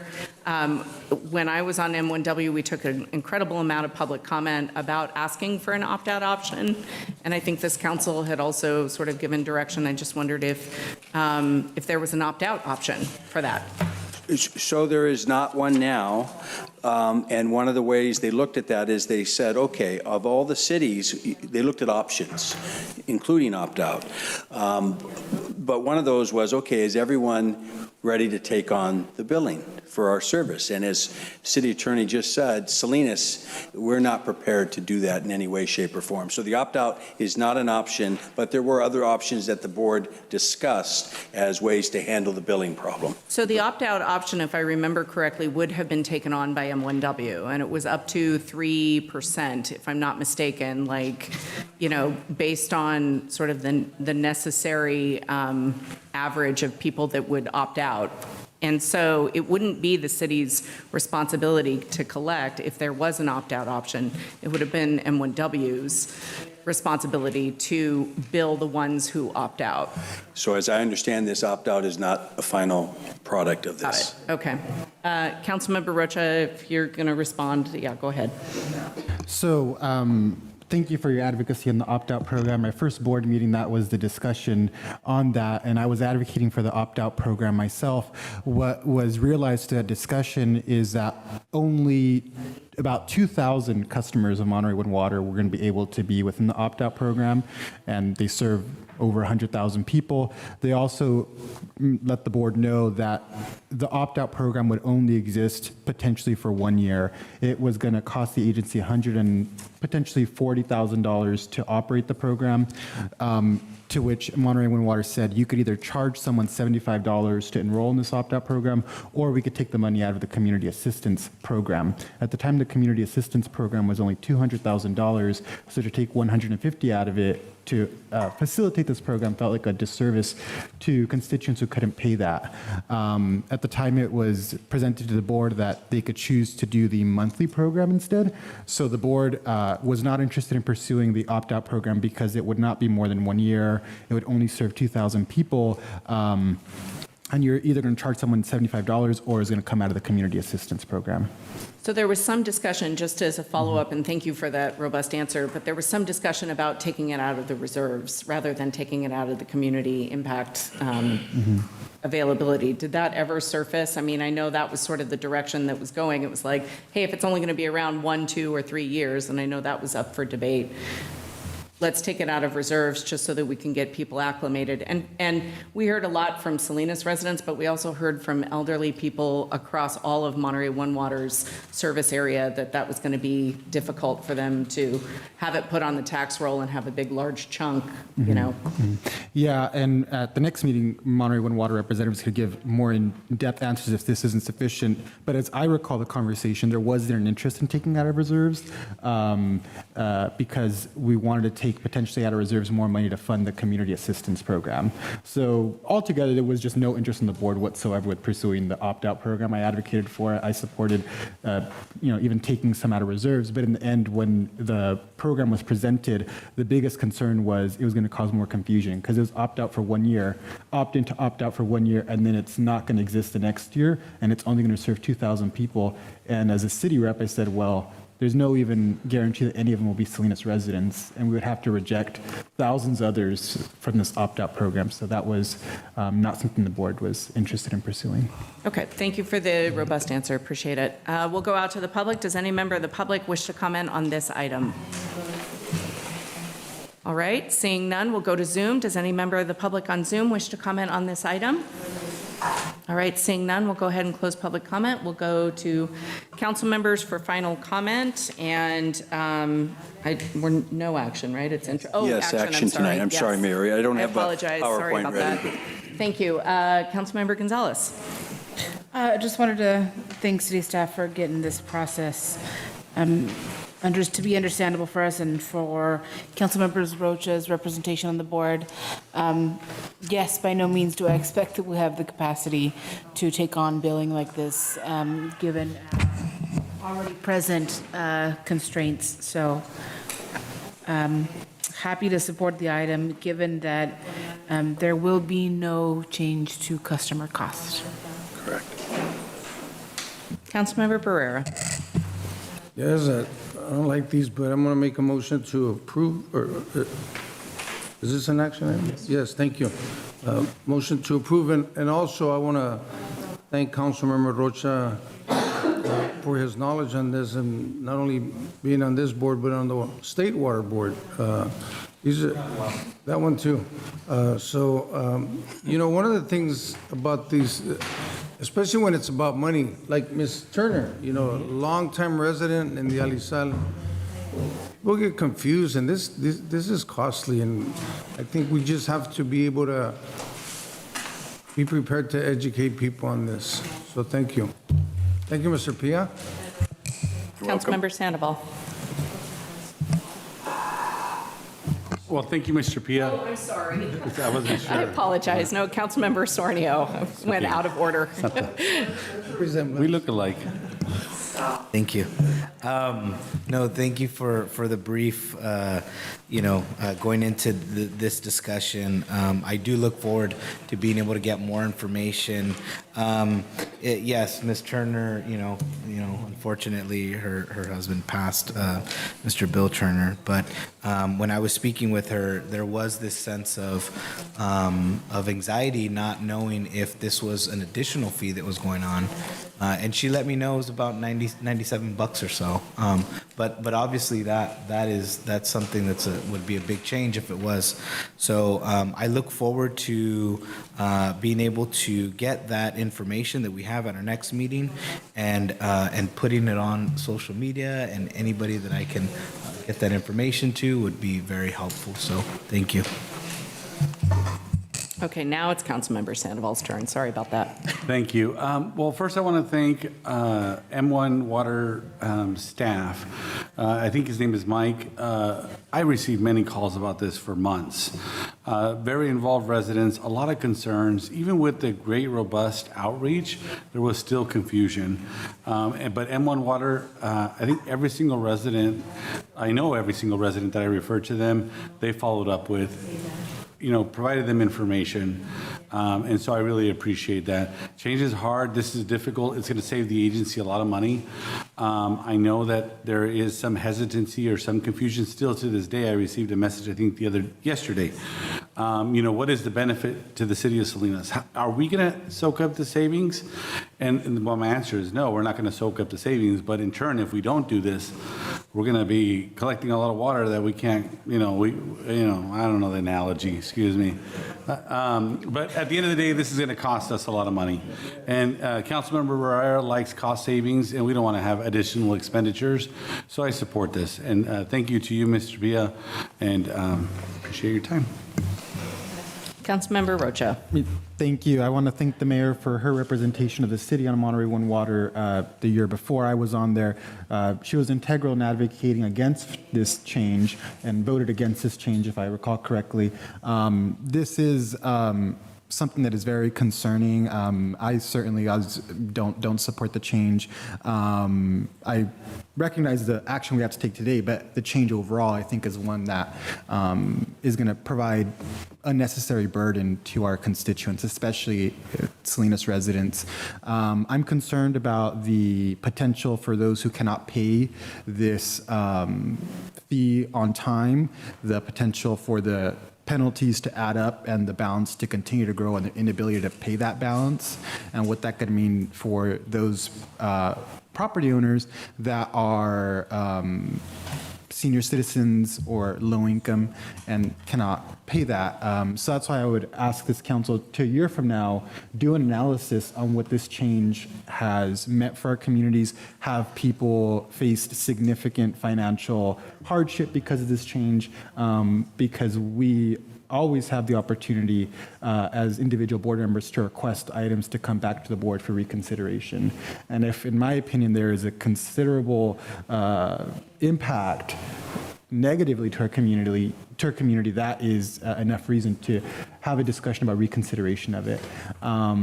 But what's before us today is whether or not to allow the county to take on that billing, which is the financially responsible decision to make. We as a city cannot take on the billing. And on top of that, we would be in charge of addressing delinquencies, and we don't have the software system or the personnel to address that either. So I recognize the situation we're in, but I'm hopeful that the addition of $100,000 to the community assistance program with the separation for renters as well will provide additional relief to our community. But overall, I recognize what's before us, and I look forward to being vigilant on this change and what it means for our community. Thank you. I'll buddy that request for it to come back after a year. Thank you. Councilmember Valenzuela, final comments. No, just to echo a lot of the comments that came, and just, the outreach component. I know that hearing from the other council members, the elderly are the ones that will probably have the biggest issue with this. So when we're considering getting the word out is, going out there to the retirement homes or to places where we know that there are, a lot of the elderly. So that is my only request. Final comment for me, I had significant concerns about this. A lot of people who have mortgages, whether they be young people, whether they be elderly or anywhere in between, the reality is this community struggles to keep roofs over their heads. Many people have 2 or 3 jobs even to pay a mortgage, multiple families under one roof paying a mortgage. And I would also acknowledge that home loans fold property taxes into a mortgage payment. And so your mortgage payment goes up because we have now folded M1W onto the tax roll. So I was not in favor of this. I do understand the implications of not supporting tonight's staff recommendation. I understand we don't have the staffing to be able to take that on. But I would tell you just to think about all of the special agencies that we belong to and having them go and put all of their bills on the county. This is starting to kind of have a discussion of different special agencies and what does that look like. It eases the burden for the special agency or the JPA to do the billing, but the reality is the mortgage payments of individuals get bigger and bigger and bigger because you put them on the tax roll. So I have some significant concerns about that. Certainly am supportive of it coming back for discussion after a year just to determine whether or not that's the right move. And so those are all my comments. We'll call for the vote. I need a second. Oh. Second. Second by Councilmember Sandoval. Thank you. Does that include the friendly amendment in there for it to come back after a year? You had just given direction to staff, so are you? I think that's fine, just direction to staff, that's fine. Okay, all right. Call for the vote. Councilmember Barrera? Yes. Councilmember Gonzalez? Yes. Councilmember Osornio? Yes. Councilmember Rocha? Yes. Councilmember Sandoval? Yes. Councilmember Valenzuela? Yes. Mayor Craig? Yes. Motion passes. Okay, great, thank you. We will go on to our consent agenda. Fun fact, I talked with a Marina City Council member who said they had 7 items on the agenda, and I laughed. I said, come to a Salinas City Council meeting where there's 17 just on consent. With that, I will ask if anyone would like to pull an item for separate vote or discussion. I'll start to my right. Councilmember Gonzalez. Councilmember Barrera. 286 and 301.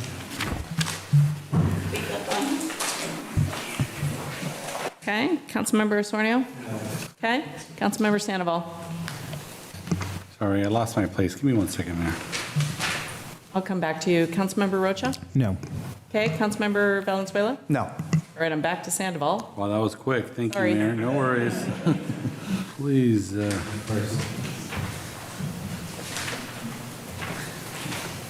I'll go out to the public. Thank you, Mayor. Yep. Any member of the public wish to pull an item?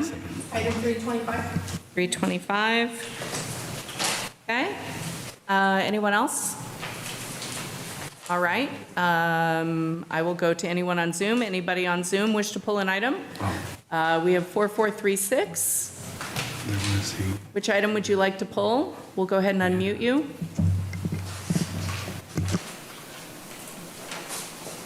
Is that a residual hand? All right, I'm going to go ahead and close public comment for pulling items. We'll come back to Councilmember Sandoval. I'm ready this time, Okay, Mayor. great. Thank you. Thank you. 286. 286, okay. All right, and I'll need a motion to approve remaining items. Who made the motion? I'm sorry, because somebody motioned and seconded over there. It's Tony, I made the second, Mayor. Okay, motion made by Councilmember Barrera, seconded by Councilmember Osornio for items, okay, hold on, let me get it. 346, 331, 209, 260, 280, 294, 296, 300, 303, 304, 317, 333, 334, and 344.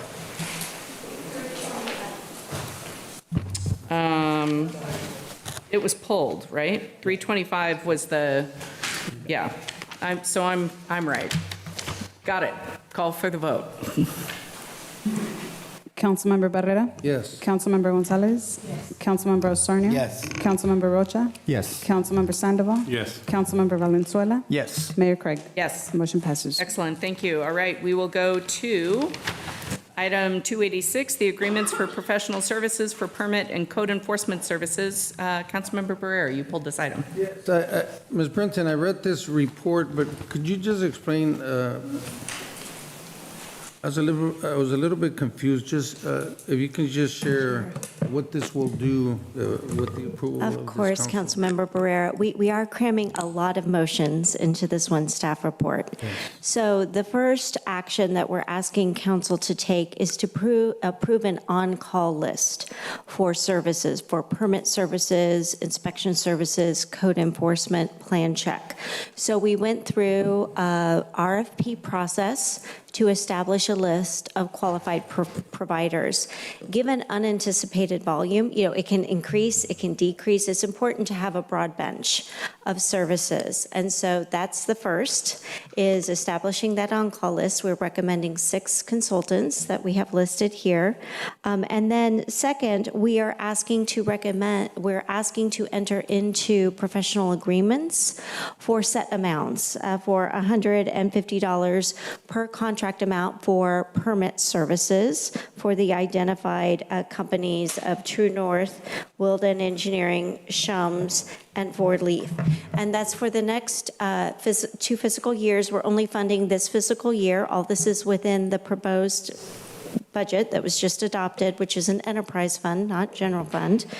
And that is for the on-call services. We're going to have a lot of development. We're going to have tentative maps. We're going to have building occurring in our central area, our west area. We're down to plan checkers. So this is preparing us to be ready.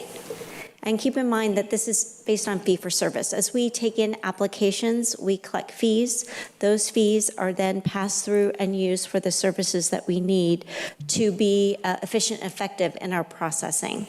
Then we are also asking for a specific agreement to support the processing of the proposed warehouse distribution facility Amazon, as they will be coming forward with their applications. And that will be, again, a very quick-moving project as it moves forward. And we just, again, want to be ready to effectively process that project and have the technical expertise. That's another thing. This is we have some big projects coming that we haven't seen for decades. And so we need to build our depth of technical bench as well as staffing capacity.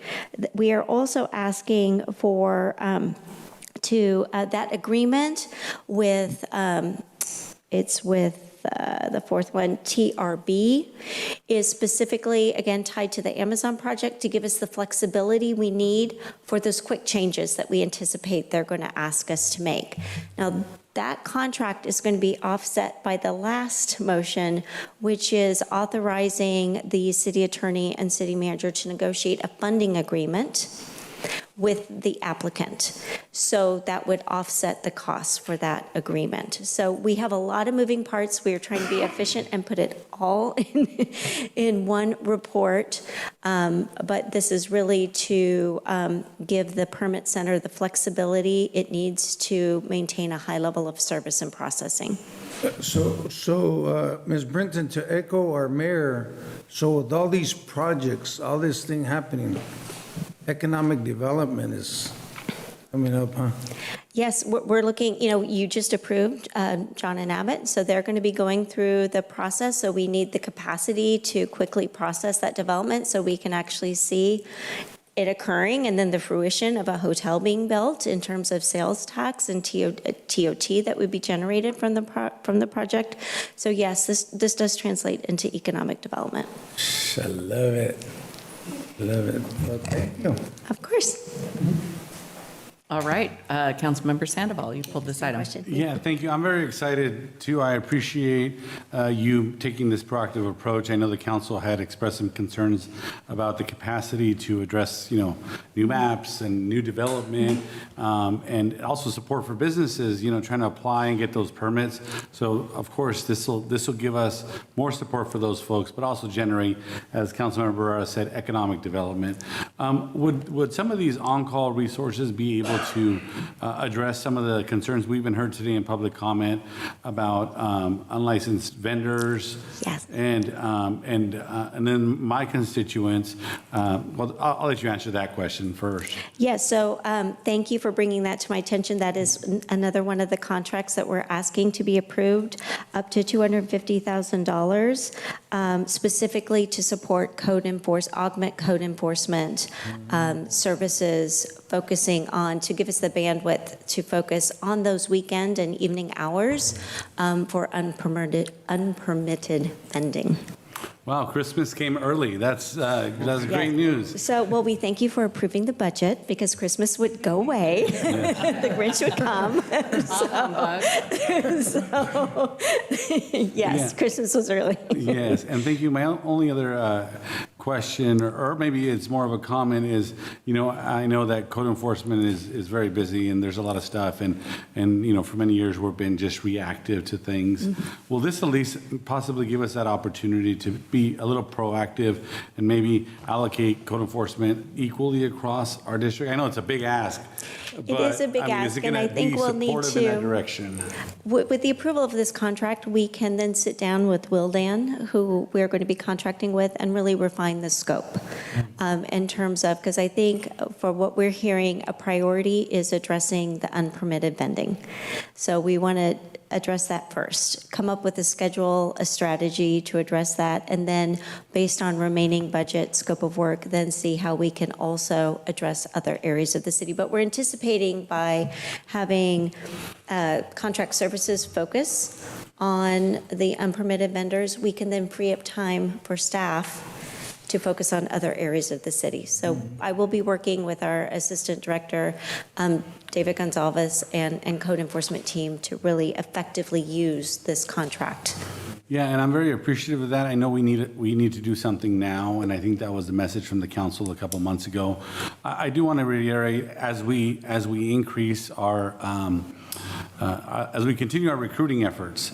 I like the solution now, but long-term, I want to make sure we're opening those positions, that we do have some, I think, position. We have one. One. So we'll be recruiting for a code officer 2. Right. But I want to make sure that this is not like our longstanding practice and that we are, I just want to make those comments that we want to make sure we're obviously hiring local and supporting our staff and growing our staff. Well, that is the goal, Right. that we can staff up and not have to rely so heavily on contract services because it is more cost effective to have the in-house staffing than to contract out. So this is definitely a bridge. Thank you very much. Council need action on this item. Second. Okay, I'd motion like made by to make a- Councilmember Barrera, seconded by Councilmember Osornio. Call for the I'd vote like on to make a two. substitute motion on this item. If possible, I'd like to separate 4 and 5 from 1, 2, and 3 for separate vote, only because I would like to be able to vote no on anything related to the warehouse and logistics of that, only because we did not get to have those conversations in public, and I, in good conscience, cannot vote for anything related to that project. But I support all the on-call listings, but I just want to be able to vote that way because that was never discussed in public, and I feel just uncomfortable voting for anything related to that project at this point. Okay, so there's a substitute motion made. Just to vote on them separately. I would like to defer to the city attorney because all of this is presented in one resolution, so that is a question that I have. Also, I also want to bring forward that we have applications that we are required to process. I recognize that their concern has been raised in terms of public conversation, but we have collected fees. We have taken in applications that we need to process as we move forward. So just want to, Chris, I don't know if you have anything, city attorney, sorry, weigh in. Go ahead. Yeah, so to answer the question, those two items can be pulled and voted on separately. We would just prepare a revised resolution to address Okay. that. All right, so there's a substitute motion. Is there a second for the substitute? You're the maker of the first motion. Are you okay with that? If it is not going to hinder Ms. Brenton's work, Mr. Callahan? I defer to Lisa on that, but I think I heard her say it may, in It fact. will hinder our work. It will. Okay, I understand that. Okay, so no second to the substitute motion. Clarifying question. Because it's a separate vote, it's not, unless it doesn't pass, it's not going to hinder your work. Is that correct? Or if we separate them, it is going to hinder the work? That's correct. So if it's separated, you can vote on it separately, right? And if it's voted down at that point, it would hinder her work. So we don't know the answer to that question quite yet. Correct. So just so that I'm clear and that we can move forward with this item, is staff asking for us to vote all 5 in one vote? I mean, I understand that the substitute motion is asking to pull it apart, but staff is asking for either it's all yes or all no, and then we go from there. Well, the recommended motion, Mayor, is for all 5 to be approved. Correct. Council has the discretion to pull items and vote on them separately if that's the council's desire. So then we have a substitute motion to pull the items and vote on them separately. Do we have a second for that? Second.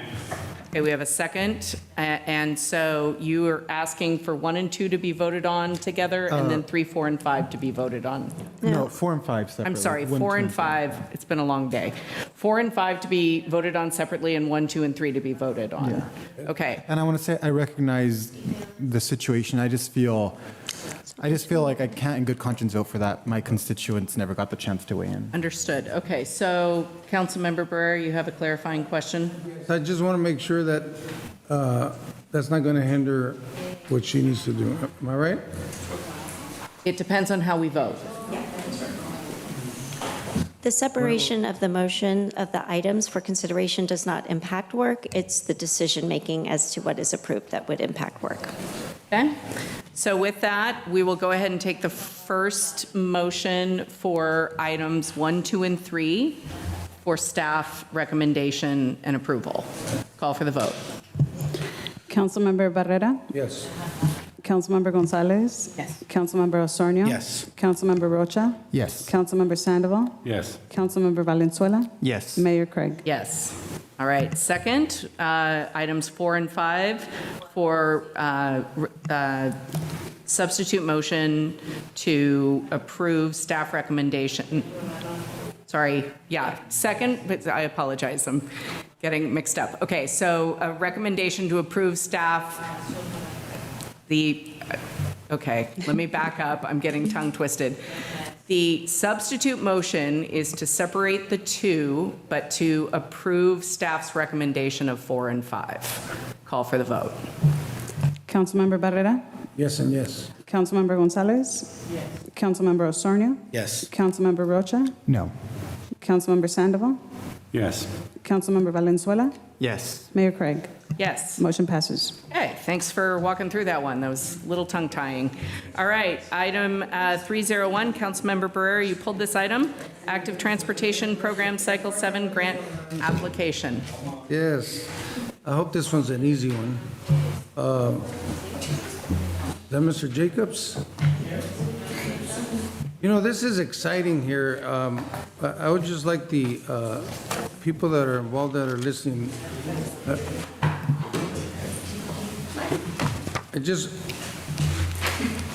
I would just like the audience to know, this is a great project. If you can just share with us what it entails, please. Can you repeat that again? Excuse me? Can you repeat it again? Yes, no, that I'm saying the Active Transportation Program, it's a great project, but being that a lot of it is in the Alisal, could you just share the investment that this will project, please, that this will do? Correct. So what we're doing here is we're pursuing the grant program, and this is to provide more cycling facilities on John Street, and also to provide protected areas. So similar to what we're doing on Market Street, it's basically to increase safety for people that are using alternate modes of transportation. Okay. And I know it talks about Williams Road. Can you just share a little bit about that? So Williams Road, that's a project that we've already received $16 million for from the federal government. And that one, it will be also to, basically the focus of that one is to increase safety on that corridor. Yes. What we're gonna be doing there is we're gonna be adding 3 roundabouts on Williams. We will be looking at reducing the corridor, again, for safety improvements, and doing pedestrian improvements and doing bicycle improvements. Yes. Well, this is great. Hopefully it's an easy one. I'll make a motion to approve. Okay, motion made by Councilmember Barrera, seconded by Councilmember Osornio. Call for the vote on 301, please. Councilmember Barrera? Yes. Councilmember Gonzalez? Councilmember Osornio? Yes. Councilmember Rocha? Yes. Councilmember Sandoval? Yes. Councilmember Valenzuela? Yes. Mayor Craig? Yes. Motion passes. Okay, ID 325, the response to 2023-2024 Monterey County Civil Grand Jury final report. We have a member of the public that's pulled this item. You are welcome to come on up, and you have 2 minutes.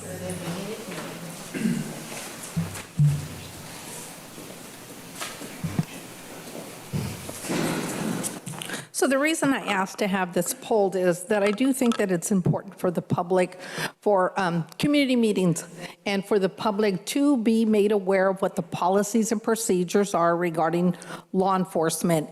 And that especially I find important because in 2014, of the occurrences that happened then, the Department of Justice coming in, several changes being requested by the Department of Justice, then the, I think, Obama administration, sending teams out.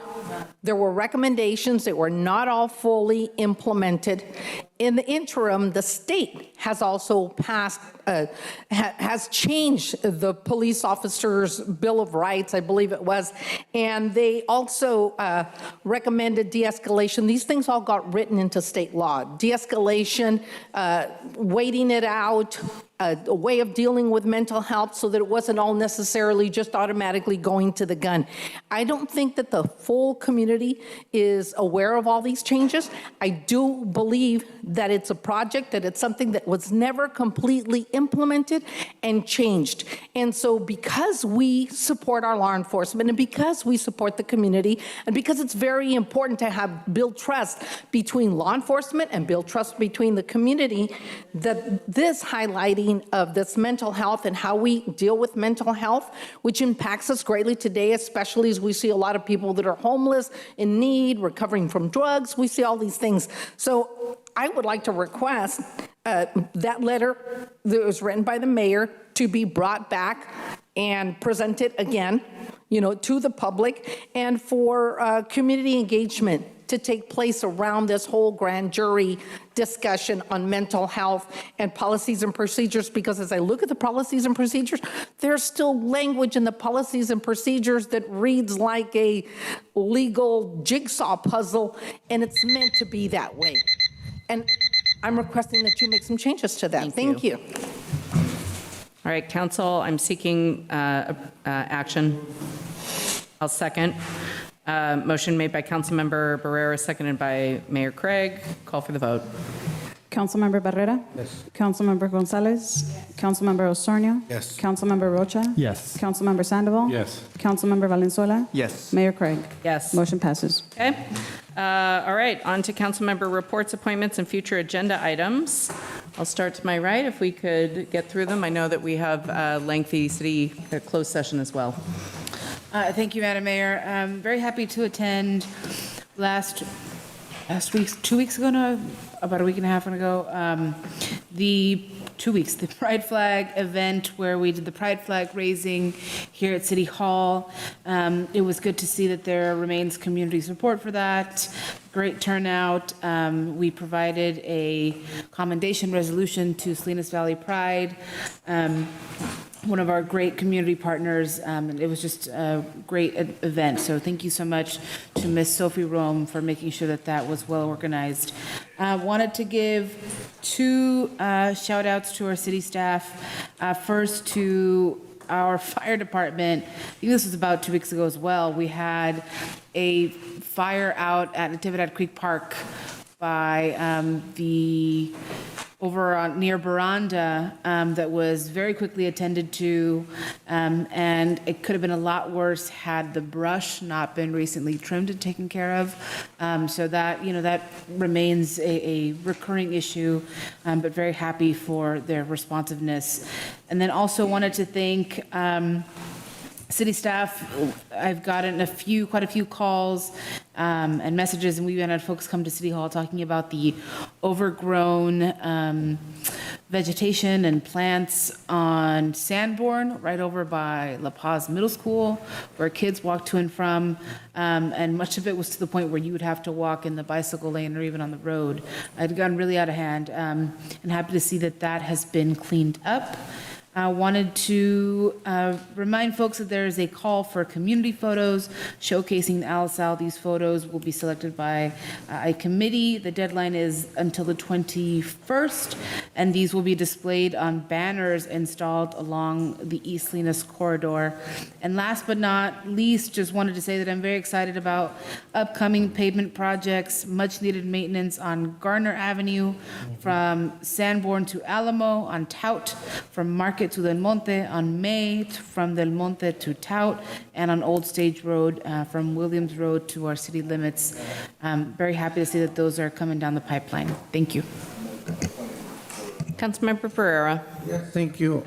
I just want to echo Mayor Craig's priorities have changed. Tout Street in over 30 years has never been touched. They got a brand new street. Thanks to Mr. Jacobs and all his staff out there. That is wonderful. Throughout the whole city, and Councilmember Sandoval, there's people that are calling me over there thanking staff for the sidewalks. I mean, we have communities, for many years, the neighborhoods were the ones defunded. Now they're being funded. Now we're prioritizing neighborhoods, prioritizing parks, thanks to Ms. Lundquist. Man, this council is doing some great things out in the neighborhoods. It really is. The Firehouse Recreation Seniors just had their Father's Day. Man, that was wonderful. I know Councilmember Sandoval was there. Thanks to Ms. Lundquist and her staff for putting that on.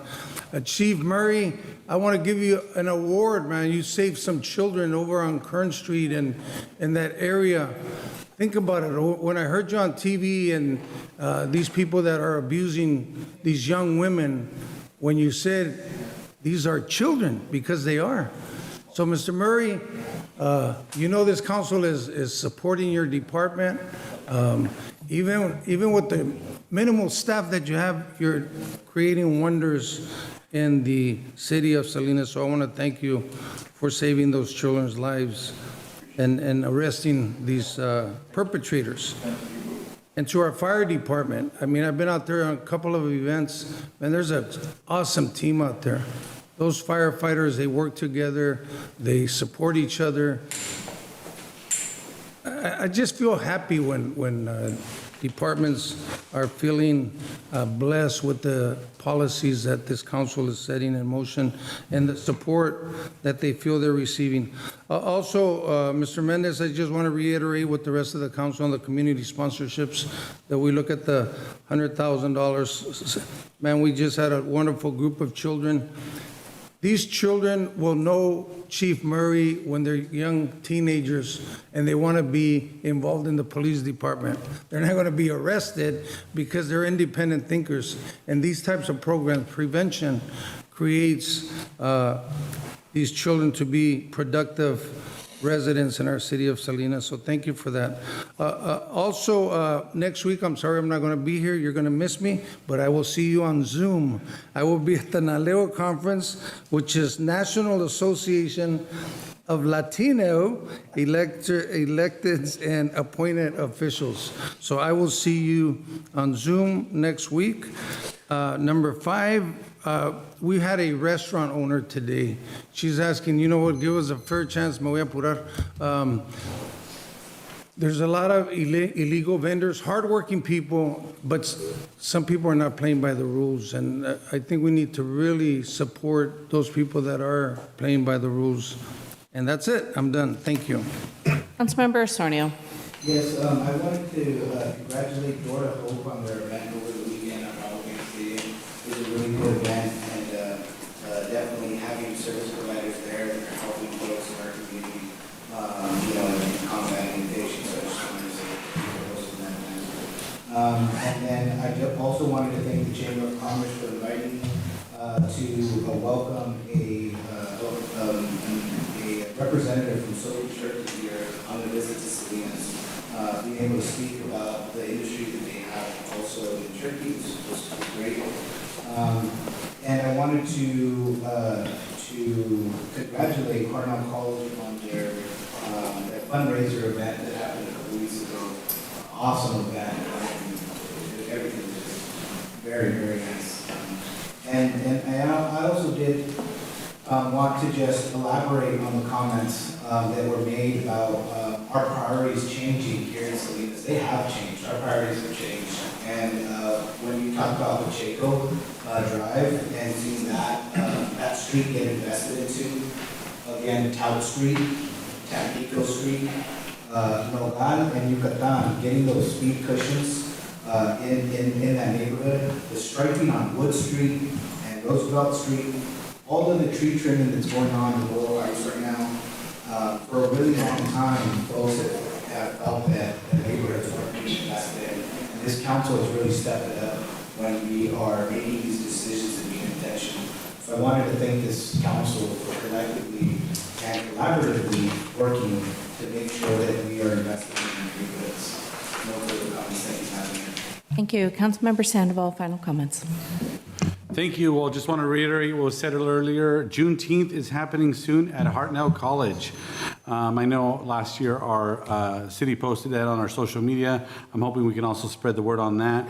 We had a great rodeo subcommittee oversight meeting. It was a great conversation. I appreciate that. I met with a couple local business owners. I want to thank Chief Murray for meeting with me recently. I also want to thank the firefighters. we hear the sirens but when they're driving down the street in heavy traffic and doing their best to get there in a safe, quick manner, I mean, those are not things we really pay attention to until it's one of our loved ones. So I also want to thank them. Midtown Mobile Park neighborhood had a great community event. They partnered with, I forgot their name, but they gave away free helmets. They're the same ones that do the traffic plans for Ecology in Action. And so they were able to give their community free helmets. They had great barbecue. We had representation from the fire department. They talked to the kids about fire safety. It was put on by Lola, Irene, and Jesse. I think they got up at like 5 in the morning to start barbecuing chicken. Thank you to our city staff who also showed up and facilitated those neighborhood grants. I don't know if there's any available money in the neighborhood grants program left, but perhaps we can recommend that to some people that didn't get the funding. I also want to thank Republic Service drivers and staff. We had an amazing turnout for our neighborhood cleanup in District 5. I think we hit 275 cars and removed tons and tons of trash that could have been illegally dumped. I also want to support the request to review our business license language. Along with that, we want to look at, I think there's a, what was the word, the city manager? Local preference. Local preference provision for our contracts for those that don't have an existing business location, but maybe work out of their home too, to make sure they qualify for that. I also want to echo something the mayor shared about the generating revenue. I believe she brought something up about the casino table fees that haven't been revisited in like 14 years. And so I want to, and also bingo halls, a great generator of revenue, but also I'm not sure when the last time we revisited those. So I don't know if I need support or me supporting the mayor is sufficient. But any silence? Anybody want to support me on that request? Uh-oh. Can you reiterate the request? The request was to look at the table fees at the casinos. I guess the casino hasn't increased their table fee in 14 years. So to look at those revenues and if we can revisit that as well as bingo halls. For it to come before Finance Committee, I would support that. Okay, yeah, just a review, as we look at those income streams. And also just want to reiterate, I'd love to have a public safety meeting, to have open discussions. I invite the mayor and all our public safety officers to make sure we're really being responsive and explaining our current situation, what our hopes are, and what our vision is for Salinas. With that, those are all my comments. Councilmember Rocha. Thank you, and happy Pride Month, everyone. I want to thank my colleagues, Mayor Kimberly Craig, Councilmember Orlando Sornio, Councilman Carla Gonzalez, who joined us at the Pride flag raising ceremony. I want to let all my colleagues know that you all are making a huge impact in people's lives in our community. This month in particular, I've had a lot of people that I grew up with here in Salinas just say thank you for finally creating an environment where they feel seen in our community. And it's always such a true honor to be able to share with them that not only we are raising the pride flag, but that we've passed real policies and ordinances in the city to protect people's rights. And there are many people in this community that never thought that they would see that kind of representation in the place they grew up in. And I just want to thank each and every one of you for your support. And please know you're making a huge positive impact on people's lives. I had an opportunity to attend the Monterey Wind Water Board meeting where we approved our budget, and that budget included a $100,000 allocation to the community assistance program. And so, interestingly enough, Monterey Wind Water actually has a 50% reserve. So I thought it was very interesting to have that conversation there. But we've approved our budget. We're moving forward with a good financial footing, which is, from what I understand at the meeting, something that's relatively new for the organization. very excited, and I have a fellow constituent from Creek Bridge here. I won't name them in case they don't want to be known where they live. I'll just say I'm the resident from Creek Bridge now. I'm messing around. But for the residents of Creek Bridge, I want to let people know that Independence Boulevard construction finally started this week. Thank you to my colleagues.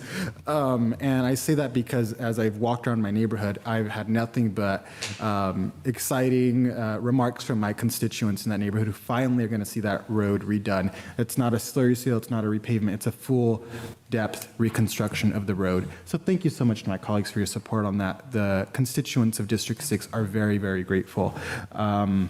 Speaking of District 6 constituents, through the Neighborhood Beautification Grant, there was a constituent that applied for funding to create a little library at Steinbeck Neighborhood Park, and they also had funding to add a picnic table there.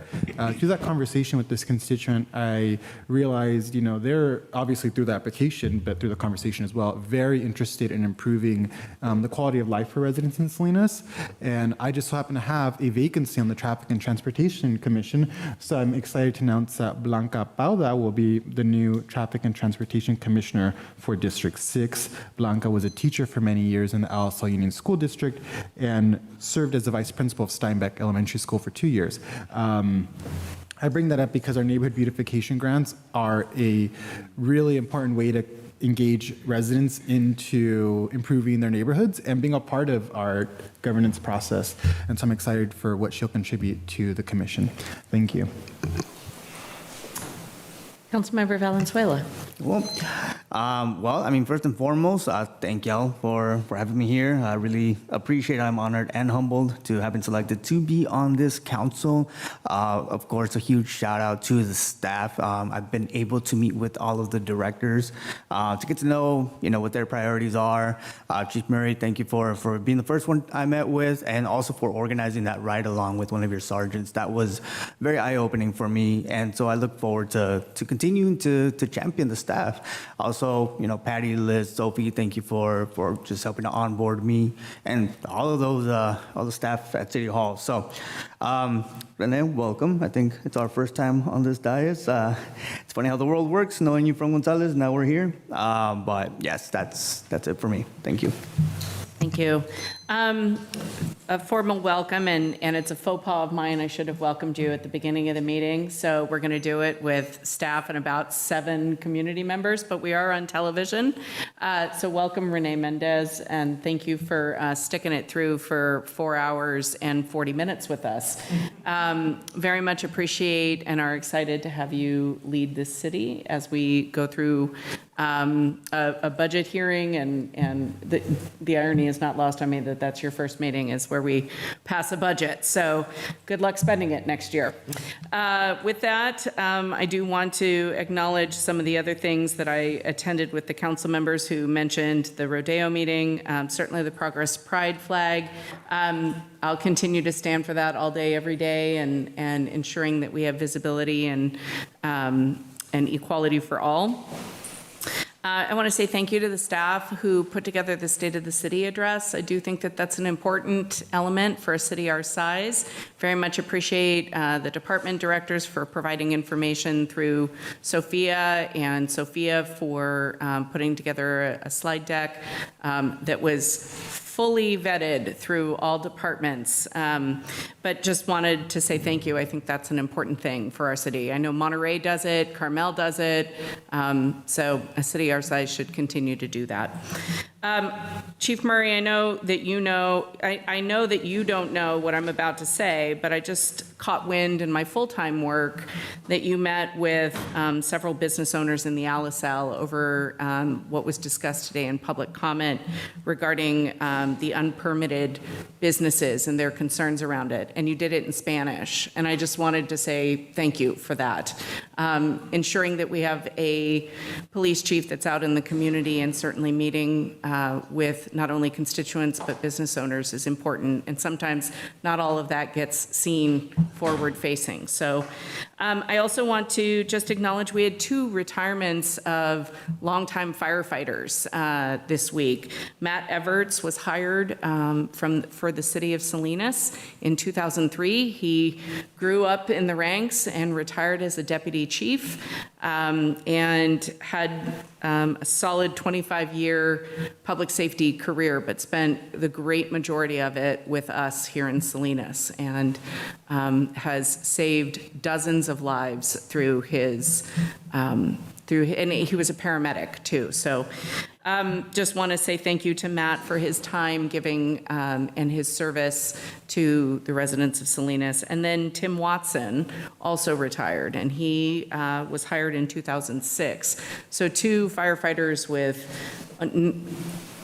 at least 2 decades each of service to the residents have retired from our wonderful department. So just thank you to their service. And I do want to just make one final acknowledgement that I have appointed Tyler Barola to the Planning Commission. And he had his first meeting already and met with the city attorney to get caught up to speed on cannabis. So with that, I will go to closed session. We have several items on closed session: 54956.9A, 54956.9A, 54956.9A, 54956.8, and 54957 and 54957.6. Does any member of the public wish to pull any of these items for closed session? All right, seeing any on Zoom? And hang on one second for me, I'll get back to you. Let's go to Zoom, and then making sure that I can pull your item. Can we look at Zoom, please? Thank you. All right, seeing no hands raised, we'll go back to Ms. Warden. Yes, I want on D. On D? No. Okay, come on up. You have 2 minutes.